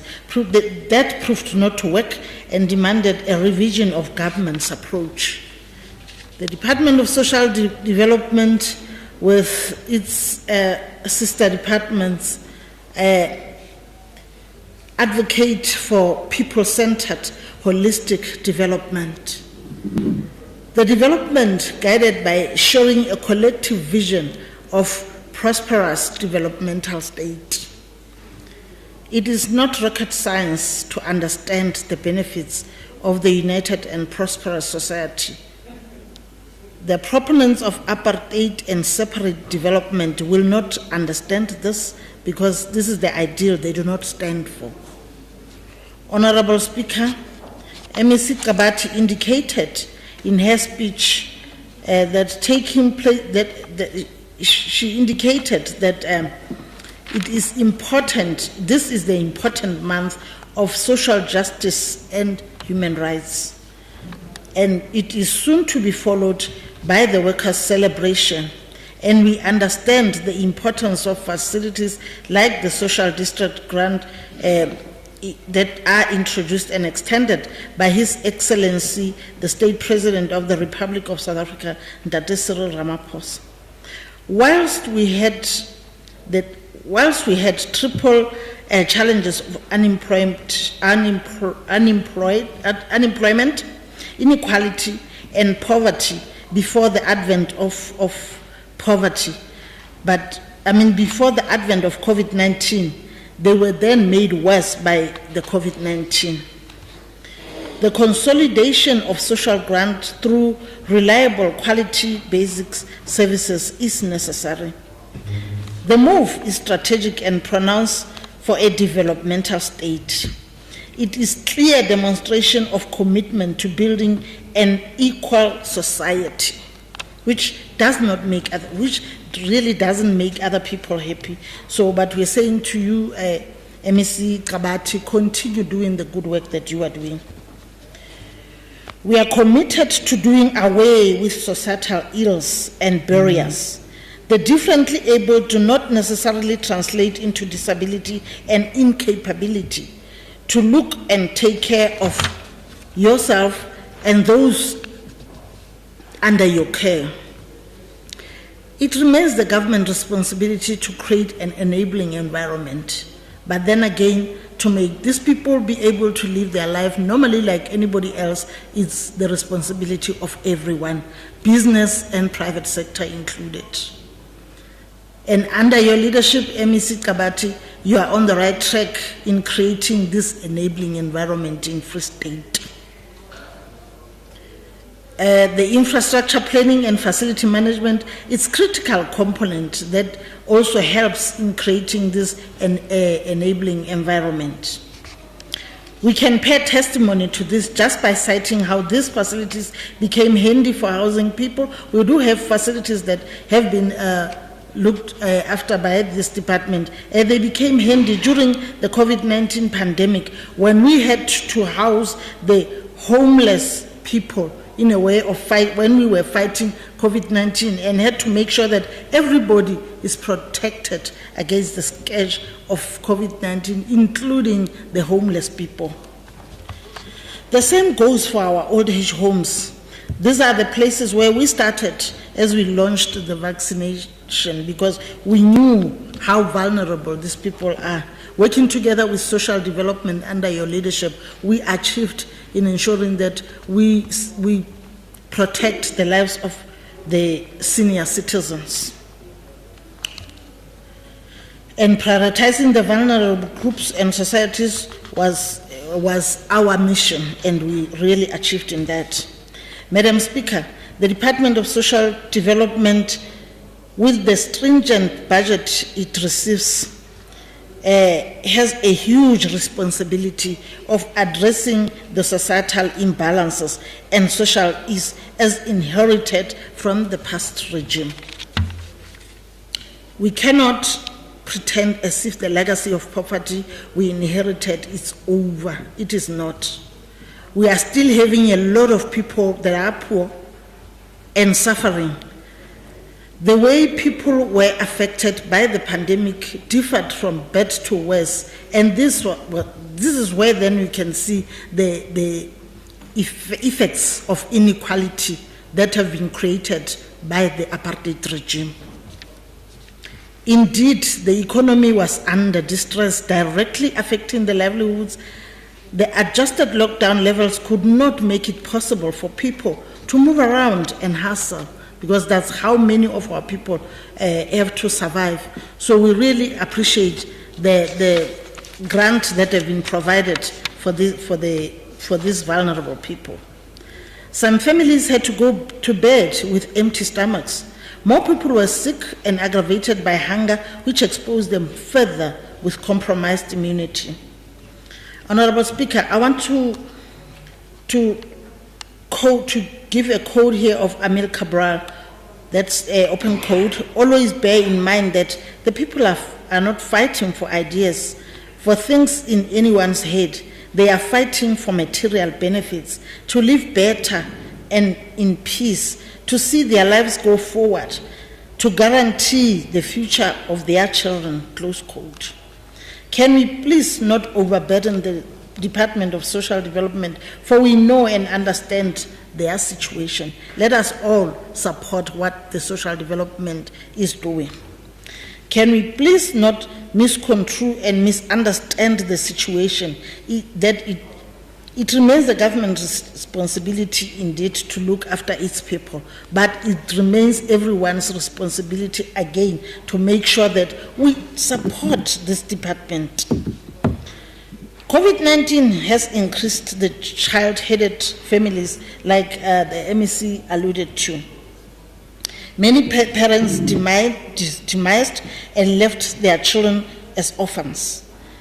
And this then also falls under the social development to make sure that they take care of these orphans, and they make sure that these orphans have food, these orphans are able to go to school. I know that MEC Kabati, you are busy with your social workers visiting these families of parents that demised and left their children unsupervised. In the last quarter or if not early this year, I know you visited Kwakwa, where there was a child that was doing matric but could not write matric because of not having parents. This child did not have soap to bath. And as he went, because he just used water to bath, going to school, when he came to school, other children, as you know, children will always be children, were mocking this child. And this child decided not to go to school anymore. He has gone back to school now, and it remains the responsibility of everyone who have had to look after this child who doesn't have parents, so that at least he can have a better future like any other child. So you are doing a great job. And I know these things that you and your social worker experience, they really affect you as well. And we say, continue doing the good work that you are doing. I know it's not easy, but you have our support. Even the budget does not allow you to take care of everyone.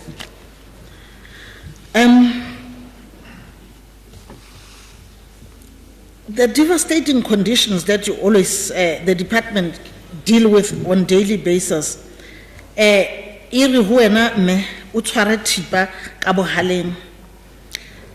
You must continue serving our people. And we need to thank you for upgrading of the Masupatsela pioneers from level 2 to level 3.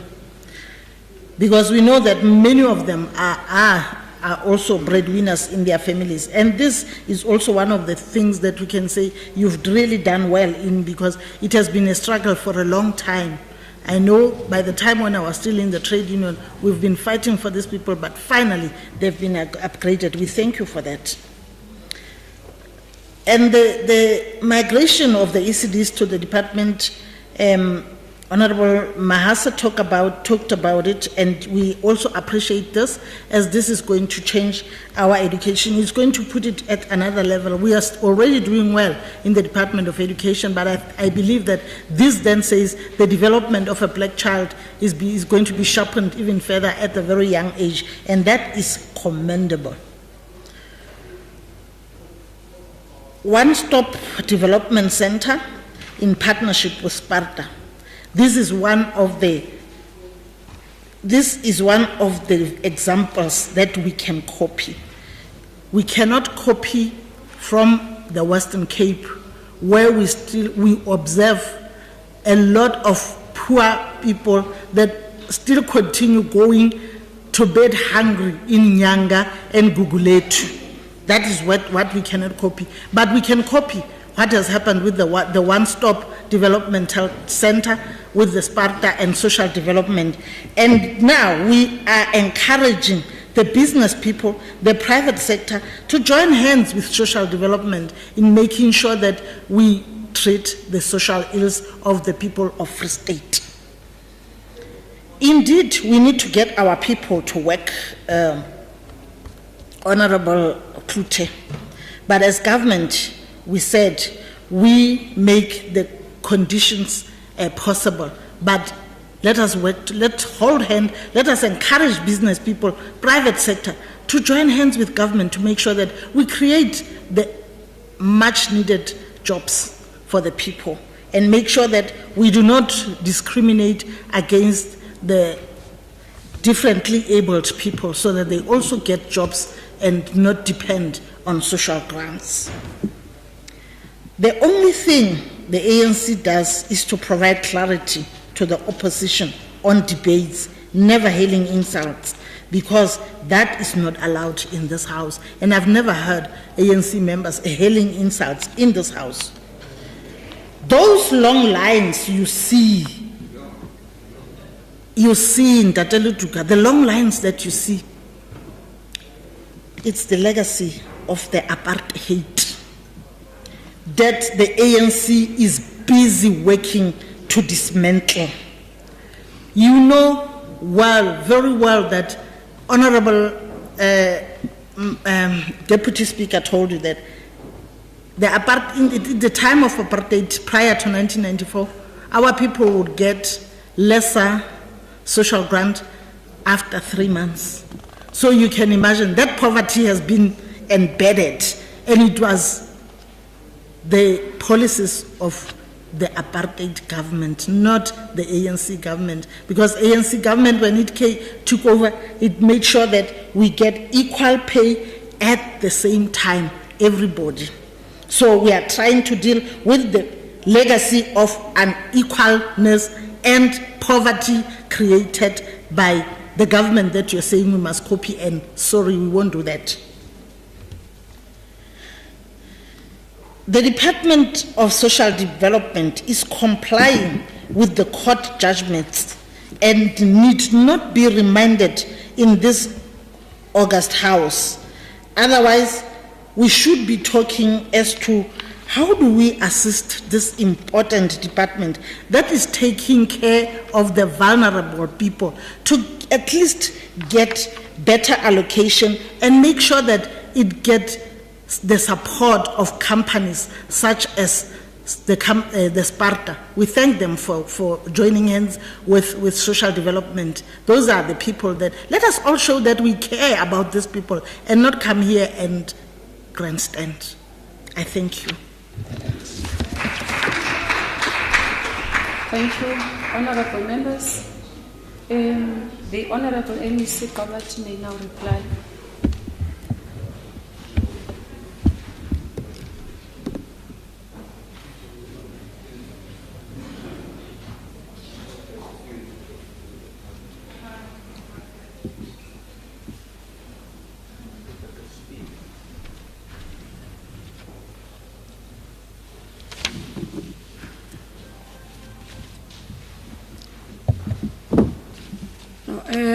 Thank you very much, Speaker.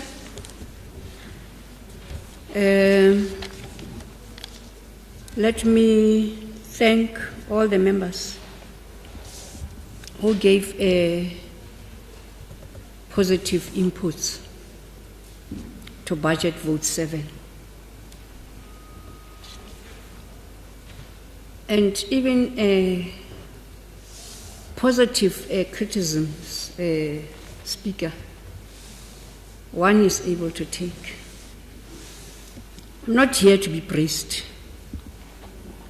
Now remember, Duke, I'm not here to be praised. I'm not a peacock. But I appreciate positive inputs. Most importantly, I appreciate if there could also be proposals to the solutions for the country, because all of us here, we are sent by constituencies that are expecting us to serve. So that's what I am expecting, that you will also give proposals on how we can solve the challenges that we are having, because the challenges that we are having are the challenges of the Free State, and therefore challenging every Free Stater. Nobody is immune of the challenges that we are having, particularly the social ills that we are faced up with, you know. And I think that's the spirit that we should be carrying, so that we can at all times work together to solve the challenges that we are having. Thank you very much, Honourable Member Sandana, for not being shy and not being afraid to tell the truth about the brutalities and atrocities of the past regime, the apartheid regime. As a white man, for you to be bold and, acknowledge and accept the bad things that happened, the disparities that we are left with, the inequalities that we are left with. Thank you for not being a sheep in a jackal's skin. Thank you for being you. We are sitting with many jackals here that are wearing a sheepskin. Thank you for acknowledging that the department is faced with many challenges and that the budget is not adequate to deal with all those challenges. More so when the challenges have increased because of COVID. But the budget has not been made to match those challenges. Thank you very much, sir. Honourable Member Klute from the Freedom Front Plus. Thank you, sir, for agreeing that it can't be right in any country or anywhere that a 10-year-old child be turned into a woman and a mother. It just can't be right. But for some of the challenges that we have today are a creation of the past regime. And the day we are to acknowledge that, the way is the day that all of us will hold hands to build a better South Africa. The day we stop denying. that apartheid left us with a legacy that is so painful. You see, black people lived in two-roomed houses or a one-room house. And I want you to imagine a one-room house and a two-room house.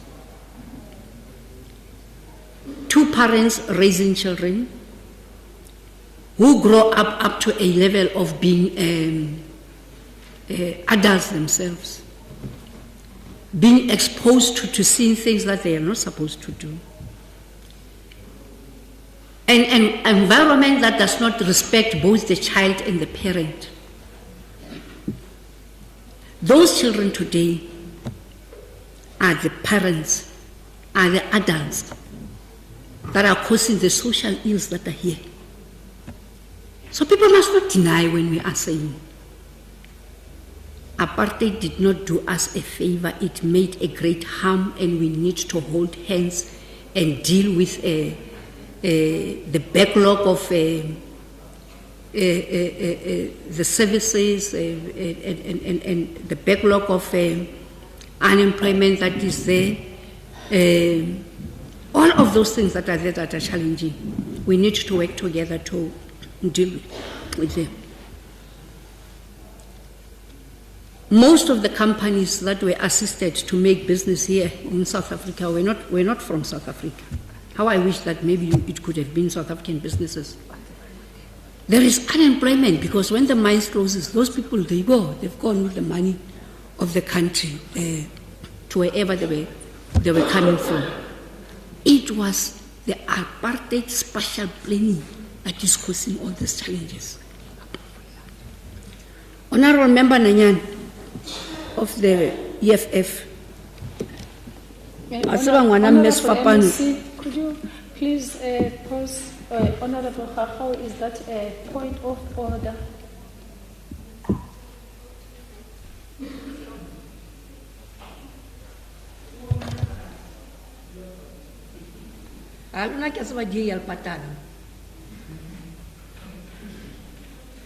Honorable Speaker, I'm rising on a point of privilege to ask now, in consistency with your previous rule of general debates, at what point was NEC allowed a general debating and saying things that have absolutely nothing to do with her department, and her being reminded that she's not allowed to do so? Or are we again just only reminding certain people? From what I hear, the Honorable NEC is replying to the debate, and in doing so, she is trying to emphasize the issue of gender-based violence and how it came about and how rife it is in the society, and the reasons that could have led to that. I don't see that as out of what she or the debate at all. She's replying, and in my view, I do not see anything irrelevant from what she is saying. Proceed, Honorable MEC. Thank you very much, Speaker. Batho ba ka hara ntlo ena ba iponela ona bohlale bo dutse kae.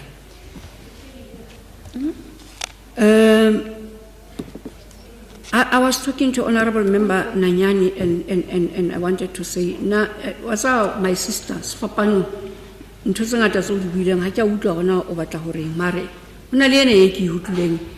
that I think that I will have to go and lodge a complaint. I will go and lodge a complaint against the Department of the Auditor General because I know that there is a member of the EFF who is working in the office of the Auditor General, and that they told you certain things that are still not public matters that we are dealing with in terms of management letters. So they will have to account as to why are they telling you such things. Ntate le tukanta toaka e ke mohlompang Prince o sanso ntebohe principal When you started here, you were irrelevant, and I helped you to come to be relevant in terms of the issues that you were raising. And I've taken note of some of the issues that you have said, and at all times, as a party that listens, and a government that carries a response to, that carries a responsibility to respond well, we will go and look into some of the things that have been raised. Thank you very much, Honorable Member Sandana, Me Lucy Bapena, Me Maki Mahasa, Me Munseng, for supporting Vote 7 of the Department of Social Development. It's because you know the challenges. How let's education utseba mathata and le understand our social development e shebanile in because ke ntho tse dealing le tsona on a daily basis. Therefore, thank you very much. Speaker, thank you very much. Thank you, Honorable MEC. Thank you, Honorable members of the House. The reply by the Honorable MEC concludes the debate on Vote 7, Social Development, and that also brings us to the end of the business of the House today.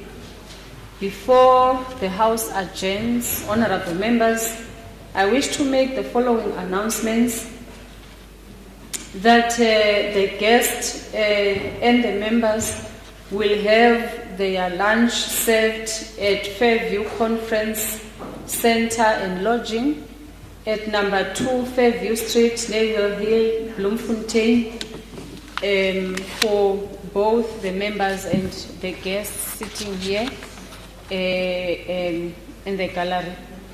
The House shall now adjourn until Tuesday, the 5th of April 2022 at 9 o'clock in this venue, and the business of the House shall include the consideration of the following budget votes: 1, health; number 2, education. The House is adjourned. I thank you.